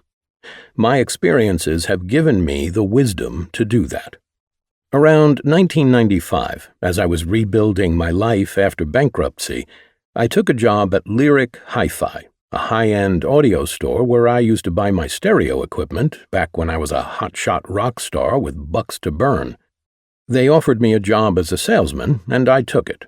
And for the first time in my life, I felt like Ray Liotta's character in Goodfellas when he said, "I'm an average nobody. I get to live the rest of my life like a schnook." I'd sell stereos during the day, and then at night I'd be vacuuming the store, taking orders from Mike Kay, the owner. JJ, there's dirt on this floor. JJ, wipe the dust off the equipment. JJ, go help that customer. So this is where it's wound up, huh? I thought. My father was a salesman, and now I'm a salesman. I'm no different from Lou Siegel. It doesn't matter if it's stereos and not jewelry. I'm just a salesman. Some people would just drink themselves into oblivion at this point. For me, I had the wisdom to believe it was going to turn around. As I was pushing that vacuum, I couldn't get my head around the fact that this was how my life had worked out. But I also knew there had to be another way. I knew that something else would come. Not because of some mystical help from a benevolent universe shit, but because in my off hours, I found a way to keep building on my music industry experience, like picking up some extra cash by doing licensing deals for the band's catalog, for example. As an atheist, I don't believe in divine intervention. I don't believe in that deus ex machina shit. But what happened next was almost enough to make me reconsider my spiritual worldview. One day, out of nowhere, I got a call from a drummer in an Atlanta band that years earlier I used to produce. A band called Seven Dust, called Crawl Space at the time, needed a manager, he told me, and they wanted me to do it. So I signed on, and, just like that, I was back in the business. With Twisted bass player Mark Mendoza, I co-produced Seven Dust's debut album, and, under my management, it went on to sell nearly 500,000 copies. It was on its way to platinum, and it put the band on the map. As the manager and producer, I made more money than I had ever made with Twisted Sister. Because they had a drug and alcohol problem that I could tell was going to hurt them, we didn't see eye to eye on the future of the band, and eventually we parted ways. But not before I bought a weekend house on Long Island, socked away a pile of money, and re-established my credibility in the music industry. There may be no greater example of wisdom than a meeting I arranged with Dee in February 1996. This meeting led to a cessation of hostilities between us that had been roiling in me since the day I hired him on February 8, 1976. You need to understand that at this point in our lives, and for many years before, Dee and I hated each other. We'd been in business together, and that was it. When the band fell apart and we both went bankrupt, neither of us had any desire to ever see each other again. And we hadn't. Until that February meeting, without which, it turns out, the band would never have come back. A month before, in January 1996, I had requested an update of domestic record sales of Stay Hungry, only to learn that we had hit the 3 million mark. Every million records sold equals one platinum album. So, unbeknownst to us, we had become triple platinum artists. Not bad for a band that no longer even existed. So I requested that triple platinum album plaques be manufactured for each band member. I gave the record label the addresses of each of the band members, so I didn't have to be the middleman and distribute the awards. At this point, the only members I was talking to were Mark and AJ, so I had no desire to take responsibility for the delivery. Every plaque was delivered except Dee's, which was returned to the factory. The label asked me where they should send Dee his award. So here I was in the middle, after all, and the last thing I wanted was to connect with Dee. I reached out to a mutual friend for Dee's current mailing address. I never heard back, so I finally decided to bite the bullet and call Dee directly. I left a short message and my number on his answering machine, and the next day, Dee called. We hadn't spoken since January 1988, at a final meeting in our lawyer's office, which hadn't gone well. Dee had wanted to buy the Twisted Sister trademark from me, and although this isn't a direct quote, my reaction was something like, "I would rather eat dog food from a toilet bowl in the middle of Times Square than ever sell you the Twisted Sister name." I stormed out, and that was that. Until this moment, 8 years later. "Hey, Jay, it's Dee," he said when I picked up the phone. "I got your message." "Hey," I said. "I hear that you had a daughter, Jay. Congratulations." He then told me that he had just had his 4th child, and I congratulated him. We were just two dads talking about our kids. After the niceties were exchanged, Dee explained that he did get the package, but when he asked the postman where it was from, he was told it was from a company called Illegal Records. Not knowing that that was the name of the company that manufactures the plaques, Dee thought it was a demo tape from a band on some indie label, and he refused the package. He then apologized and asked me to have it resent. At that point, I suggested that we talk. We hadn't spoken in 8 years, and I suggested that maybe it was time to just say whatever was on our minds and close the door on our history. I invited him to my apartment, and he accepted.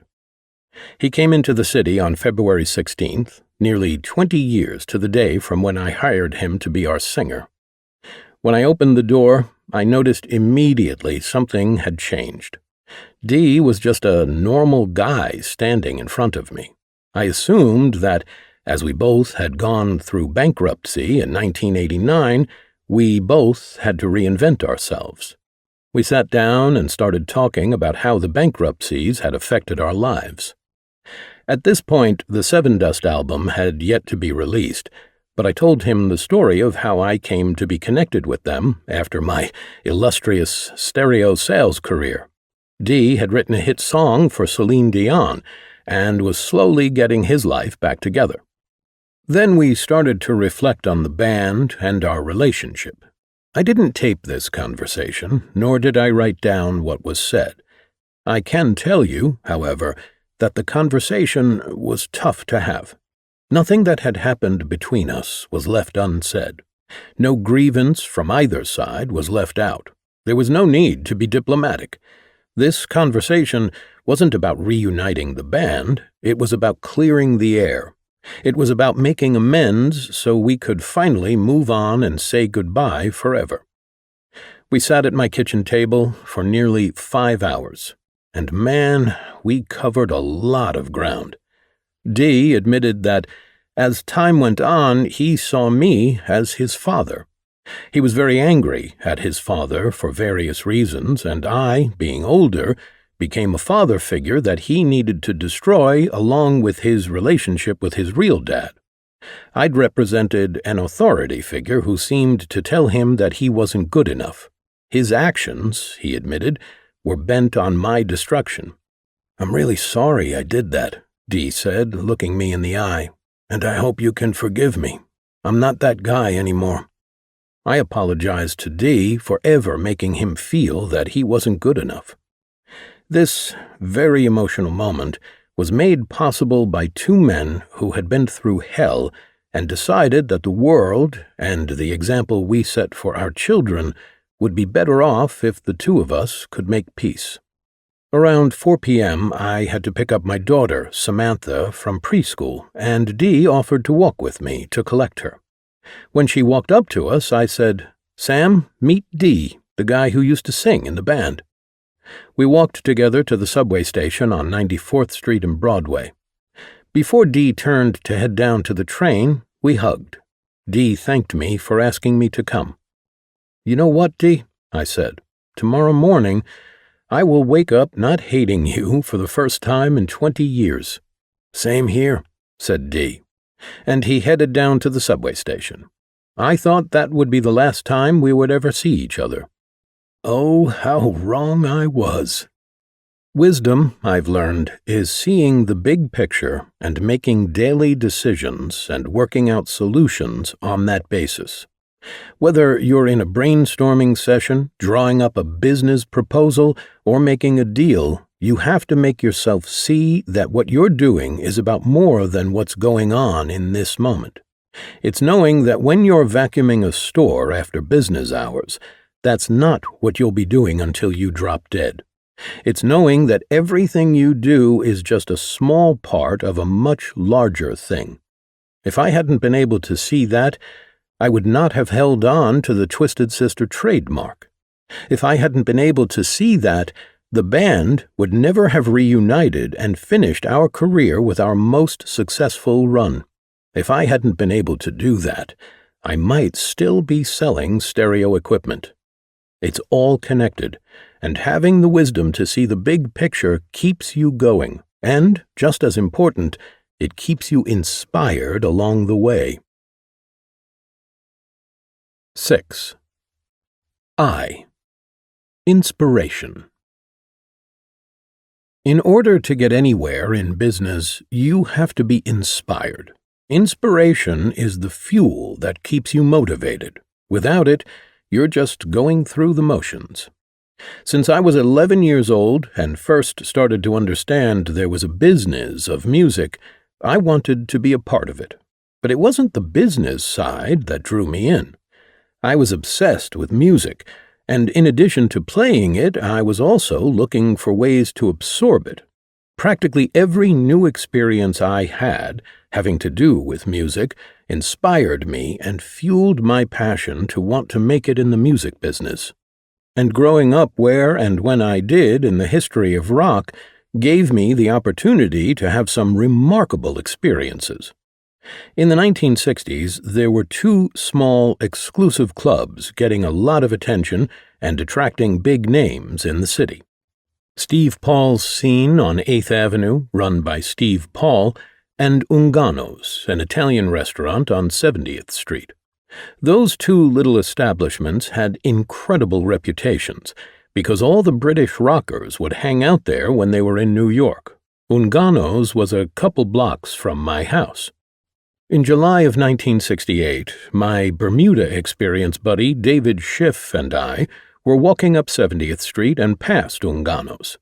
The restaurant had a sign in front, and spelled out, in those tacky small plastic letters, was "Tonight, Free and Spooky Tooth." You have to understand how shocking this was. This was a funky little neighborhood joint. More shocking than that, David said, "We can get in." How? We were underage at the time. They were not going to let us in. My mother recently met Free's manager, a guy named D. Anthony. Dee's mother was the archetypal hot mom. Free's manager apparently had the hots for her too. He told her anytime any of his bands were playing, her son was welcome, and to just mention his name to the club owner. "So I think we can get into Ungano's tonight," he said. Ungano's had all the trappings of a classic mob hangout. When we walked in that night, Nicky Ungano was sitting at a desk with a cigar, a pinky ring, and a racing form. He looked up at us, 2 17-year-old Jewish kids from the West Side, and asked, "What do yous want?" "We're guests of D. Anthony," David said. "How the fuck you know D. Anthony?" Nicky asked. "My mom's a personal friend." "We'll see about that," he said, and disappeared behind a curtain. I said to David, "Your mother better know this freaking guy, or you and I are going to be in cement fucking footwear." A few minutes later, D. Anthony emerged from the back room. "Who the hell are you?" he demanded. "My mother," said David, pausing for effect, "is Charlotte Schiff." And right in front of our eyes, that tough bastard, Mr. Anthony, transformed into that guy from The Wizard of Oz. "Well, that's a horse of a different color." With a smile on his face and a bounce in his step, he walked the 2 of us into the legendary Den of Iniquity. We were 17, and we were in Ungano's. The room was dark, but I could see tables and 15 or so people scattered throughout the room. And lo and behold, Free, whom I had seen the night before with thousands of other fans at Madison Square Garden, was playing right there on the floor, because the stage hadn't even been set up yet, and they're performing their first album, Fire and Water. D. Anthony walks us up to the front, right there in front of Paul Kossoff and Paul Rogers, puts his arms around each of us, and he says, "What do you think of my band, Free?" "We saw them last night at the Garden," I said, astounded and feeling very much out of my body in the moment. "Well, boys," said Mr. Anthony, "have a seat and enjoy yourselves." David and I sat. "Do you believe we're in Ungano's?" I said, "and freaking Free is playing like 5 feet away?" After Freeze said, Nicky Ungano came out and announced that Spooky Tooth wasn't feeling well, so they wouldn't be performing. And then he said 2 words that would turn the rest of the evening into a life-altering experience. Open jam. Out of the shadows, Jim Keltner from the Delaney and Bonnie Band got up from a table and took a seat behind the drums. Chris Wood from Traffic joined him. Then Rick Gretsch from Blind Faith strapped on a bass.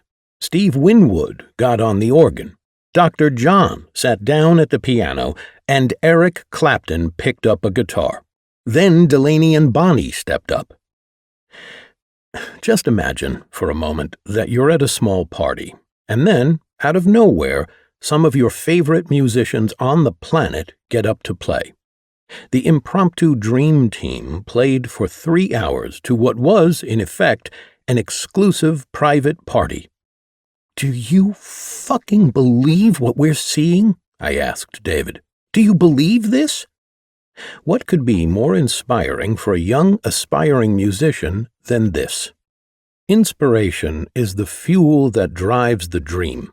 Inspiration compels you to take the necessary risks to achieve your goals. Inspiration takes away the fear, or at least quiets it down. Why was I not afraid to take risks? Why was I not afraid to fail? Every entrepreneur's journey started with inspiration from something that they saw, experienced, read, or heard. And from that point, they had no choice but to pursue their dream. Since I was a kid, rock and roll and R&B have totally inspired and consumed me. I saw the Beatles on TV and said, "That's what I want to be." Then, in a second wave of inspiration, Bowie came along. The Beatles lifted me off the planet, but Bowie shot me into the stratosphere, and I was soon floating in my tin can far above the moon. Starting from the age of 15, I went to see every performer I could, almost every night of the week. I carried a guitar around with me everywhere I went and told people I was going to be a rock star. I practiced my guitar for hours on end and imagined myself playing with the Grateful Dead, the Allman Brothers, Led Zeppelin, Pink Floyd, the Rolling Stones. I also knew one thing for certain. I didn't need a high school diploma or a college degree, which is why I became a high school dropout. I had a crazy dream, which I had absolutely no idea how to accomplish, and I took risk after risk without any safety net. I had no choice. I had to have it so bad, nothing could stop me. On the back cover of my favorite Paul Butterfield blues album was a picture of Mike Bloomfield playing a Fender Telecaster. So I wanted that one. I crammed a fistful of weed money into my pocket, went down to 48th Street, and walked into the famous establishment, Manny's Music. "I want to buy a Fender Telecaster," I said. "I have $135. The clerk said, "It's $147.50. "I have $135, I repeated. "Too bad, kid," he said. "Get out." Undeterred, I walked across the street to a place called Jimmy's. "I just got thrown out of Manny's," I told the clerk. "I've got $135 and I want to buy a Telecaster," I said, and I laid the cash out on the counter. "Do we have a deal?" We did. Now I had a real electric guitar. I was dealing pot for cash and playing music, jamming all night and barely surviving in school. Then I got slammed with mononucleosis and was, once again, pulled out of school and sentenced to my bed to recover. The last time I was sick and alone, I listened to the radio all day and discovered Hey Paula. This time, I immersed myself in the blues. I absorbed albums by Albert King, John Mayall and the Blues Breakers with Eric Clapton, and Paul Butterfield. I spent 8 hours a day listening to those records and playing my Telecaster. I'd pick a song and listen to it over and over and over again. Then I'd play it on my guitar, over and over and over again, for hours and hours a day. When I returned to school 6 weeks later, I knew enough to legitimately call myself a guitar player. I understood the positioning, I understood the form, I knew the scales that you needed to play the blues, I had the chord changes. I got it, and I was so excited. Sometime around the winter of 1968, a kid named Ricky Paul walked up to me in chemistry class at Brandeis High School. "You must be a musician," he told me, looking at my long hair. "Yeah," I said. "Do you read Rolling Stone magazine?" "Yeah," I said, because every real musician did. "Did you hear about this Johnny Winter guy? He just signed the biggest record deal in the history of Columbia Records." "Yeah," I said. "He got a $600,000 advance." "Well, his manager is my brother, Steve Paul. Winter is playing at the Fillmore East this weekend. Do you want to go see him? You'd be my guest." I'd never been inside the hallowed halls of Fillmore East before, so I said, "Great." The opening act that fateful evening was Terry Reid, a British bluesman who was purportedly the original choice for lead singer of Led Zeppelin. Then Johnny Winter came out and blew the doors off the place. He was just flat-out freaking unbelievable. B.B. King was the headliner, and it was the first time I'd ever seen him in the flesh. I was enthralled, mesmerized, gobsmacked, and this place was right down the street from where I lived. I could go there literally any time I wanted. I looked at the billboard of upcoming shows and saw that Iron Butterfly with Canned Heat and the Youngbloods would be playing the next weekend. The following week would be Blood, Sweat, and Tears. Tickets were $3. $3 freaking dollars. I mean, who couldn't go? I started buying tickets and going to the Fillmore every weekend. But they weren't just concerts, they were training sessions. They continued to feed my inspiration, which fueled my motivation. I'd go see whatever band was playing that weekend, then head home at 3 a.m. and stand in front of my mirror with my guitar slung over my shoulder, pretending to be whomever I'd just seen on stage that night. If I saw Iron Butterfly, I'd be Eric Brann in the mirror. Canned Heat turned me into the John Siegel version of Henry Vestine. This is the way it went every single weekend, month after month. Rock star in training, on every level. Then one day I saw that the Grateful Dead were coming to the Fillmore. The Dead's 6-hour concerts were legendary, and you had to be on acid to see them. It was like a prerequisite. I was so excited. This was going to be an unbelievable experience. Not only that, but they'd be opening for Janis Joplin. On the evening of the concert, I got my ticket, dropped my acid, and waited for what I thought was going to be a typical 6-hour Grateful Dead show. My LSD kicked in, everything started to melt, and then, perfectly timed with my burgeoning acid trip, the Dead took the stage. They tuned up, they played one song, then they said goodnight. As they exited the stage, I cried, "Everything is melting and you're leaving." I'm pretty sure I didn't perform in front of my mirror that night. Undeterred, I kept going to the Fillmore every weekend to see all the great bands of the day, but the mythical 6-hour Dead concert continued to elude me. When I saw they were coming back to open for Country Joe and the Fish, I, of course, bought a ticket. Obviously, I had learned nothing because, once again, I took all this acid and settled in for the marathon. The Grateful Dead came out and tuned up. They played China Cat Sunflower, and they said goodnight. Then Country Joe stepped up to the mic and said, through his swirling, multicolored face, "You people in New York who have never seen a full Grateful Dead show, you really need to see them. So tomorrow night, on this stage, we're going to open for them." The next night I got my ticket, took my seat, and timed my acid drop so that it would hit just as Jerry Garcia and the crew started their show.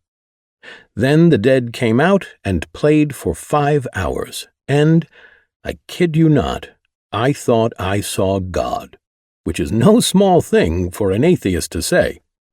It was one of the greatest experiences of my life, and it had a profound effect on me. It also taught me a lot about crowd dynamics and the unique relationship that a band can cultivate with its adoring, cult-like fans.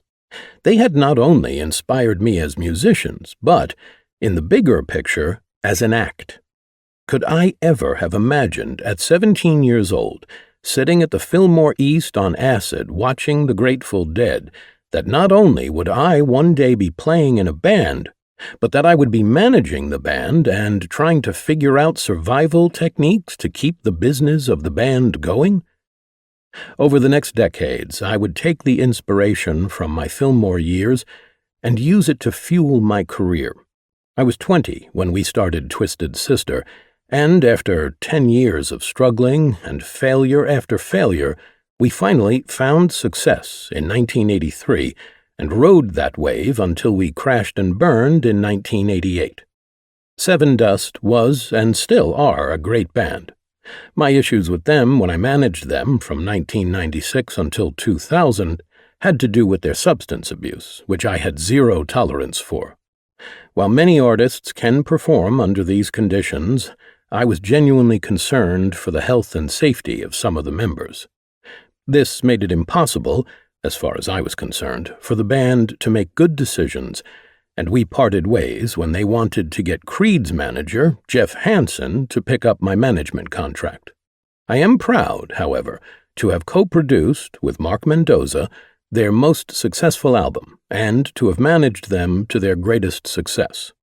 Over the years, they have asked me to return as manager, but we are better off as friends, and I wish them continued success.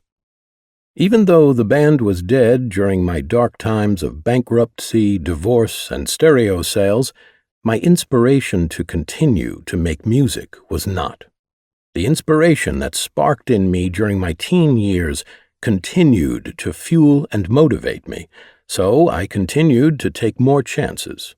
I remarried and had a child. I reinvented myself as the producer and manager of Seven Dust. It's all, well, twisted together. Tenacity is the will to keep going. Wisdom is the understanding that things will change. Inspiration is the fuel that powers your rocket. I took some very big risks and suffered a number of very big crashes. I had plenty of sleepless nights. I had times when I felt that I was staring down into the abyss. Did I walk away from the music business after the birth of my daughter and assume that I was no longer able to withstand that risk again? Yes, I did. So why did I return yet again to the scene of such victory and defeat? It all comes down to passion fueled by ongoing inspiration. My passion was, and still is, so great that the sheer nature of the intoxicating effects of changing the world through music keeps giving me the faith that I will succeed. Inspiration is the fuel that drives the dream. The feeling of, I have to do this, triggers your passion, which ignites the fuel that gives you the energy to go pursue your dream, come hell or high water, challenge, crisis, or catastrophe. Every successful person I've ever met has said that, in the beginning, the desire to achieve the dream overrode everything else. But the truth is, there may come a point where your passion runs out, and if you don't succeed by then, you're done. When I was 20, I loosely determined that my passion was going to last me 5 years. I was going to be a rock star at the age of 25, and if I didn't make it, I would start all over again as something else. My passion didn't flounder, though, and by the time I was 29, the band still had no record deal, despite our success in the bars and clubs. I remember telling my manager in 1981, after our umpteenth rejection, "You got 1 more year. If you don't get me a record deal by the time I'm 30, I'm out." I had never said that out loud before. I'd never officially given myself a deadline to end it. But my passion, the 10 years of work and the unrelenting busting of my ass for the love of rock and roll, was about to run out of steam. Even though we were making a lot of money as a bar band, I saw down the line that wasn't going to continue. The drinking age in New York State was changing, and wisdom told me that would have an impact on our performance success. We were going to lose a huge chunk of our live audience if the drinking age got raised to 21. Nobody in their right mind thought it could ever happen. The liquor lobby was too strong, and there's no way that New York, Connecticut, and New Jersey were ever going to submit to it. I was looking at this clock ticking and thinking, it's perfectly coming together, the drinking age and my 30th birthday, which scared the crap out of me. The photo shoot for Under the Blade was at midnight of July 19th, 1982, the day I turned 30. As the clock struck 12, we were shooting our first album cover, and I thought, wow, it happened. We made it. And that's precisely when the record company went bankrupt. How many people want to become successful rock stars? Thousands. How many become them? 10. It's a constant weeding out process. How many athletes want to win a gold medal at the Olympics? Thousands. How many get the gold medal? 1. There's a winner. It's a Ponzi scheme, and your passion takes you through this filtration system over and over and over again. But, inevitably, there comes a reckoning. Your inspiration is either putting food on your table or it's not. The only difference between those of us who have succeeded and those who haven't is that we just managed to pull it off before the need to survive superseded the inspiration to continue. The harsh reality is that if the money is not paying for you to pursue your passion, then it's time to find another passion or shift your passion from vocation to avocation. 99 out of 100 people who pursue audacious goals will eventually conclude that it's time to do something else. And there's nothing wrong with that. There's great value in a hobby that inspires you because it gives you energy to pursue the activities that pay. Everybody who's been in a wedding band has had the same dream I did. At some point, their initial dream of stardom had to convert into something else because they obviously weren't going to become rock stars. So maybe they went back to school, got degrees, and became dentists or carpenters or tech giants. Maybe they still played in a wedding band on the weekends, but that was for fun and maybe to make a few extra bucks, and that was good enough. So where does that leave you? As an entrepreneur, you've got this idea.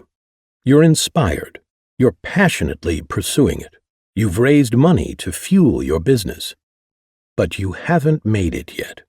You're scrambling to make payroll. And then you come to that moment of truth where you look in the mirror and you realize it's time to fold your tent. Now, there are people that will say you should never give in to that you should, in the words of countless motivational speakers, never, ever, ever, ever give up. But is that really true? Well, yes and no. I believe that you should never give up on your goal to succeed wildly. But you may determine that it's time to give up on the goal of succeeding in a particular way. That'll be your decision at your moment of reckoning, and only you can make it. At the very least, you'll need the inspiration to make it to that moment. Quitting before then will leave you with too many unanswered questions and too many regrets.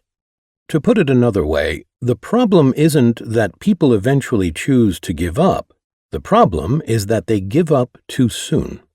When we were building Twisted Sister, we had countless opportunities to fold our tent, so why didn't we? There's an inherent conflict between inspiration and tenacity. On the one hand, you could say that tenacity really kicks in when the inspiration wears off. On the other hand, there can come a time when it's a wise move to throw in the proverbial towel and direct your tenacity toward a new pursuit. The tipping point for us was that TV show in England that saved our careers. If that hadn't happened, then we wouldn't be sitting here talking about Twisted Sister, because you'd have never heard of us. On any given day, leaving your house can change your life. On any given day, a seemingly random conversation can be a game changer. While an entrepreneur has to believe that, an entrepreneur also has to look at the reality. My reality was that even as great as we were as a band, we were confronted with bigger issues we could not control, and those issues would have eventually led to our demise. Inspiration feeds your spirit and makes you feel happy about what you do. It's not just the pragmatic business decisions that you make, but it's the feeling that you've done something better for this world. Inspiration is that magic pill, and it's always important, whether you continue on your original path or find something else that lights your fire. I'm still inspired by great musicians and great performances. I still listen to rock bands.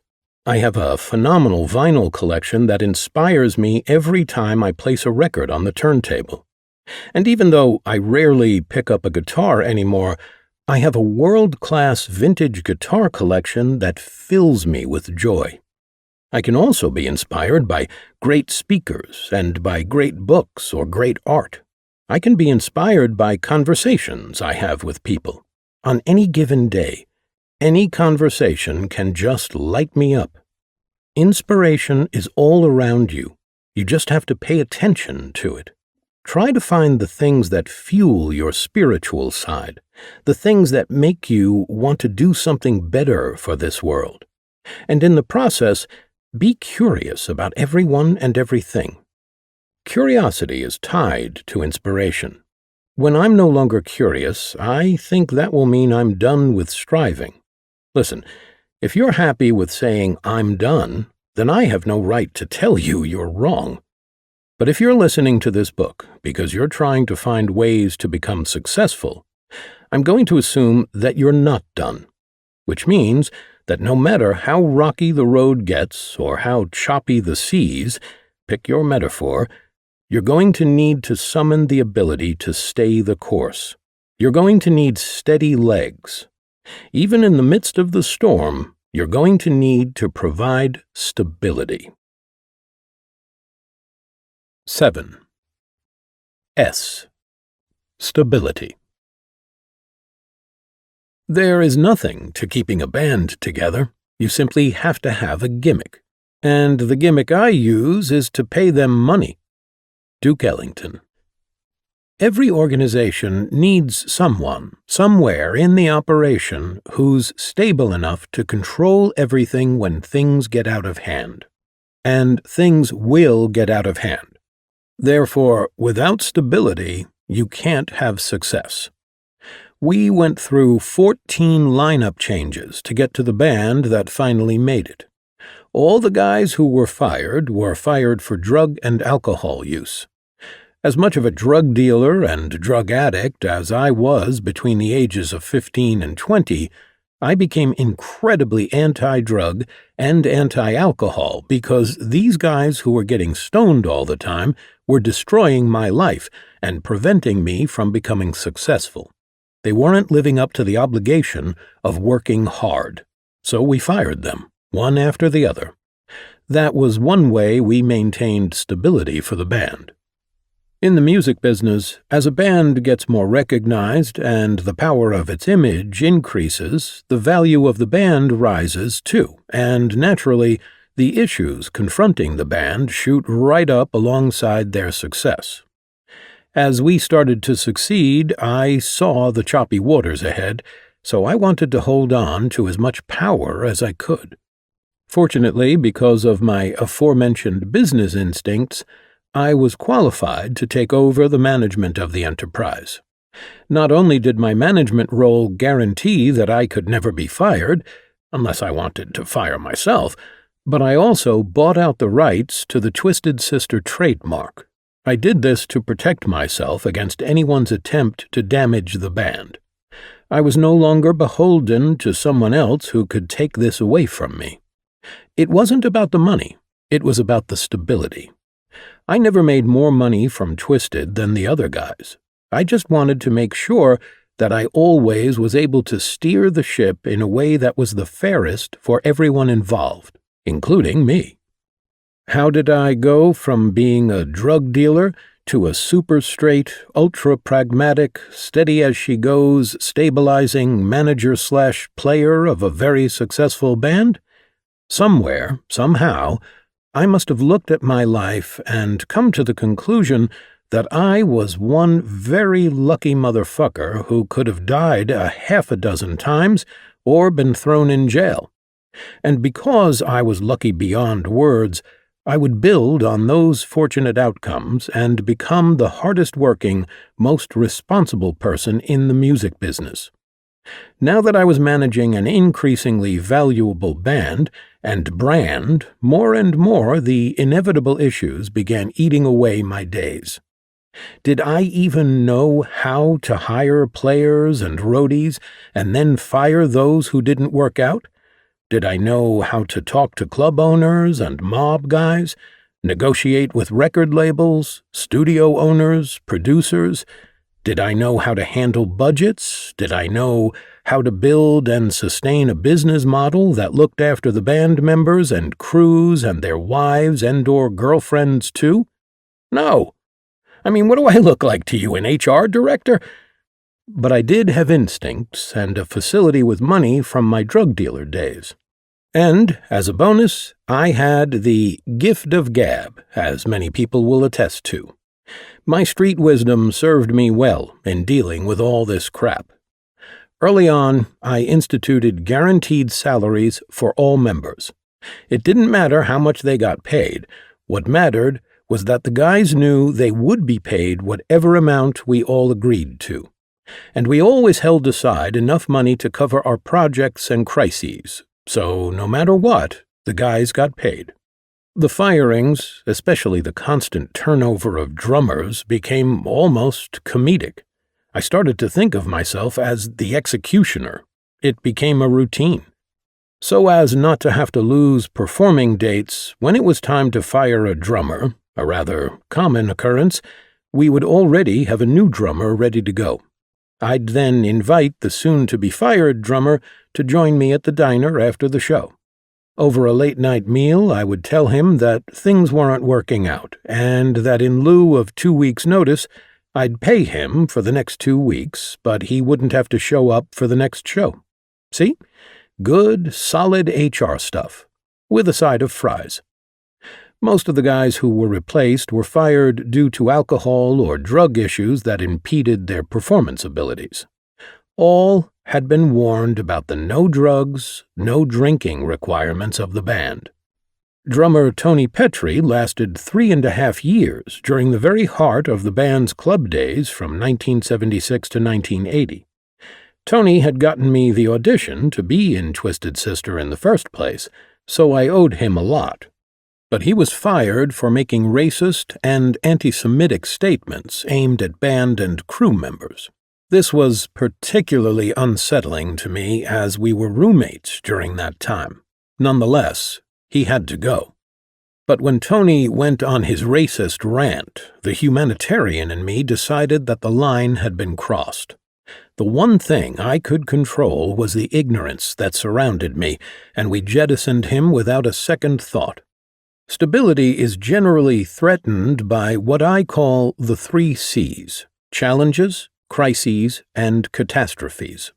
Trying to differentiate between challenges, crises, and catastrophes became part of the calluses, maybe that's the 4th C, that I developed as I grew into the manager role. An example of a challenge is having to learn 2 new songs in a week because the fans demanded new material. A crisis might be that the truck breaks down on the way to the gig, or having to fire a band member. An example of a catastrophe is losing a record deal just before signing, or, worse, figuring out how to manage the band internally and externally when a member suddenly and unexpectedly dies. Before we get to that, it's important to cover how we came out of the catastrophic events of the band breaking up, my subsequent bankruptcy, and the circumstances that brought us back together. In September 2000, after I had reconciled with Dee, but before the band reunited, Jason Flom, Atlantic Records' soon-to-be chairman and CEO, and the person who had originally wanted to sign us to Atlantic, was being honored by the United Jewish Appeal at Tavern on the Green in New York City. I was having a casual conversation with his assistant one day who mentioned this event to me. "Who's going to play for Jason at this thing?" I asked. "Maxbox 20, Kid Rock, Sebastian Bach from Skid Row, and Blue Man Group. They're all going to perform unplugged for Jason," his assistant told me. Because of my accumulated wisdom, and therefore my ability to see the big picture, I immediately knew that Twisted Sister should appear at that show. Now, that might sound obvious, but given that things were terrible between the members of the band at the time, it shouldn't have seemed like a realistic possibility. To put not too fine a point on it, we all just fucking hated each other. On the other hand, I had just reconciled with Dee. What if I could convince the band to make a special appearance and perform for Jason? I said, musing out loud. She was fully behind it, so I called the guys up and explained what was going on. "You know, we could show up, and it could be really cool," I told each one separately. Everyone agreed. We hadn't performed together in 13 years, but we figured a little rehearsal on a few songs and we'd be good as new. The rehearsal never happened because the day before the performance, Mendoza cracked his ribs in a car accident. But, animal that he is, he didn't want to cancel.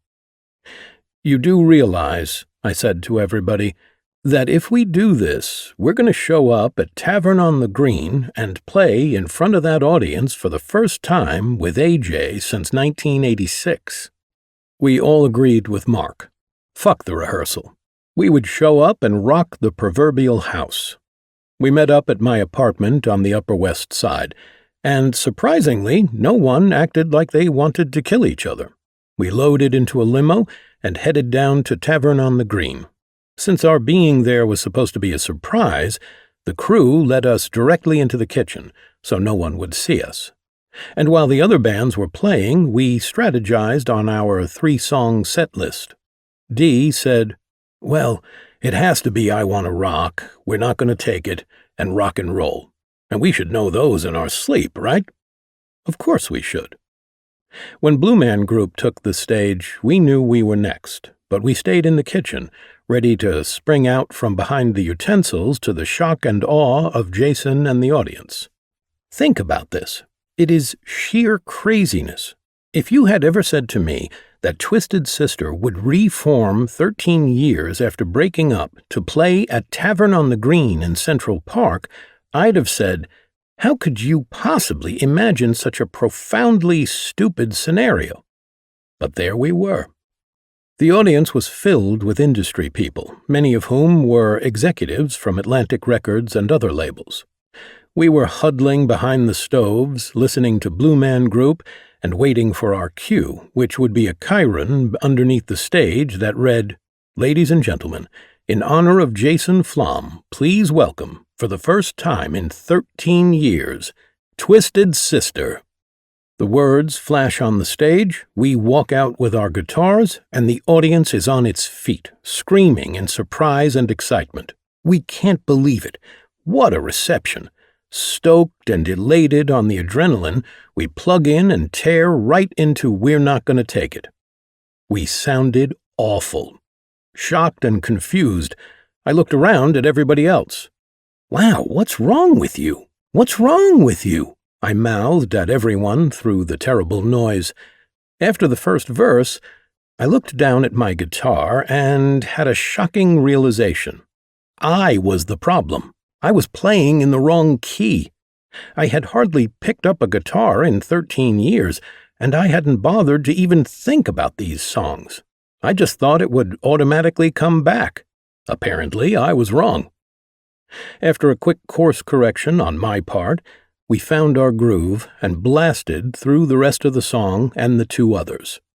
At the end of I Wanna Rock, All the other musicians from the evening joined us on stage. Blue Man Group held up "I Wanna Rock" signs, and the place went completely apeshit crazy. It was a fantastic show, but that was enough. I wasn't thinking that this gig for Jason was going to lead to anything else. We'd done our part to honor him, and that was totally fine. Still, because we did have the unique experience of playing together without killing each other, I found myself trying to figure out ways to get the band recognized and rebuild the brand. I approached VH1's Behind the Music about doing a piece on Twisted Sister, and they showed no interest. Seriously? I thought. Are we that uncool? Have we completely fallen off the face of the earth? Once upon a time, we had been the biggest band on MTV, and now I couldn't get VH1 to even look at us. It really pissed me off. Then VH1 got a new executive vice president, a guy by the name of Rick Krim. Rick's first job in the music business had been working on an MTV Twisted Sister project. Twisted and 100 of our fans were flown to Europe as a promotion for Come Out and Play. His job was to usher those kids over. So Rick and I went way back, and look what we'd accomplished.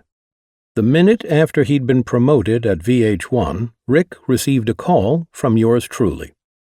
"Mr. Executive Vice President," I said through the phone, "exactly why is it that Twisted Sister is so persona non grata that you guys won't even do a Behind the Music on us? What are you talking about? They told me they're not interested." "I'll take care of that," said Rick. And the very next day, I found myself in a meeting with Rick and the show's production team. "I understand that Twisted Sister wants to do Behind the Music," said the new boss to his minions. "Anybody have a problem with that?" The answer, of course, was no problem at all. If you've ever seen an episode of Behind the Music, you know they're all very similar. Band gets together, band makes a fortune, band gets drunk, someone dies of an overdose, the band loses it all, and everyone hates each other's guts. It's the same story over and over and over again. Just change the faces and the name of the band, and it's the same story.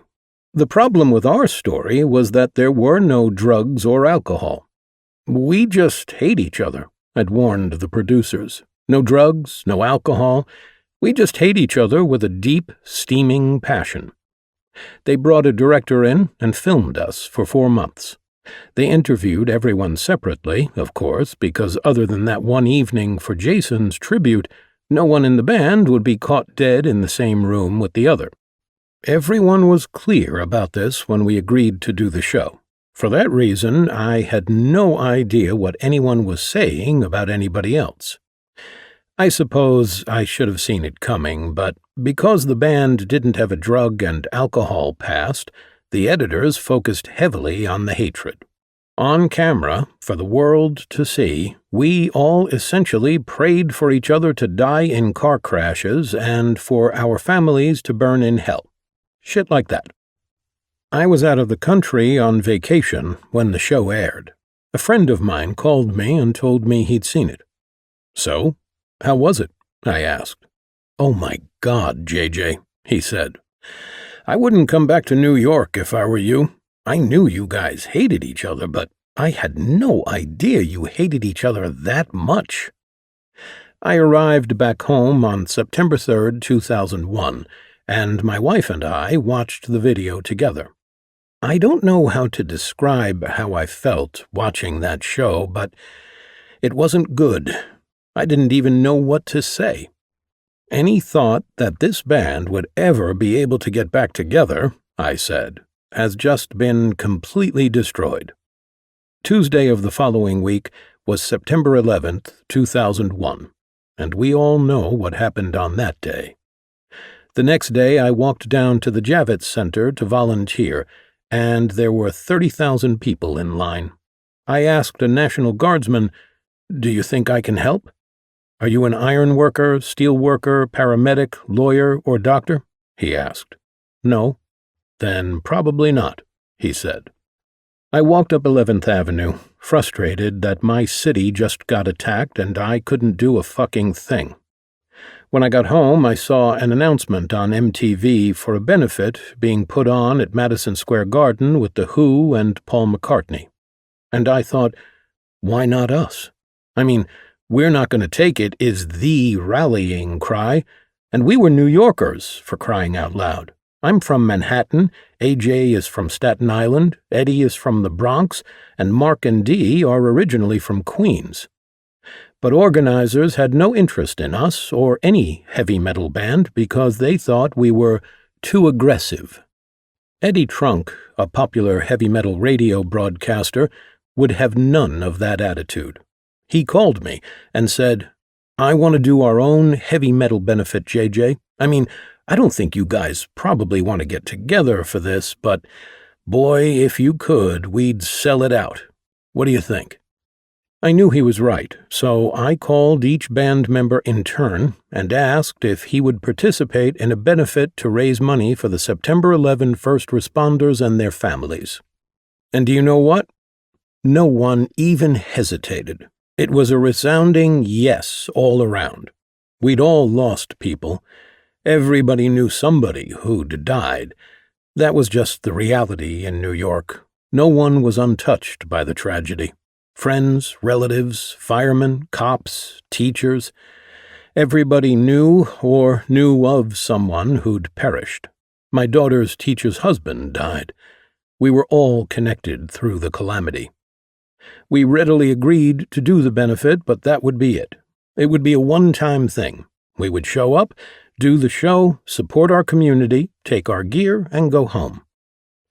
I'm not doing any press pushing Twisted Sister or our catalog, I told Eddie. I'll do press supporting the September 11 benefit, but I will not participate in anything that looks remotely like it's a reunion. He agreed. As you know from our rough start at the Jason Flom tribute, we really needed to rehearse. But I was nervous that once we all occupied the same room, the acrimony created by the Behind the Music documentary would lead us into a brawling fistfight. So I hired a crew to film our rehearsals. I told the guys that it was because VH1 wanted footage of the rehearsal for promotional purposes.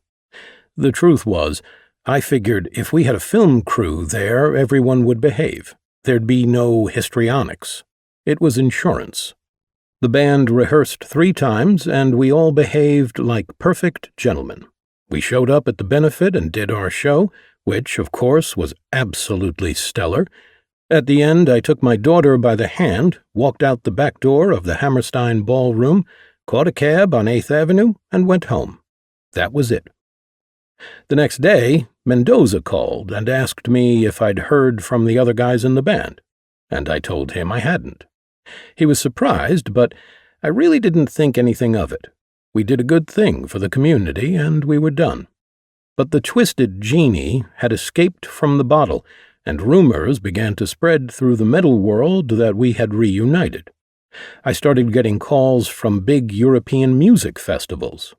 One big Swedish festival called and asked if we'd headline the following May. Not just be on the bill, headline. As a musician, I thought this could be great, but as a manager, I knew that one gig wasn't going to be worth it. The logistics of putting together a company for a major arena show is huge. In order to justify the cost, you'd need to book a series of shows, not just a one-off date. Still, I was amazed because even at the peak of our career, we'd never been headliners in Europe. We typically played the 7th or 8th spot in the lineup. So this was a really compelling opportunity. I called Dee and Mark, and they readily signed on, but Eddie declined. He had been playing in a wedding band, and he told me they would have a scheduling conflict with the Swedish festival gig. "Excuse me?" I said. "We're playing a wedding on that day. I can't lose my gig," he told me. I know it sounds absurd, but later I understood what Eddie was saying. I was asking him to trade his ongoing gigs for one show. He was concerned about his income source. So I get it now. But at the time, not so much. I was fucking shocked. I looked at my business partner, Sean Sullivan, and, still nonplussed, I told him that Eddie couldn't do it because he has a wedding gig. Then I said this. Listen to me carefully, Sean. If I ever mention the words Twisted Sister Reunion again, your job is to punch me right in the mouth. You just knock me out. You'll never hear those words from me ever again. In hindsight, Eddie was really right. Putting together a crew and rehearsing properly would cost a lot more money than we'd have made on only one show. But the following year, we were offered another headlining festival gig. I told our road manager that if he could find 3 or more gigs like that, we'd consider it, because then we could come up with a plan for a whole tour, and that would make good business sense. Call it Duke Ellington's gimmick of paying people money, if you'd like. We went to work on implementing that idea. Maybe a reunion was in the cards after all, my recent comment to punch me in the mouth notwithstanding. It took 2 years to rev up a crew and the gear necessary to actually pull off something of this magnitude. This reunion tour, in my mind, would last 5 years tops.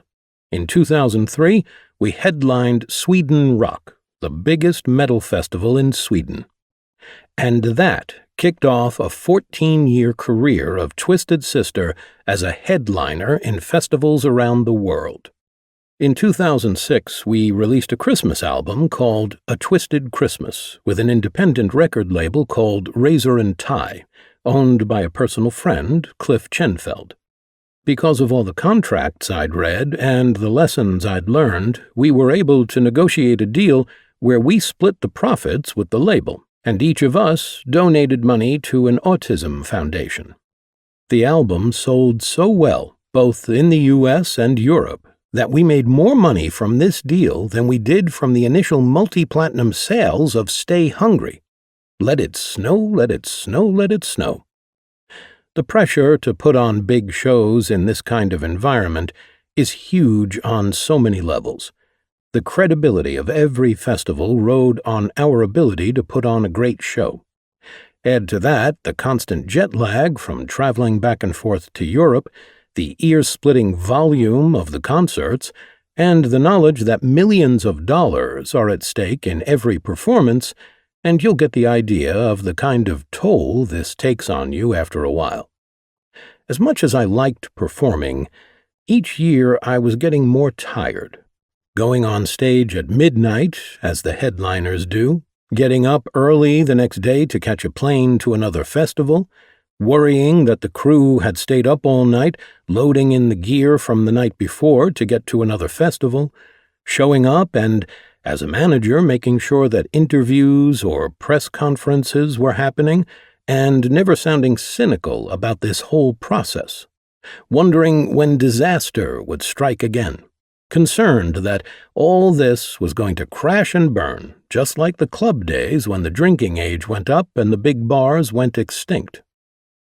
And then, on Friday, March 20th, 2015, catastrophe did strike when A.J. Perro died of a heart attack while on tour with another band. On April 8th, 2016, we made the official announcement that 2016 would be the last year that Twisted Sister would perform live concerts. Most businesses are confronted with challenges on a day-to-day basis. The problems are basically manageable. It may take a few minutes to get your ducks in a row. You may need to take a deep breath or have a quick meeting. These are small fires that need to be dealt with as quickly as possible. Coming up with a solution to a crisis may take up to a week. Usually, the key is to gather as much information as possible, then to anticipate questions, and, ultimately, articulate a solution to help you get past it. Yes, these are bigger problems, and if you don't handle a crisis well, it could be disastrous to your company and/or your career.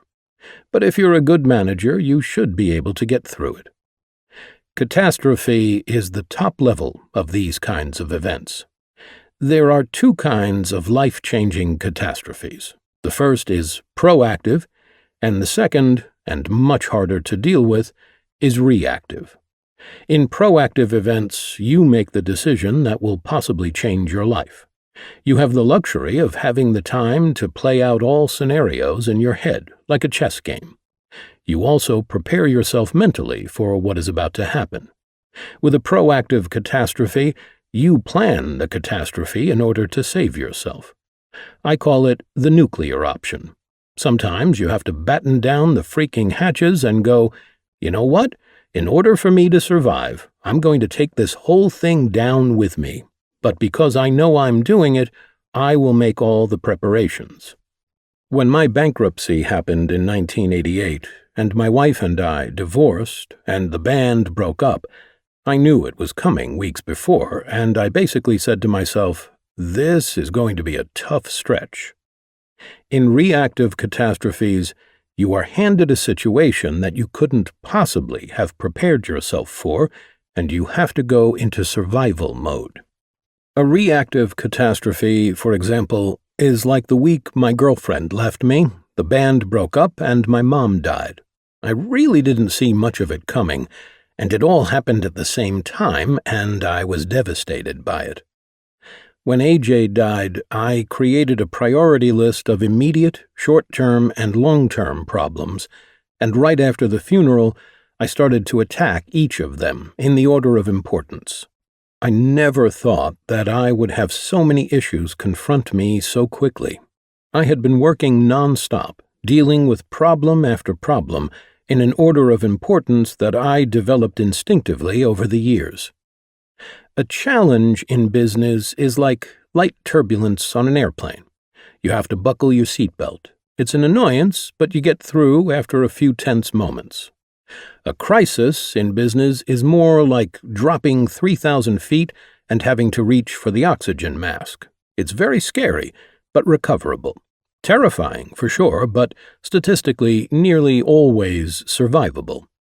And then there is catastrophe, the impending feeling of doom. On planes, catastrophes are frequently fatal, unless the pilot and crew are highly skilled and practiced at responding properly when disaster strikes.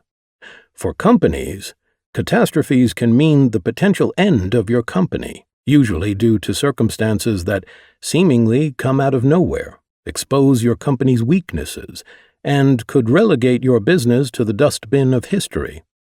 Twisted Sister had a summer tour on the schedule. We'd signed contracts for various projects all over the world. Then AJ died. The best managers of catastrophes have an ability to calmly process effective responses through the haze of confusion sooner rather than later. But they give themselves some moments of breathing room to collect their thoughts before they act. The first thing we did was to have our agent contact the promoters of the festivals and tell them about AJ's death before it hit social media. The reason for this is to protect the promoters from being blindsided by press and to give them the opportunity to form a response when they were asked whether or how the show will go on. We also needed to establish how much time we had to decide what we were going to do. When a member of a world-famous band dies suddenly, there is a grace period that is generally extended out of courtesy so that the band can get its affairs in order. We knew that we needed time to think and regroup, but we had to do it quickly. Furthermore, we also decided to formally announce that 2016, the 40th anniversary of me, Dee, and Eddie as the core members of Twisted Sister, would mark the end of touring. Not a small decision, but one that, ironically, had been decided just days before AJ's death. My last conversation with AJ, 12 hours before he died, was partly to inform him of the band's vote to make 2015 the final year. After AJ's death, the rest of the band agreed to extend our touring so we could go out with a final tour to commemorate 40 years of Dee, Eddie, and me playing together. The worst thing you can do after a catastrophic event is to interpret the event as a sign. Everything happens for a reason. but that reason is not preordained. With a strong enough grasp on reality and an unwavering will to survive, one can take the catastrophe, extract its lessons, and put the resulting coincidences, signs, and omens in their place. We decided, within hours of AJ's death, over a conference call, that we would play all the shows booked that year. The next major challenge was to find AJ's replacement. We received calls almost immediately from some of the greatest rock drummers in the world, many of whom were friends with AJ. Most of them called to express their condolences, and many offered their services. As it happened, the night after AJ died, the legendary drummer Mike Portnoy and I were both asked to perform a tribute song for AJ at a show at the Starland Ballroom in Sayreville, New Jersey. Coincidentally, AJ had recently replaced Mike in the band Adrenaline Mob. Mike and I knew each other, but we had never really talked. And now, here we were, together in the dressing room, crying over AJ. Mike said to me, "JJ, if you decide to continue and you need a drummer, I'm free all summer. If you want me, I can play all the Twisted Sister shows." Once I relayed that news to the rest of the band, we knew that that issue was put to bed. Keeping a business stable through catastrophe and trauma is the key to success. If you freak out, your entire staff will freak out. Sure, you may be freaked out, but don't ever let it show. If you've done everything you can to keep an atmosphere of stability, and if you employ all your tools and skills with calm and rational thinking, you'll more easily develop a strategy and plan to emerge from the trauma intact.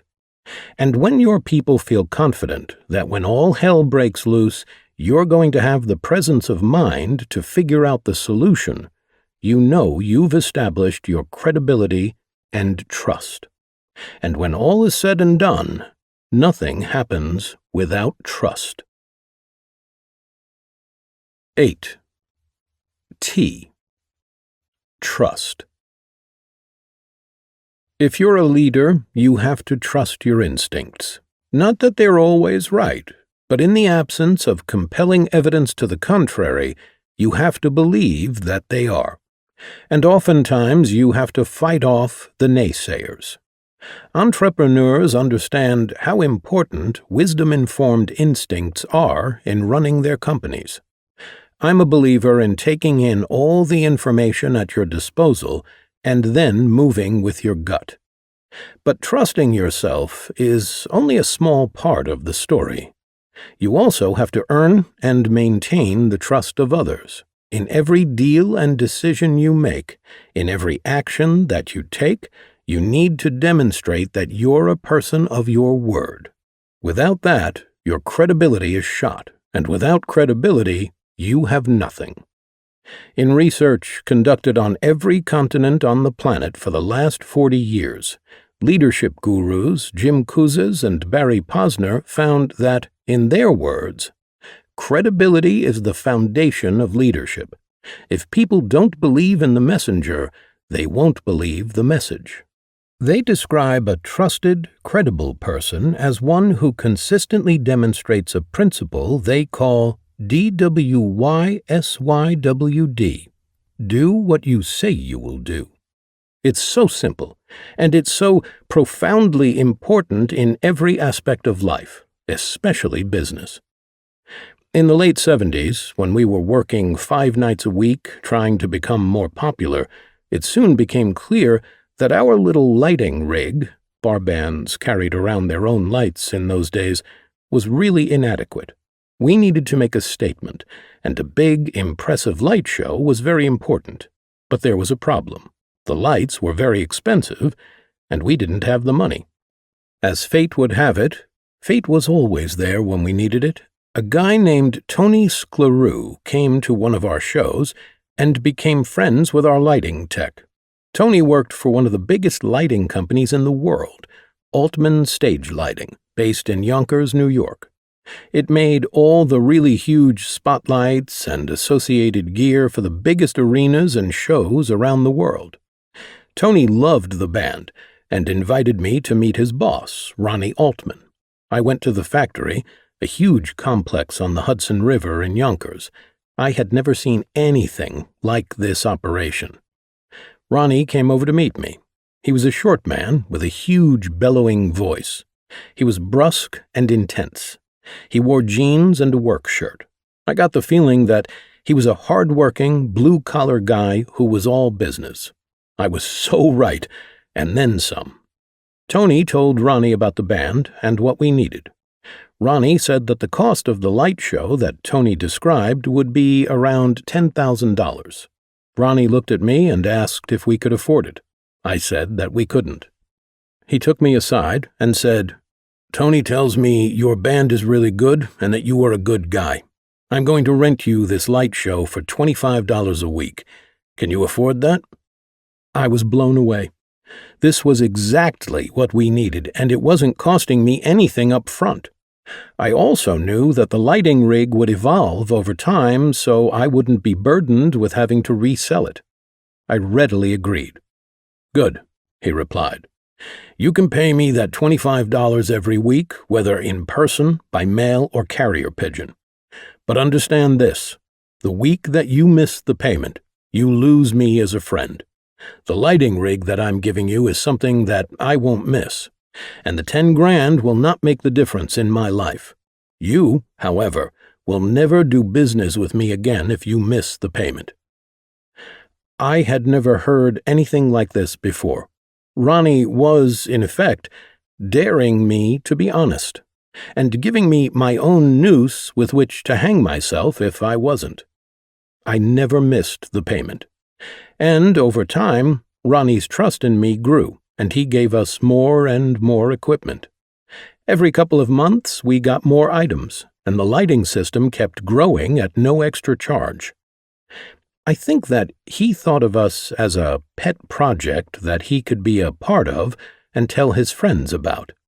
But he wanted to know that I was true to my word, that I was responsible, that he could trust me. This is really old-school stuff where trust is built on an instinct and a handshake. I have run my business with that same sense of responsibility every day since my first meeting with Ronnie. Ronnie passed away around 1981 as we were leaving the club scene. We didn't need a light show by that time, but Ronnie's lesson really has nothing to do with a lighting rig, the delivery of an album, or appearing on stage at a contracted time. It's about understanding that your word is worth more than anything in a contract. It's about the credibility that you bring to a situation. The more people can count on your commitment, the more opportunity you will have to show your character, and the more you will learn to expect the same accountability from the people that you do business with. I recently called Altman Stage Lighting to see if it was still in business and wound up speaking to Ronnie's granddaughter. I told her the lesson that Ronnie taught me. She started to cry and said that was the kind of person he was. The lesson? Fulfill your obligations. Follow through on your promises and commitments. Your credibility matters. When you earn the reputation that your word is gold, actual gold more easily comes your way. We had the same challenge with a PA system that we'd had with the lighting. We needed one, but we couldn't afford it. In the early days, we went to Mascara Music in New Jersey, and Bill Gepner, who was the salesman there, knew and trusted Michael and Mel. "What do you guys need?" he asked. They gave him a laundry list. "Okay, pick it up next week," he told us. "With what money?" I asked. "You just pay me a rental fee, that's all." I was stunned. First of all, I come from Manhattan. When you walked into 48th Street music stores, you were treated like a piece of garbage. We were being treated nicely, which was hard to believe. Secondly, he trusted Mel and Michael, and he trusted that we would be good for the weekly payment. And we were. The deal was done on a handshake. There was no paperwork. First the lighting, then the PA system. They were deals based on trust, pure and simple. Trust forms the foundation of a successful company, and it's not just about money. No doubt that money issues will break up companies, but the bond of your word is also the most important element of a productive professional relationship. Even if you're a solo entrepreneur and are totally self-reliant, you're only as good as people's belief that you'll follow through with what you say. I learned about this the hard way when band members would say they'd be at a certain place at a certain time to do certain things, and they weren't there. After a while, it gets tedious when people break that bond. It has nothing to do with the money issues. In the early days of the band, when I'd ask Mel questions about the business, he'd act like I was somehow questioning his honesty. That's bullshit. No one should be made to feel that way. It shows a significant, deadly lack of trust. So when I took over as manager, I decided to be 100% transparent with everyone in the Twisted enterprise. As I saw it, people were killing themselves and working their asses off every day. They should be able to look at the books without feeling like they're offending anyone. And over the years, the guys in Twisted have been enormously trusting of me. They don't have to be. They're invited to come to every business meeting I have on behalf of the band, but mostly they don't come because they trust me to make sure that everything we're owed is accounted for. And it is. I check the accounts daily. It may sound cynical, but the truth is that people who consistently do what they say they will do are exceedingly rare. It's so aggravating to deal with people in business who say yes but don't do yes. How can you run a business when you can't count on people to deliver on their commitments? Yet it is, unfortunately, commonplace. It sucks to have to anticipate someone else's bullshit. But with business associates, until they've proven otherwise, you have to assume that they won't deliver. Sad but true. In my band's dealings, I have a lot of guys who work like this. They're not bad people. Some bite off more than they can chew. Others are just afraid to say no. They're not inherently dishonest, but they're still damn frustrating to do business with. I like to think I set the right example in the way I conduct myself. I go out of my way to tell people that if I say that I'm going to do something by a particular day, I will do it. Period. And once they see me deliver as promised, they will trust me forever, because I've earned it. In a company, trust is the bedrock. It's about your commitment to a project, to its deadlines, to its outcomes, and to all the people who are relying on you to deliver. How can you run a successful business otherwise? Trust not only comes from the obvious act of doing what you say you're going to do, it also comes from the way you comport yourself. Do people come to expect that you're a decent human being? Do they smile when you walk in the room? Do they enjoy talking with you? Likability and trust are intimately connected. If people like you, and they like doing business with you because you do what you say you will do, they will trust you to the point where they'll always give you the benefit of the doubt. They will bend over backward to help you if you're having a rough time, if things aren't going so well. They will have your back because they know that if the situation were reversed, you'd have theirs. But remember, no matter how much they like you to begin with, the minute you screw the pooch by not following through, or by doing something underhanded, or by flat-out lying, well, they won't like you so much anymore, will they? We hired a drummer once who swore up and down in his interview that he was drug-free and that he didn't drink except for an occasional beer or two. At a gig several months later, his playing was speeding up through every song. At our first break, I pulled him aside and asked him what was going on. "Oh, I had to do some speed. I didn't get much sleep last night." "Is this a constant thing?" I asked, doing my best to extend him a bit of trust. No. This is just one time," he said. "You sure?" Yeah. I promise you it is." I liked him. He was a nice guy. He kept promising me he was clean, and I wanted to believe him, so I kept him on. Then one night during a really important show, in front of a bunch of record executives and radio station guys, he collapsed and had a seizure. When I investigated, I learned that he had done a San Francisco speedball, which is a mixture of heroin and methadone. You have to understand, this was during the time we were constantly being rejected by record labels. So, when you had guys from a record label come to your show, and you were trying to impress them, you wanted the night to go well. I trusted the drummer to not be an idiot, and he violated that trust in a really big way. So we fired him. And then there was our lighting tech/truck driver. Again, I thought he was a really good guy.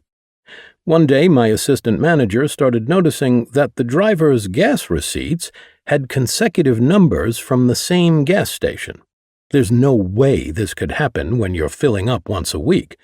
We found out that he'd taken a receipt book and just started submitting fabricated expenses. I confronted him, he pleaded guilty, and I fired him on the spot. It was the dumbest thing he could have done. I mean, he blew his job with us for what, a few $100s? And then there was Bobby the roadie, or as he came to be known, Bobby the fuckhead. One night we were in the dressing room getting ready to play our show. We were looking for music to listen to while we were psyching ourselves up. We had a boom box, but we couldn't find any tapes. We knew that Bobby always carried a satchel of cassette tapes, so someone suggested that we open his box and grab a Judas Priest tape. We put it in, cranked up the volume, and instead of hell-bent for leather, we heard our own voices, our private conversations, blasting out from the boom box. He had been recording us to collect dirt to use against the band when it suited him. Can you imagine how we all felt in that moment? There's one word that says it all. Betrayal. As you know, I'm a Manhattan kid. I'd been a street hustler and a drug dealer. I'd traveled the world and seen it all. I always had a funny view of life and a quick mouth to express that view. I could talk my way in and out of anything. I'd talked my way in and out of 2 drug busts. I'd talked my way out of getting arrested. And, as a result, I'd developed supernaturally thick skin. But getting hustled and lied to like this? That just blew me away. So that was the end of Bobby's tenure. Fuckhead. I know this whole thing about your word being your bond sounds incredibly naive in certain ways, especially in the entertainment business. But at the end of the day, when you have vendors that rely on you, t-shirt companies, truck companies, and lighting companies, for example, you have to make pledges. I had to promise, and I had to deliver. And they had to deliver, too. You have no foundation of business whatsoever if you cannot keep your word. Woody Allen famously said that 90% of success is showing up. I'd say 90% of success is doing what you say you're going to do. If people can rely on your word, they pass their experience with you to others. If they can't rely on your word, they pass that on, too. You want to know why somebody won't do business with you? Because someone told them you're an idiot and you don't do what you say you're going to do. You cannot afford to have your word mean squat.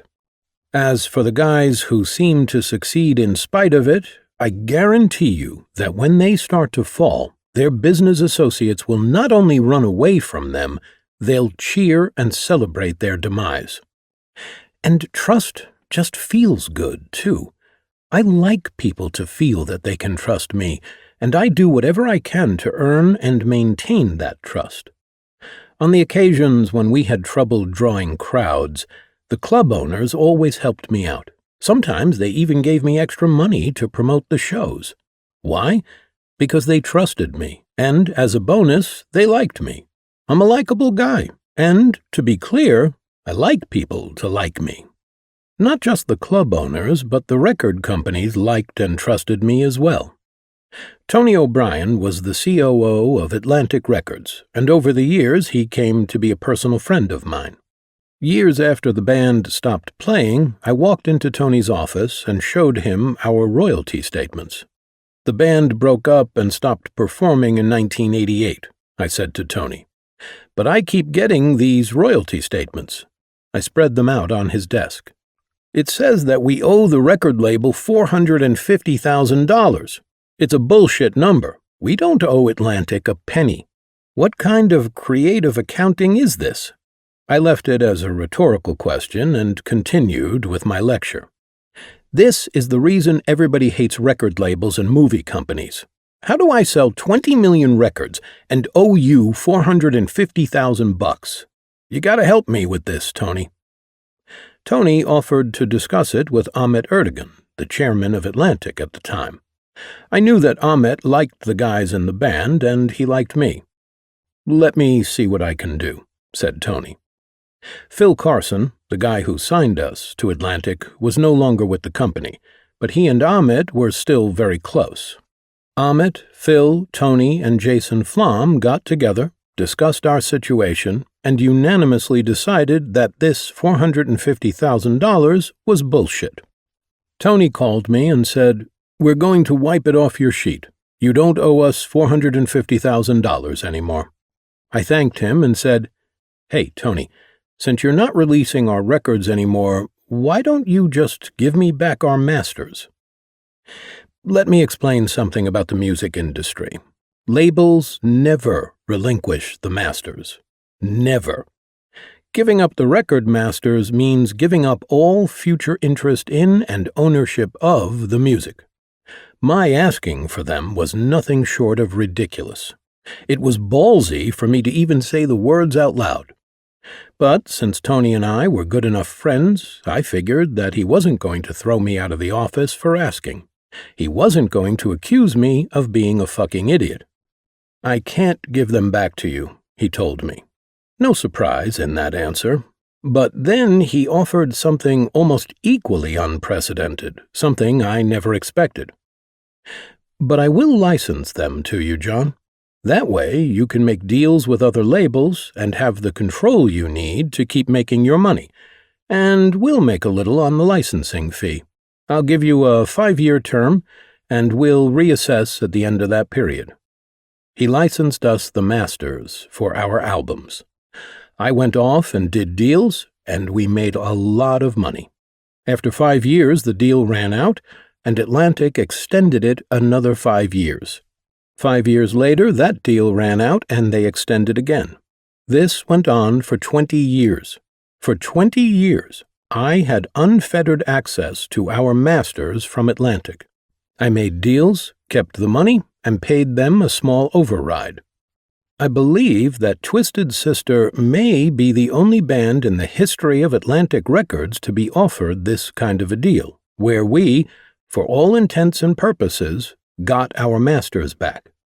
Many times over the years I've asked other managers, musicians, and various industry types if they've ever gotten their masters back from their label, and every time I've gotten the same answer. You're kidding, right? Then why for me? Simple. Because Tony liked doing business with me. He understood the economics of a band's business, so he knew how important it was for me to have control of our music. And because he liked me, he wanted me to succeed. Sometimes like and trust run at odds with each other, and in that case, trust always takes precedence.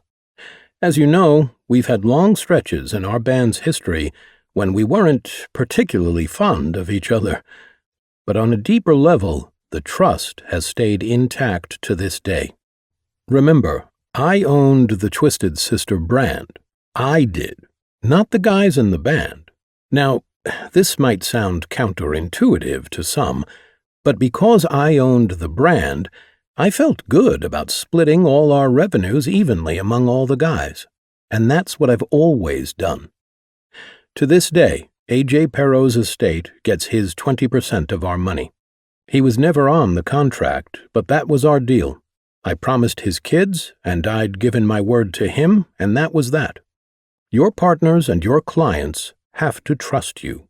They have to trust your vision, and they have to trust you financially, even if they're not liking you so much at the moment. Otherwise, it creates devastating fault lines. Even through all our shit, our band members never stopped trusting me to make the best deals and disperse the resulting money evenly. And from the other side of that coin, I could always trust D. If he said he was going to be ready at a certain time, he'd be ready. And that was true for all the guys. If the band was contracted to be on stage at a certain time, we'd be on stage, as promised.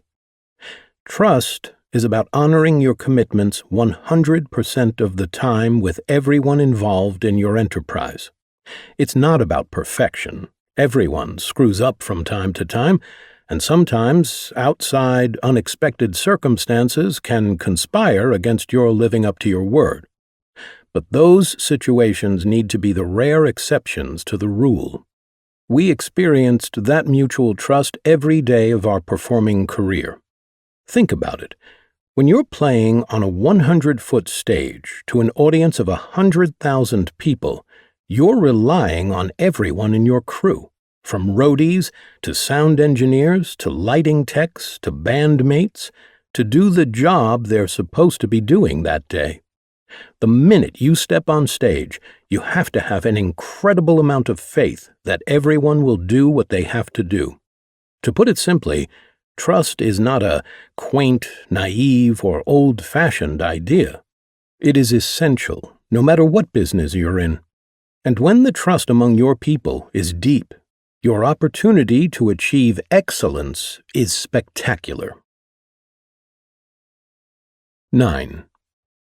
E. Excellence. The definition of insanity, according to Albert Einstein, is doing something over and over again and expecting a different result. This does not sound like insanity to me. In fact, it sounds like my band's business plan.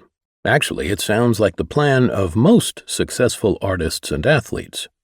It's also the unofficial or unspoken mantra of many successful people. It perfectly melds with Malcolm Gladwell's 10,000-hour rule, which is based on a study by Anders Ericsson, a Swedish psychologist, scholar, and professor. In his book Outliers, Gladwell says that it takes roughly 10,000 hours of deliberate practice to achieve mastery in any field.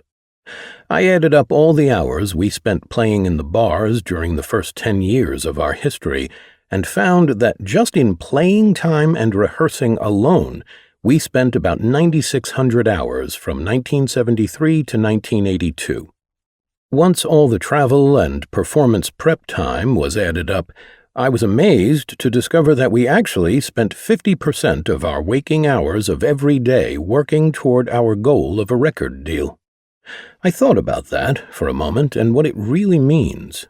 Talk about endless repetition becoming a habit. I thought about the ability we all have to actually rewire our brain's synapses so the real results of repetition become an automatic and almost perfect replication of a defined goal. It's the ability to call up the delivery of that habit, like having it on demand, whether it's performing piano solo or gymnastic exercise. Twisted Sister was one of the greatest live bands on the planet. And we played mostly the same songs every night. The same songs, over and over and over again. We were like the heavy metal version of Cats, except a few of us were Jewish, so it'd be spelled K-A-T-Z. Many people balk at the idea of repetition because they associate it with punishment, like that time your teacher made you write, "I will not chew gum in class" 100 times. But in this context, repetition is not punitive. It leads to excellence. At this point in my life, I have played more shows than the Grateful Dead, more than Springsteen, more than any other rocker, living or dead, and I have the evidence to prove it. In the bar days, we'd play our set and then debrief it afterward. If there'd been a problem that night, if we hadn't nailed the transitions between songs, or if we'd missed the lighting cues, we would correct it and ensure that we didn't repeat the same mistakes at the next show. We continued to make mistakes, but not the same ones over and over. That would be the wrong kind of repetition. Over time, each repetition you do may expose just a sliver of imperfection, and you learn from those slivers. Ask any musician, and they'll tell you they play the same chords and scales over and over and over again for hours and hours, because the synapses in your brain have to connect to your fingers. And those fingers then eventually react to the synapses of your brain. The same thing happens with any habit. Excellence is achieved through methodical boredom, and it can be a lonely process, too. Just ask the ice skater who gets up at 5 a.m. to spend hours and hours alone on the ice. Ask the skier who is on the slopes when everyone else is still tucked in their warm beds. Ask the artist who paints in the studio late into the night after everyone in their family has gone to sleep. And what are they all doing? Honing their routine, practicing their skills, perfecting their craft, over and over and over again. Because that's what you do if you want to be great. If you want to reach for the stars, then you'd better be prepared to practice your stretching, over and over and over again. We played about 7,000 performances before we got signed. The repetition of playing 5 or 6 nights a week, 4 or 5 shows per night, day after day, week after week, year after year, was very boring at times. But that's what it took back then, and that's what it takes today. Monotony is the downside to becoming excellent at anything. The problem is that it can feel like a waste of time. However, if it's to achieve your goals, what seems like mindless, endless repetition is, in fact, time well spent. From the earliest days of the band, we were prepared for the monotony of excellence. Back in our club days, most of the summer bars in the Hamptons already had a house band. That was always a very coveted position because it was a steady gig, and it gave a band an opportunity to build a strong and loyal fan base. We auditioned and beat out several other bands for the privilege to play Mad Hatter in the Hamptons on Long Island in the summer of 1973.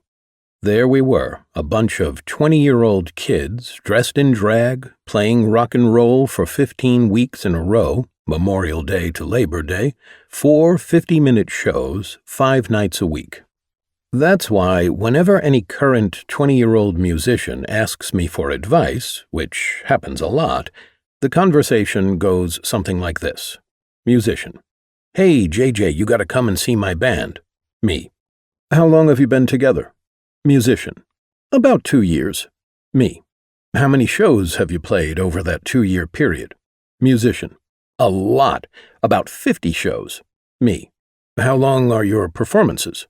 Musician: 20 to 45 minutes, depending on our time slot. Me: "Tell me when you get to 500 shows, then I'll come down and see your band." Musician: 500 shows? That will take years." Me: "Well, then I probably won't be seeing your band." I'm not trying to be an ass. I'm telling it like it is, or like it needs to be. Twisted Sister didn't achieve excellence in our art because we played a few shows.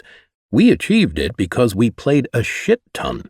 To be specific, this is what 1973 and 1974, our first 2 years, looked like for us.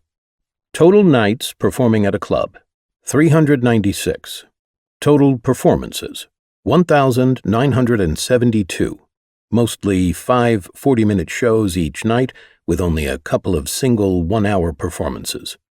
Total performance hours: 5,916, with an average of 3 hours of actual performances each night. Rehearsal days: approximately 150. Rehearsal hours: approximately 750. Total hours performing and rehearsing: approximately 6,600. Many people think that a band makes it because of having some kind of fairy dust sprinkled upon the tops of their heads.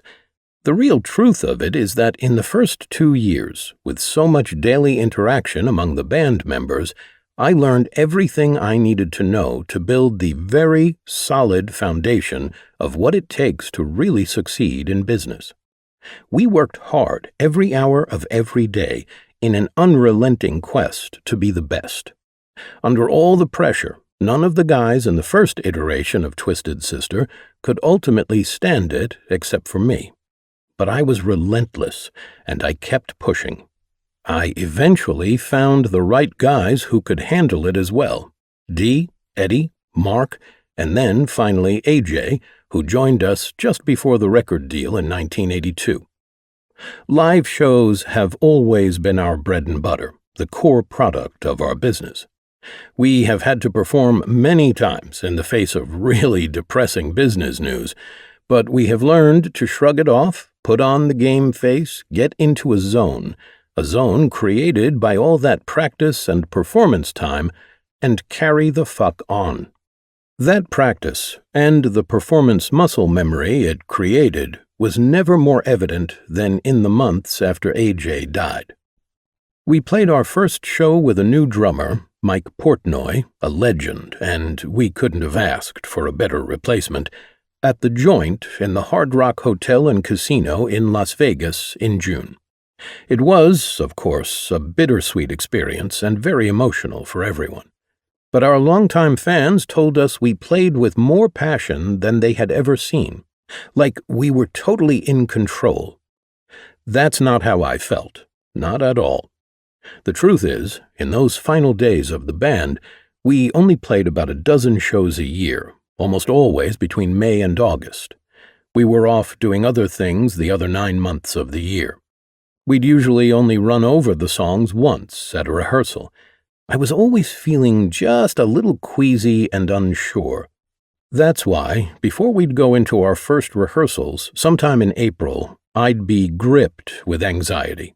But this time, going on without AJ, I was also anxious about a new drummer who had only 3 rehearsals to learn not just the music, but also the pacing of the show. The fact that we were doing a live recording for DVD, multiple bands being on the same bill with us. Their equipment changes can always cause problems. And special effects, flames, sparklers, and explosions that could light you on fire if you stood in the wrong place. Plus, because I was the manager and not just a guitar player, I had a long mental checklist. More important, I was really sad that AJ wasn't up there with us. Here is my confession. There were just too many unknowns this time, too many potential areas of disruption, too much emotion. Because it was the first show of the year, I just couldn't get lost in the performance. My mind was overwhelmed by the confluence of information, and I was still dealing with my own emotions about this first show without AJ. So what did I do? I consciously let go. I set my brain on autopilot and let the songs flow out. I kept in the back of my mind an idea of what I would need to do if something really went out of control, but I tried not to think about it, and instead, I relied on my ability to do something I'd done for more than 10,000 hours. And nothing bad happened. The show went on about as smoothly as I could have hoped. This is what separates the big boys from the also-rans. The confidence, in our case, forged in the fires of the live club circuit, that we could always deliver, no matter what was thrown at us, is burned into our DNA. As long as we want to do it, it will be done at the highest levels. Because we've done it over and over and over again. The same is true for companies and entrepreneurs. For you or for your company to be great, nothing can ever present an obstacle to excellence. You need to practice until you've got muscle memory. You can't stop Twisted Sister, and you can't stop a great company when you have a great foundation. There's another aspect to excellence that, I believe, is a wonderful opportunity given to those who have achieved it for themselves. I call it elevation, the act of creating excellence in others, of making other people greater than yourself. I always help and advise people in their business pursuits, especially in the music industry. And I do that for one simple reason. I want to help them succeed in their careers by coaching them to achieve higher levels of excellence. Whether I'm managing a band or an artist or simply giving informal counsel to someone, I strive to educate them, teach them about the business, and help them get a vision of what they have to look forward to. Those things will look different for each person and situation, but my goal is always the same. I want them to be stellar at what they do. Why? Simply because it feels right. I get great satisfaction from it. I love the fact that I'm excellent at helping to make others excellent. And besides, I've always appreciated when others have done that for me. When Steve Farber first encouraged me to be a speaker, I felt that I could do it, but I had my doubts. How would I structure it? Should I have a theme or just tell a bunch of stories? And how would I even get on a stage to try it? I had no idea where to begin. Farber told me that he would give me my debut speaking opportunity at his upcoming Extreme Leadership event in San Diego. As for the structure, he said, don't worry about it. I'll sit on the side of the stage and shoot questions to you, interview style. You answer with your amazing stories and insights, do what you do naturally, and I'll guide the flow through my questions. You'll be the only one on camera, so you'll have great video clips to use in marketing your speaking services. When Twisted Sister is on stage, I'm the banter guy. I'm the one who talks to the audience between songs, which means I've spent a lot of years speaking to audiences of up to 100,000 people. But speaking to Farber's audience of 120 business leaders on that day in 2012, that scared the living shit out of me. I was in new territory. But as soon as I stepped up on that stage, I felt right at home. The presentation was a phenomenal success, and I was hooked. And why did Farber create that elevation for me? For the same reason I do it for others. Because. As time went on, the more I committed myself to keynoting, the more I watched other speakers. I would play their videos, observe what they were doing, and set the intention of being the best speaker on the circuit. And then it was back to, you guessed it, practice, practice, repetition, repetition, over and over and over again. The more I did it, the more I worked to make my stories interesting and sexy and funny. Now I'm told that I'm as effective and entertaining as the best speakers out there. And ask Farber how he feels about that. I'll give you a hint. This book. My advice to you is this. Strive for excellence in yourself and others. Share what you know freely, because by helping others to be better at what they do, you will rise up as well. Coach and advise the people you love just because you want to help them. If you take money out of the equation, it frees you up to be a true mentor. When I tell people I believe in, don't doubt for a minute how good you are, it makes me really happy to see them light up and rise to the occasion. Ask yourself if there's a part of you that would benefit from giving your time and wisdom just because. I suspect that you'll enjoy sharing what you've learned with others. Along the way, learn everything you can about your craft. Study the greats in your art, field, or industry. Know what's going on in the world. Read novels and biographies. Watch documentaries. Be a student of human nature.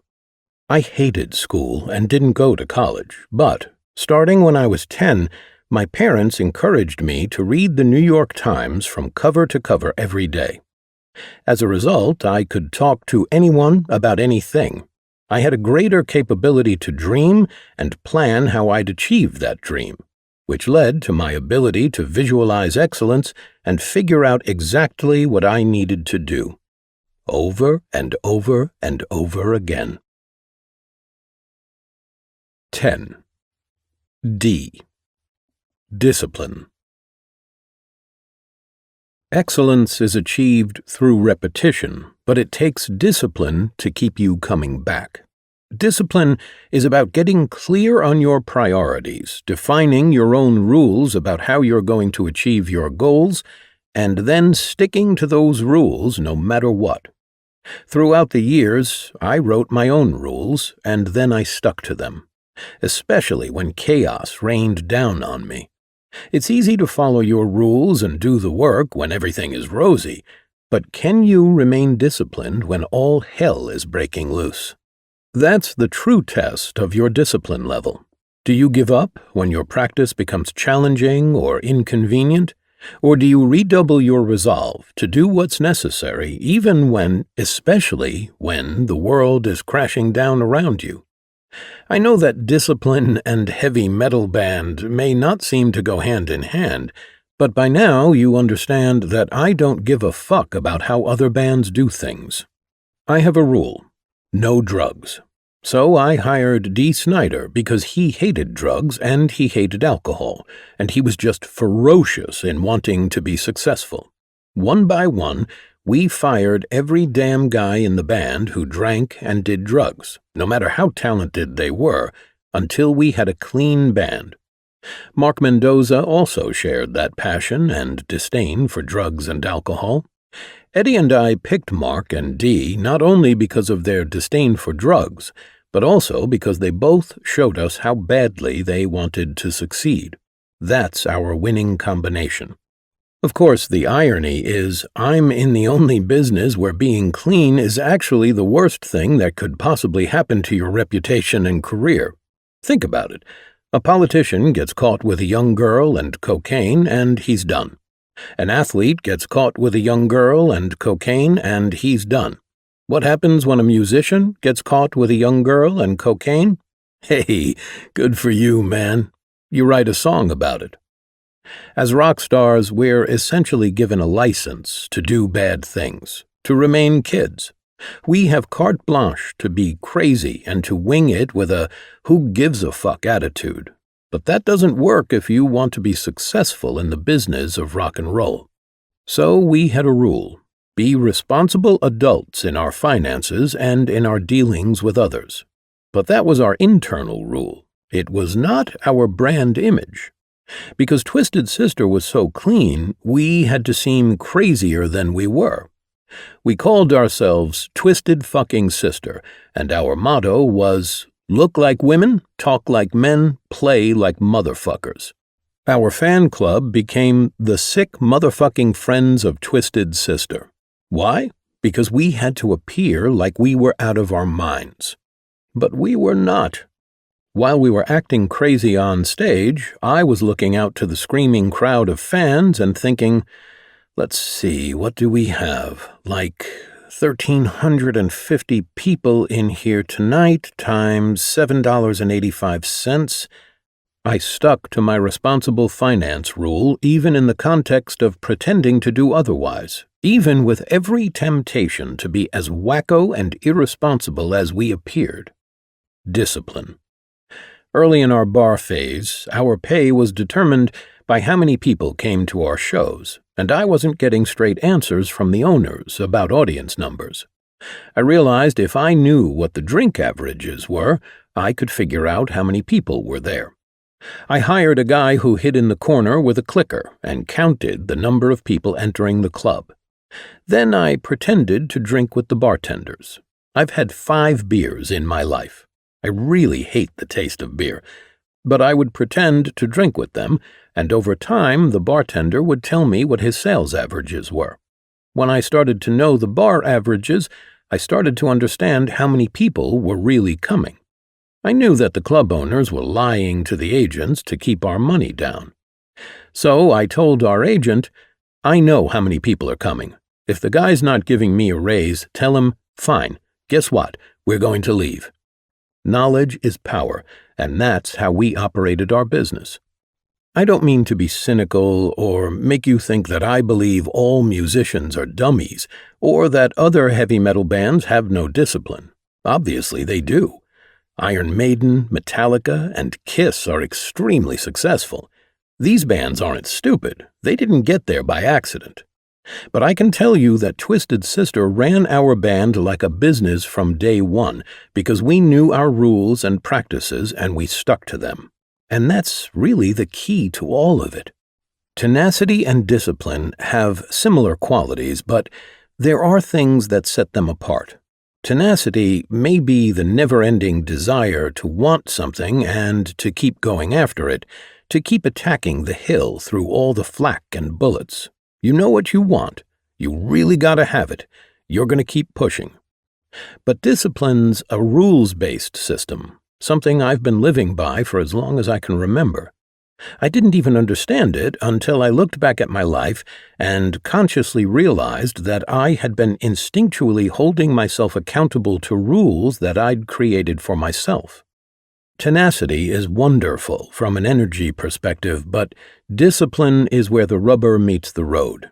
When the shit hits the fan and people are freaking out and running around like chickens with their heads cut off, you need to be able to stand in the middle of the tsunami and declare, "We can survive, but we've got to do it like this."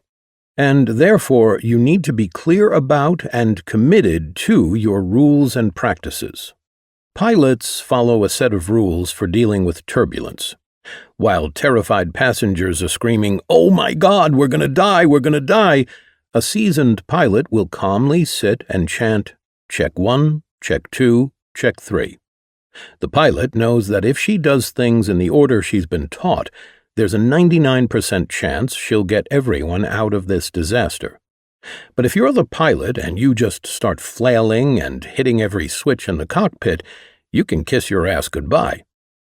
Since my days as a drug-dealing teenager, I've instinctively had the discipline and presence of mind to stay focused in the midst of chaos. The purpose of my drug deals was to get enough money to pursue music. My rule was to invest half of my earnings in the tools of the rock trade. If I got to $2,000, I'd spend $1,000 to buy some gear or go to a concert. Even back then, I had a strong sense of discipline. After I had that particularly nuts LSD trip that turned my parents into hogs, I decided that either I had to stop dealing acid or I had to learn how to take it effectively, and I committed myself to that endeavor. I know it sounds nuts, but that commitment represents the very discipline I would eventually practice in my career. Here's what it looked like back then. About a week after the aforementioned acid trip, I took just a quarter of a tab and had a couple little hallucinations. I did that for about a week straight. Then, methodically working my way up, I took half a tab. Then I worked my way up to an advanced maneuver. I started to take walks in the park. I'd sit on a rock and look at the horizon of the east side.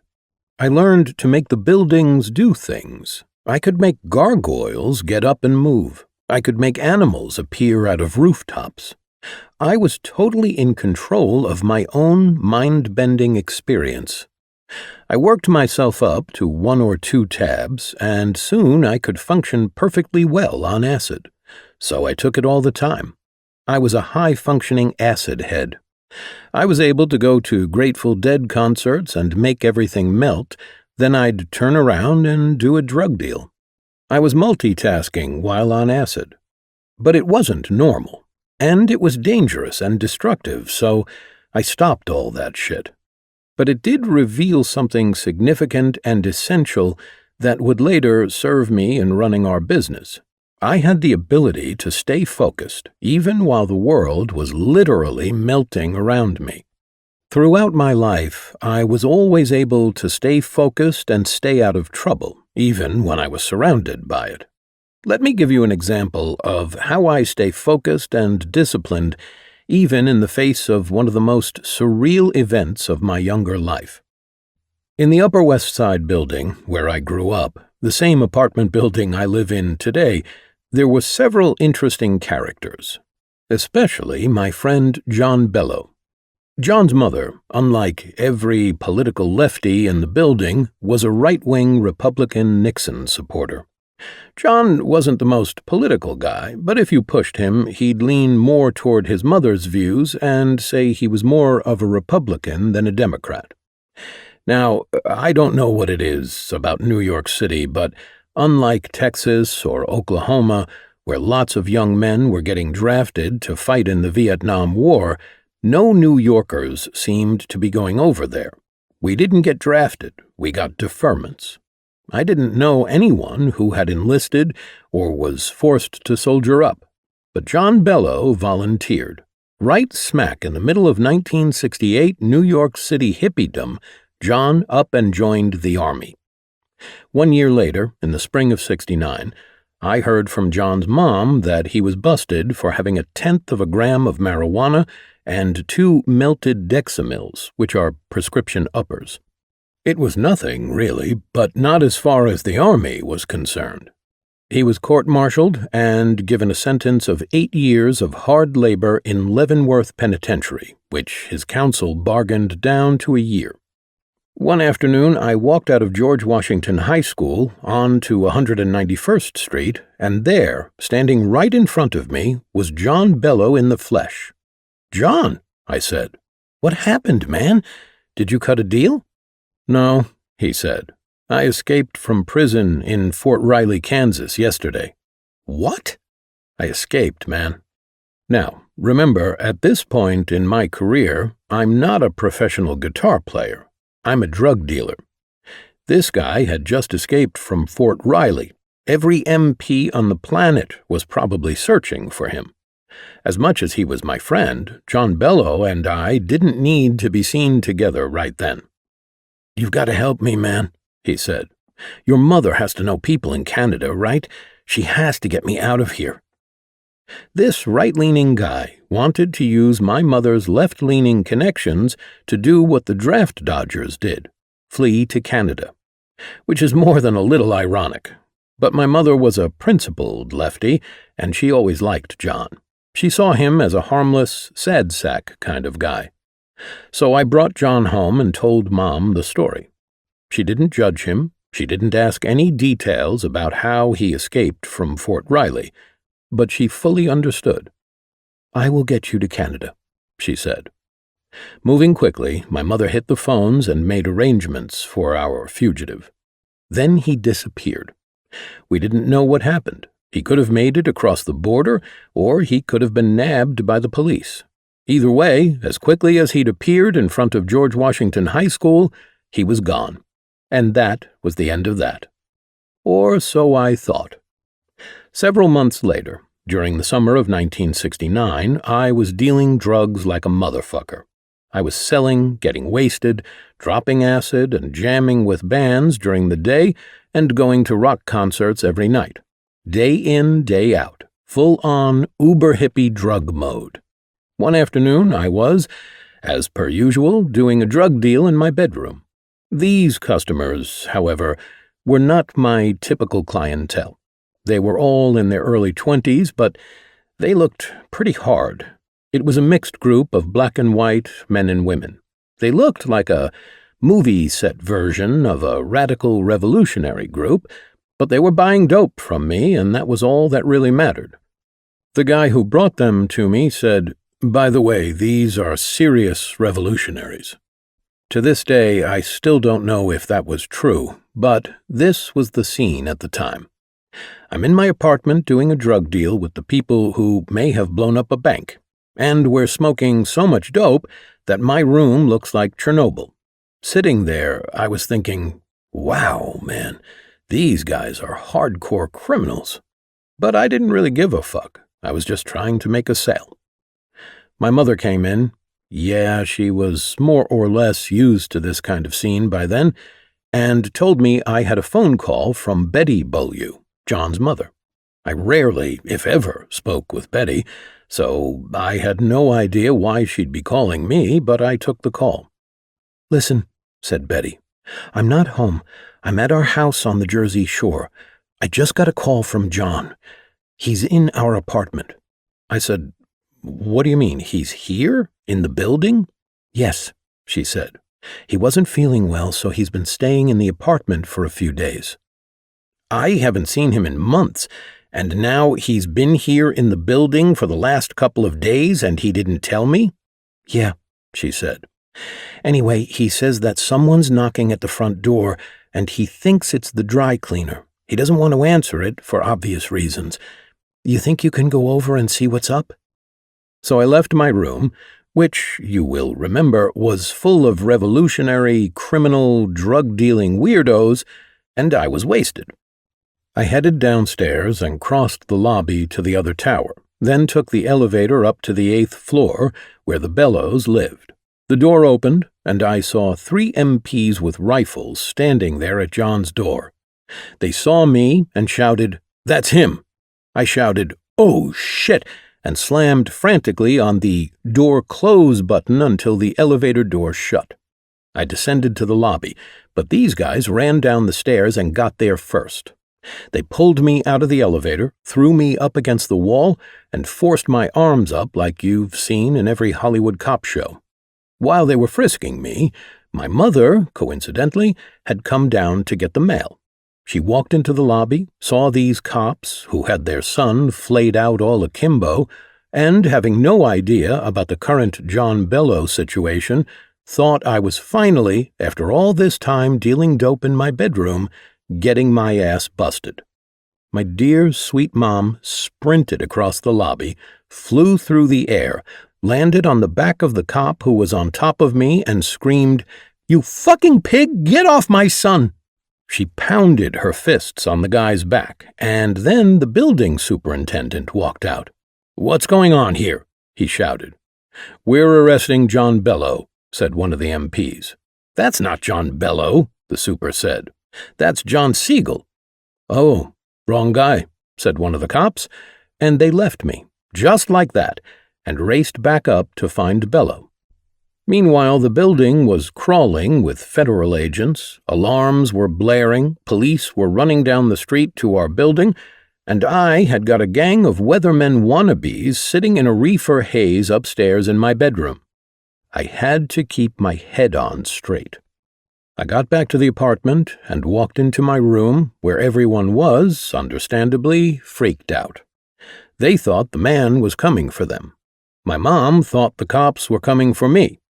And I thought that all this had to end with my getting busted for some fucking thing.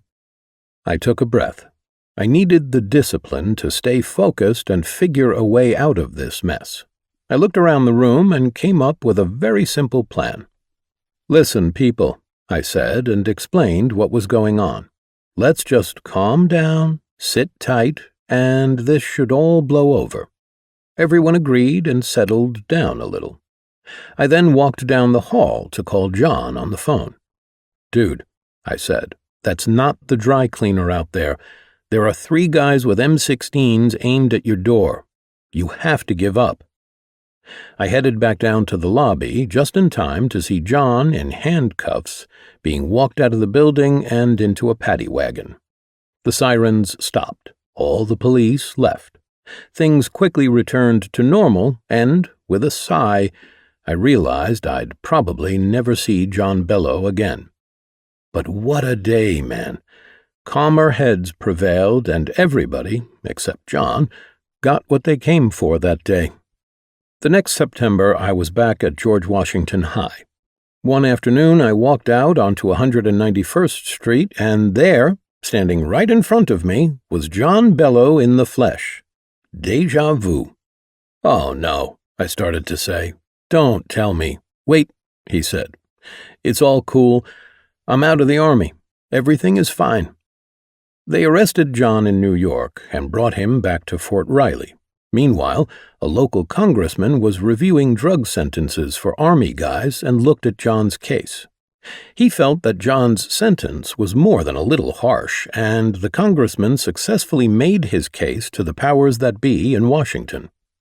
The Army gave John 3 choices. He could stay in the local jail and get out in 1 year with an honorable discharge. He could stay in jail for 6 months and get out with a general discharge. Or he could get out immediately with a dishonorable discharge. "Give me a pen," John had said. Here's another of my rules. Learn from setbacks and mistakes. It's a challenging one. When you're lying flat on your back, the last thing you're likely to say to yourself is, What did I learn from that punch? Yet that's exactly what you need to do, and that takes discipline. Legendary boxer Joe Louis purportedly once said, "Sometimes you have to take the 10 count." When you have a setback in business, when you've been knocked down, instead of trying to jump right back up on your feet, take the 10 count. It gives you a little breathing room and allows you to shake the cobwebs out of your head. That 10 count gives you the focus you need to keep going. And while you're still lying there in a pool of your own blood and sweat, reflect on what happened. The reflection is the most brutal aspect of all this because you have to really, seriously take a look at why something didn't work. And you may not be happy. It may have happened because of a bad idea that you had enthusiastically acted upon, and your ego doesn't want to admit that a genius like you could ever have made such a boneheaded move. Many entrepreneurs are overly self-confident by nature, and they believe that the world revolves around them. That's not necessarily a bad thing, unless that attitude causes them to overlook their own mistakes. The biggest mistake Twisted Sister made, and the one that led to the eventual demise of the band and my subsequent bankruptcy in 1988, was the release of the song Leader of the Pack as the first single from our album Come Out and Play. There were plenty of other good songs on that album that would have reinforced the heavy metal image of the band, but Leader of the Pack was a terrible choice because it conveyed the wrong idea about who we were. It lumped us squarely in the buffoon rock world, and it absolutely crushed us. We were in the goofball era of MTV. Walk Like an Egyptian, Devo, the B-52s, and other shit like that was plastered all over the station's programming. If you look for the Leader of the Pack video on YouTube now, you'll see that it has nearly 3 million views. So, was Leader of the Pack really all that bad? Yes, it was. We abruptly followed that up by sinking all that was left of our credibility into the video for Be Cruel to Your Screwl, in which Alice Cooper, Lainey Kazan, and Bobcat Goldthwait made cameo appearances. And that sealed it. We went from this really heavy grit rock band to being interpreted as a goofball band.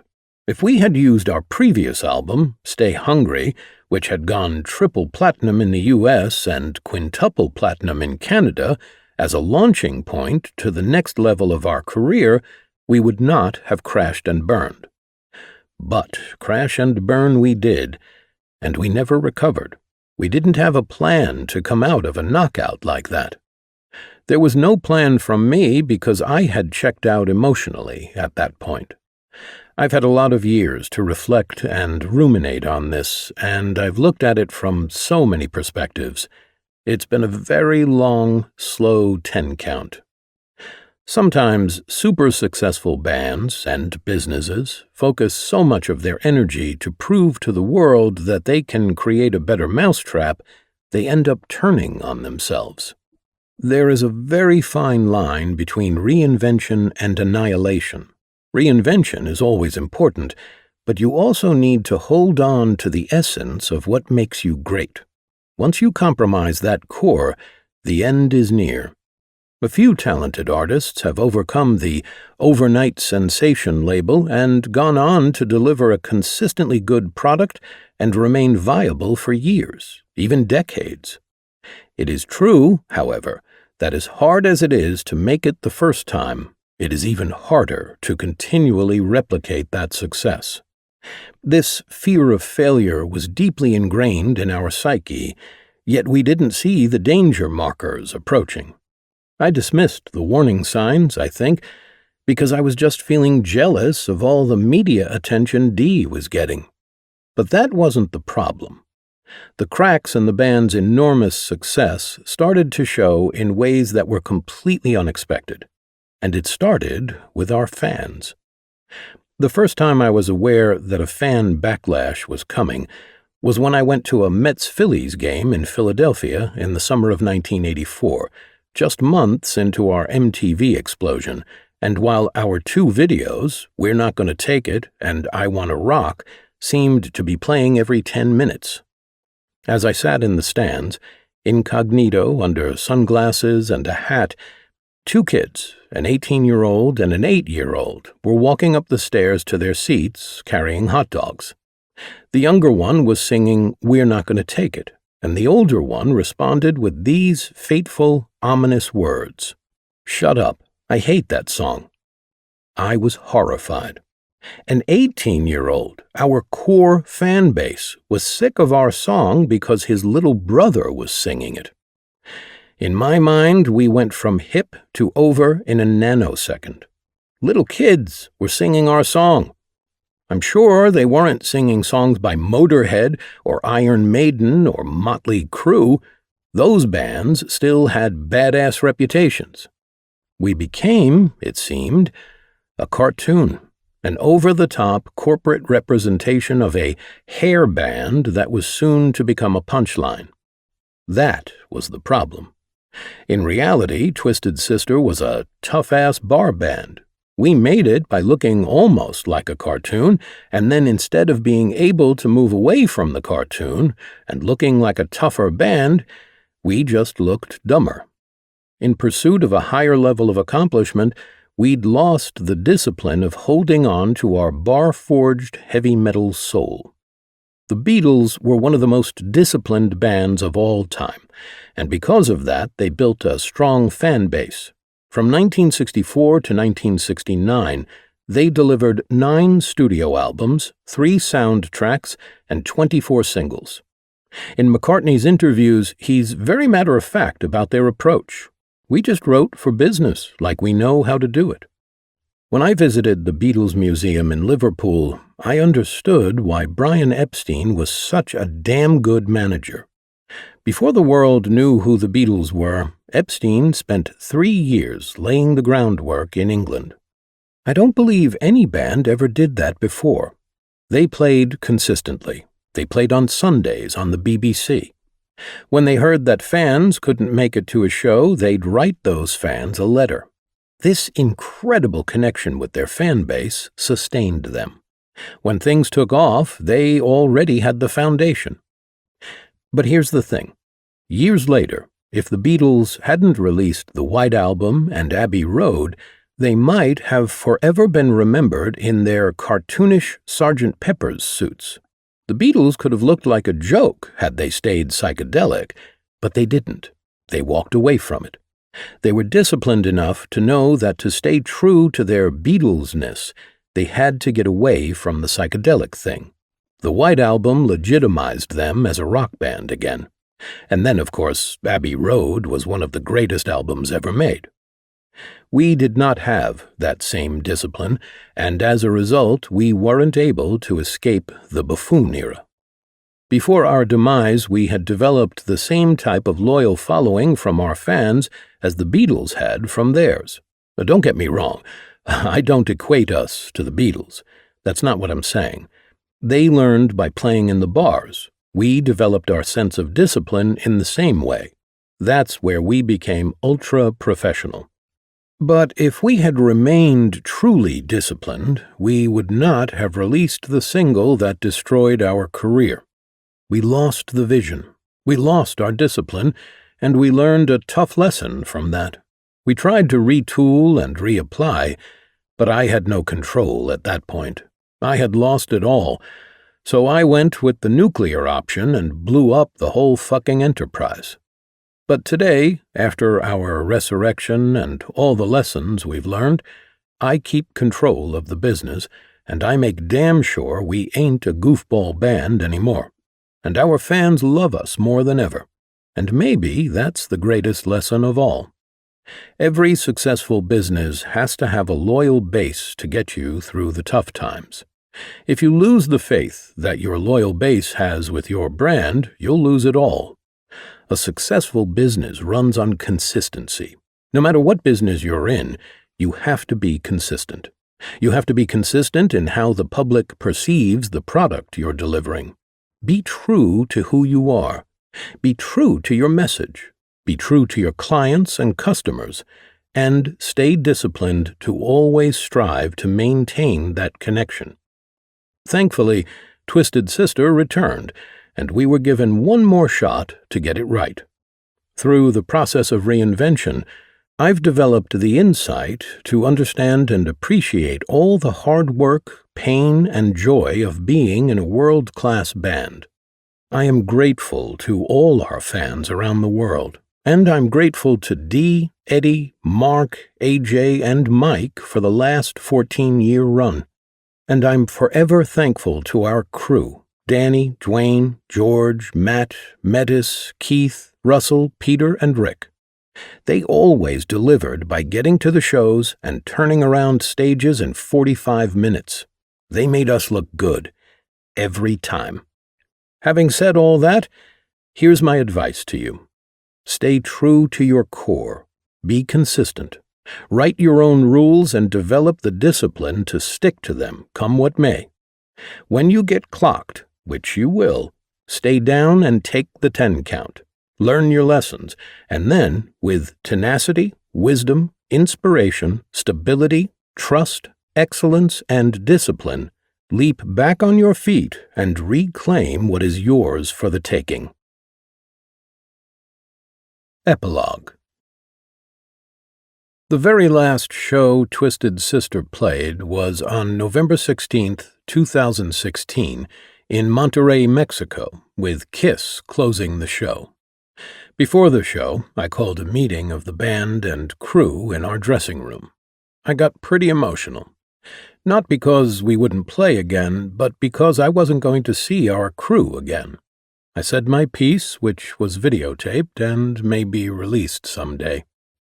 As the set wound down to our last number, I was pretty numb. After the final encore, we all walked to the front, bowed, and left the stage. I thought that we would regroup back at the hotel for last goodbyes, but as everyone had different departure schedules the next day, that didn't happen. Mark Mendoza, my wife, Sharon, and I flew home the next day with some of the crew. We had carried on our baggage, so we got off the plane without anyone saying goodbye. That was it. I knew what was next for me. I was writing for several online publications, and my public speaking career was gearing up, thanks in large part to my co-author, Steve Farber. I speak about twice a month, and my goal is to do 50 dates a year. The business of Twisted Sister, however, is and will always remain a top priority. Over the last 30 years, I have had a vision of where things needed to go. After our first deal with Atlantic, almost every subsequent recording contract was set to sunset at the same time, so that all rights to our masters reverted back to us. We have re-recorded our songs, and we own the masters to our biggest hits, which we license. We're Not Gonna Take It and I Wanna Rock are among the most licensed heavy metal songs in history. They appear in more TV shows, commercials, movies, video games, and online promotions than any other song from any heavy metal band on the planet. This visibility, as well as the control of the Twisted Sister trademark, remains a gold standard in the industry. I have lived a crazy life as a hippie, drug dealer, high school revolutionary, musician, band leader, band manager, producer, stereo salesman, father, and survivor of 2 heart procedures and prostate cancer. Although Sharon will say, "In the heart of it you do love each other," I will say that there was an amazing amount of energy that went into becoming successful. I will say that we were audacious enough to believe we could be one of the biggest bands in the world, and we became one of the biggest bands in the world. The proof is that we've sold millions of records. I have 37 gold and platinum albums on my wall as a guitarist, producer, executive producer, and manager. People always ask me, what's the crowning glory of Twisted Sister? Is it the success of our music? Is it the experience of having played in front of hundreds of thousands of people? Well, that was all great, of course. But our crowning glory, the end-all and be-all of our existence, the undeniable proof of our remarkable legacy, happened in 1988, when the legendary fashion maven Mr. Blackwell named us on his list of the top 10 worst-dressed women. I guess that says it all. Appendix: The Twisted Collection. In May of 1978, a friend of ours, Steve Bramberg, who managed Media Sound, a major recording studio on West 57th Street, invited us to record some demos. He let us record for free, with no strings attached, just to see and feel the experience. It was a Sunday night, and we set up our amps and drums and blazed through about 10 songs that we were playing live at the time. All were recorded in a single take. We finished at sunrise, then loaded up our gear and returned to Long Island. These tracks eventually appeared on an album called Club Days 2. Pay the Price, Under the Blade, Come Back, You Know I Cry, Ladies' Boy, Follow Me, Plastic Money, Honey, Look 3 Times, Can't Stand Still, Without You. After that summer, we recorded more demos at a studio called Monkey Hill in Queens. But it wasn't until the summer of 1979, after selling out the Palladium Theater, the only unsigned band in history to ever do this, that we'd get any recognition from a label or producer.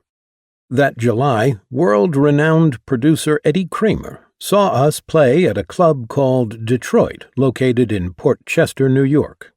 Thanks to the gas crisis at the time, we were having trouble filling the room. But even though there were only about 300 at the club that night, Eddie was impressed. We signed a production deal with him and recorded 4 songs in the newly refurbished Electric Lady Studios, originally built by and for Jimi Hendrix, that November. I'll Never Grow Up Now, Under the Blade, Leader of the Pack, cover, Ladies' Boy. These Kramer demos proved unsuccessful in getting us a record deal, and Eddie Kramer was shocked at the number of rejections we got. It made no sense to any of us. It seemed like we were being blackballed by the record industry. How could a band like ours, who drew thousands of fans nightly to bars around the tri-state area, be rejected time and time again? Even if a label didn't like our music, couldn't they see the almost religious fanaticism that surrounded us, with bars packed night after night, bars that held up to 5,000 people? We had 2 of the songs, I'll Never Grow Up Now and Under the Blade, pressed into a 45 RPM single with a pink cover and a leather-style logo, which we made for our fans and distributed for free at our shows to give our fans a feeling of forward momentum. Bad Boys of Rock and Roll. In the winter of 1980, the band sent me and our newly hired manager, Mark Puma, to the MIDEM conference in Nice, France. Apparently, more international record deals, historically, have been signed during that 4-day conference than all the deals worldwide combined. That's where we met Freddie Cannon, who promised we were as good as signed, but who ultimately let us down. I also met with a couple from Holland who had a label called Handshake Records, who were about to open an American office, and the German producer who owned X Records, Peter Hauck, who died of a heart attack on his flight back to Germany. We went back to the studio, this time to Minot in White Plains, to record what would become our summer of 1980 theme song, Bad Boys of Rock and Roll. We pressed a new 45 with Bad Boys on the A side and Ladies' Boy on the B side. Rob Freeman, who had been the engineer for the Kramer demos, was the producer.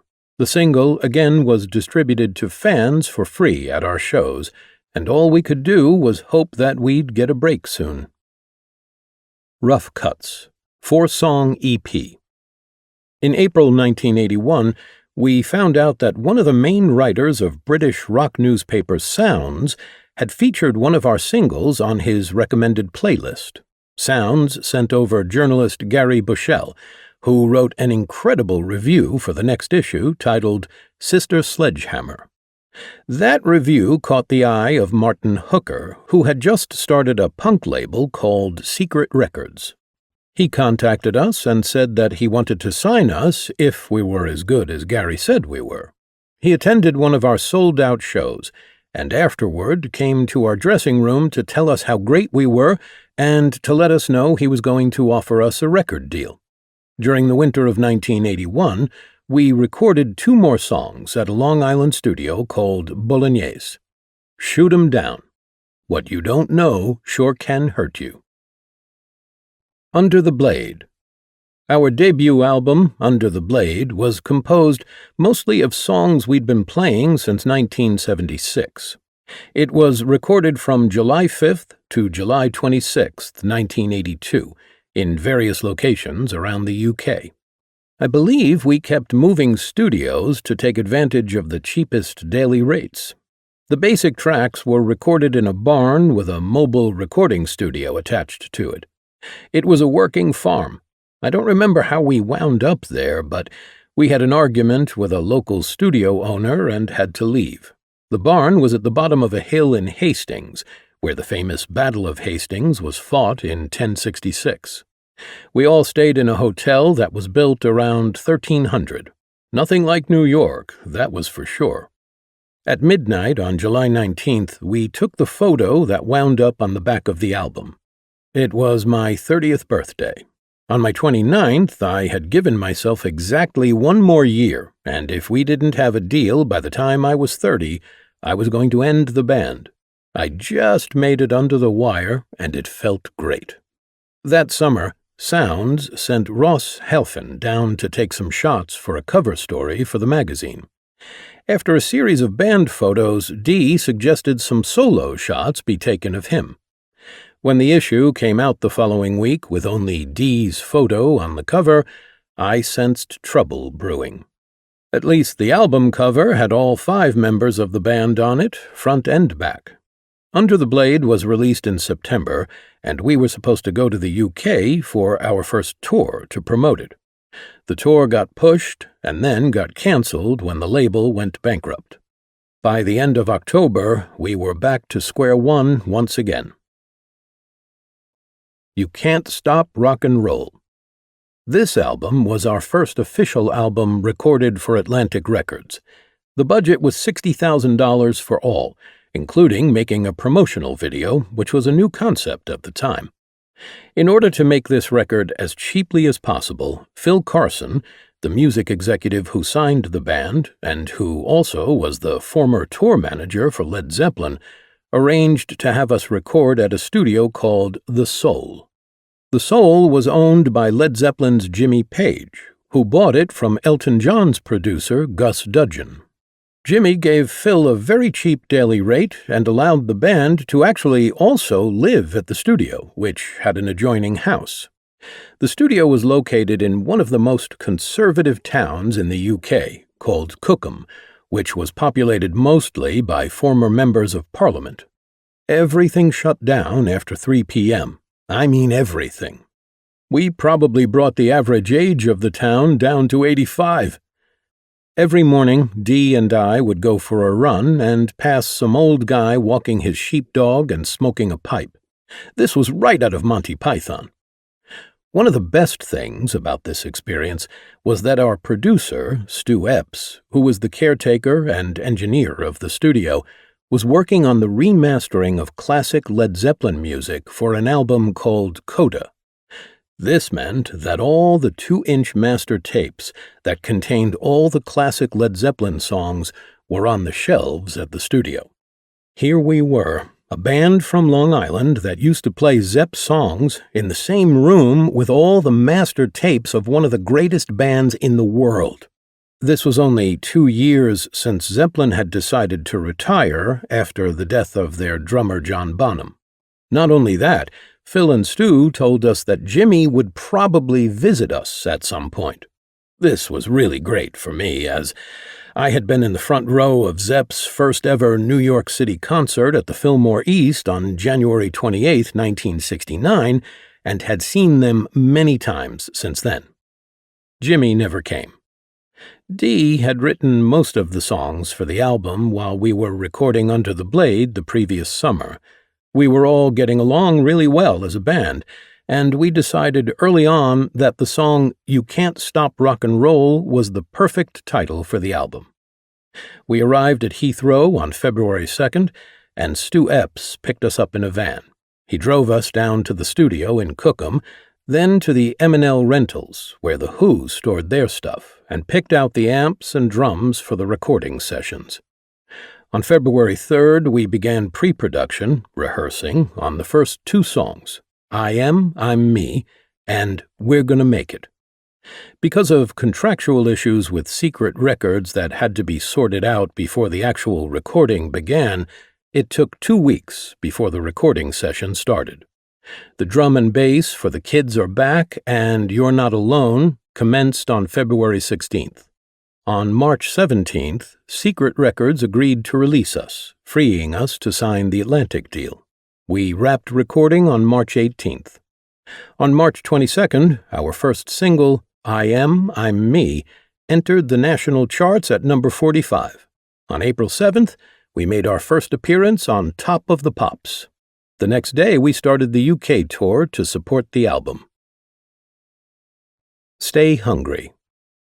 Hot on the heels of the commercially successful release of You Can't Stop Rock and Roll, Doug Morris, the president of Atlantic, who had hated us up to this point, said that if we gave him the right record, he was going to make us the world's biggest band. I told my brother the whole story that night, and he was happy for me, but I told him not to get too excited, as Doug seemed to have a reputation for being full of shit. The first week of January, Tom Werman came to New York to meet us and hear the songs planned for the album. He didn't seem too excited about any of them, and even suggested we record some songs by Saxon. This really didn't go down well with Dee. From that point on, Tom and Dee never got along, which caused a great deal of friction during the recording process. We started recording in New York City, at the record plant, but Tom wanted us to record in Los Angeles at Cherokee Sound, the studio he was comfortable with. As the album-making process continued through March 1984, the only song I really loved was Don't Let Me Down. The ones that would be the biggest hits, We're Not Gonna Take It and I Wanna Rock, were not obvious hits to me at the time. They were great, but like the other singles we'd recorded, they all had the same kind of anthem theme. Our engineer, Jeff Workman, did most of the heavy lifting, as Tom stayed away a lot because of the friction with Dee. He did, however, put his stamp on the album in the way that it sounded. During the sessions, I went to his house in Laurel Canyon to listen to some rough mixes. I thought we'd be listening to the music on a huge stereo, but instead, Tom played a cassette of the mixes on a tape deck in his kitchen. I asked him why we weren't listening on the big system. He explained, "Look, 95% of your fans are going to listen to the album on a $99 cassette deck. It has to sound good on this, and if it sounds good on this, it will also sound good on the radio." Say what you will about the fact that the album wasn't anywhere near as heavy as we were as a band, the album was a smash, due in no small part to the way the songs sounded on radio and the constant exposure of our groundbreaking videos on MTV. One thing, however, brought a cloud of disharmony to the band: the cover shot. Intended or not, the solo shot of Dee, picked for the cover, cemented the image that the band was just about Dee. The two videos Dee created with director Marty Callner, We're Not Gonna Take It and I Wanna Rock, further enforced that narrative. The album was released May 10, 1984. It went gold, 500,000 copies sold, on August 9th, and hit platinum, 1 million copies sold, on October 21st. The album was selling so fast that in 1 week in July of 1984, it was the second biggest album on the entire Warner Music roster, second only to the Purple Rain soundtrack by Prince. Sadly, October 21st, 1984, was also the day that my father passed away. He had been sick with cancer the previous 6 weeks and was deteriorating quickly. Also taking away from the joy of our success was that the band was slowly coming apart due to jealousy. My first marriage was also falling apart, and AJ's dad died that December. Things couldn't have been worse. And then New Year's Eve happened. The band had been invited to the MTV New Year's Eve bash at the Manhattan Center. When we got there, only Dee and his wife Suzette were allowed on the main floor. The rest of us were forced to stay upstairs on the balcony.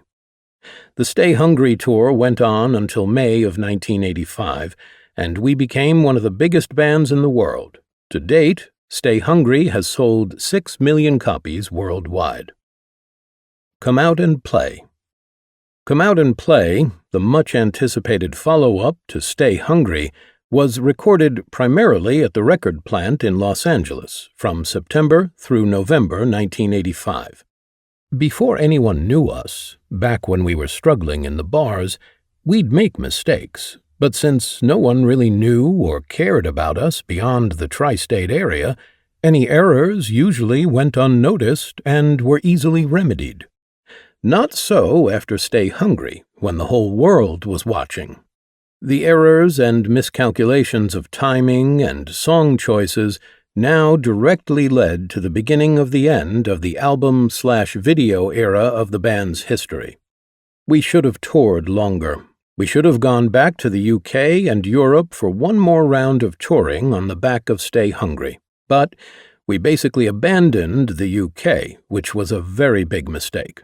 Then, when we were deciding on a producer for the album, Dee deified Doug Morris, who wanted us to work with Tom Werman again because he felt it was a winning combination.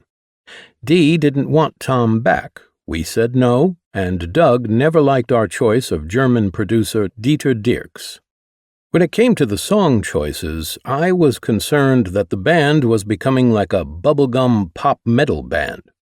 No one else seemed to feel that way, and Dee always held Alice Cooper up as an example of a hard rock/metal band that also had hit records. You have to be very careful when choosing what to promote, meaning you have to be heavy enough to keep the older fans, but commercial enough to get it on the radio. It was a tough balance to navigate, and choosing Leader of the Pack as the first song to release from the new album was, perhaps, the biggest error of our career. Despite success we'd had playing it live, the song flopped right out of the gate on the rock radio stations. We were still successful on MTV, however, and we became the first band ever to do an international record promotion, sponsored by MTV, where the winners, 100 from all over the U.S., were flown to England to watch us perform a concert. Also, seemingly unaware of our decline in popularity, Winterland, who created merchandise for acts like Bruce Springsteen and Madonna, gave us the first $1 million advance in merchandise history.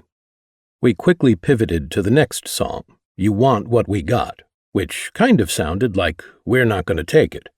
This one also failed on radio, and we never even got around to making a video for it. We had one more shot with Be Cruel to Your School.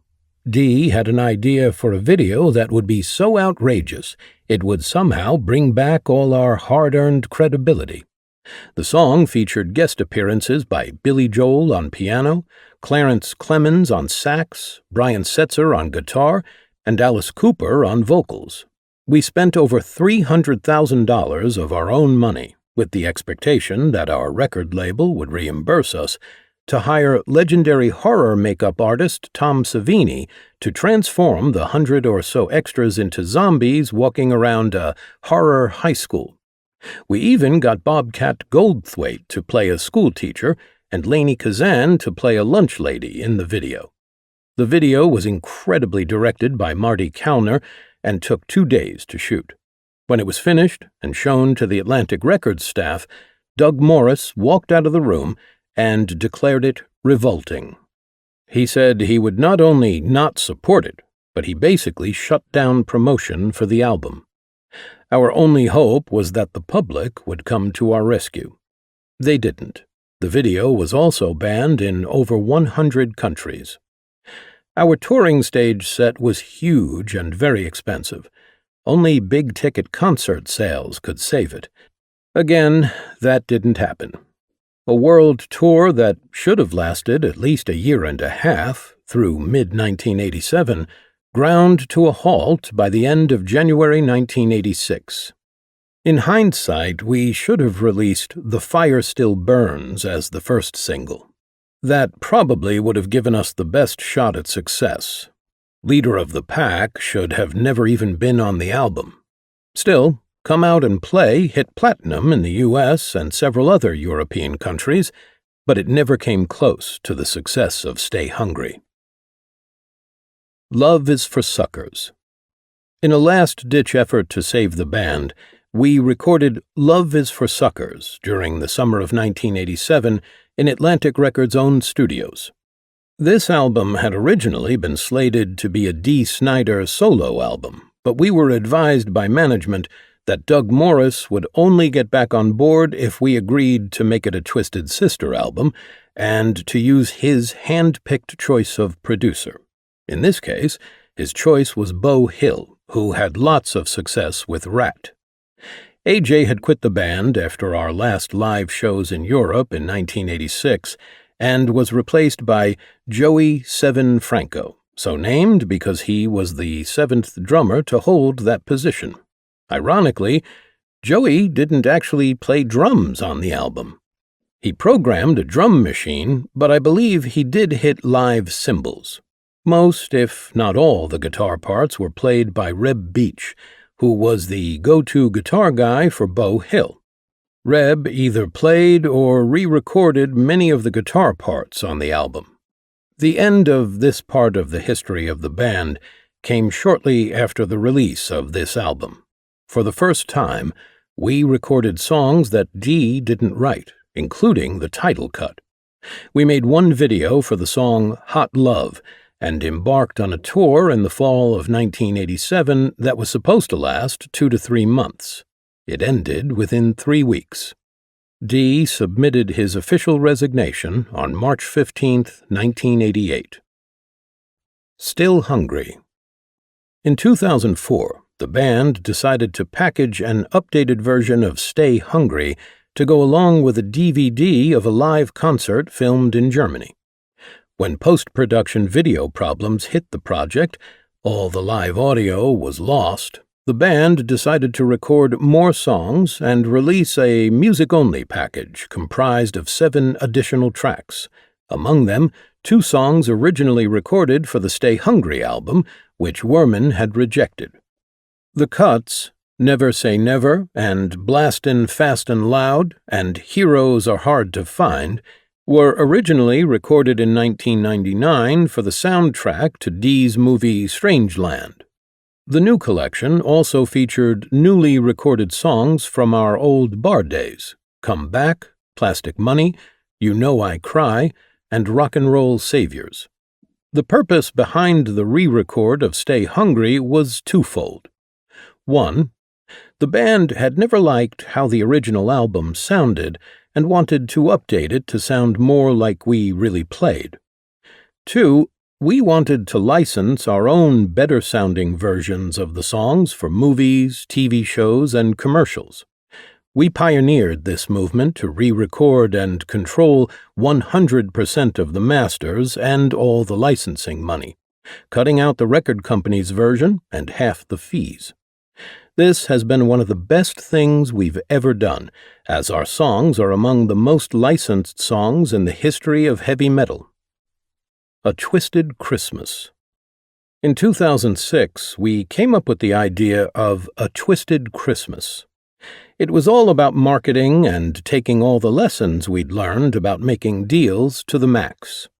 We partnered with a label called Razor and Tie and made deals with VH1 for a major marketing push during Christmas 2006. The thinking was that, instead of downloads, people would want to give an actual gift for Christmas. We kept the idea simple: make heavy metal versions of some of the most popular Christmas songs. It didn't hurt that the classic "O Come All Ye Faithful" was strangely similar to "We're Not Gonna Take It."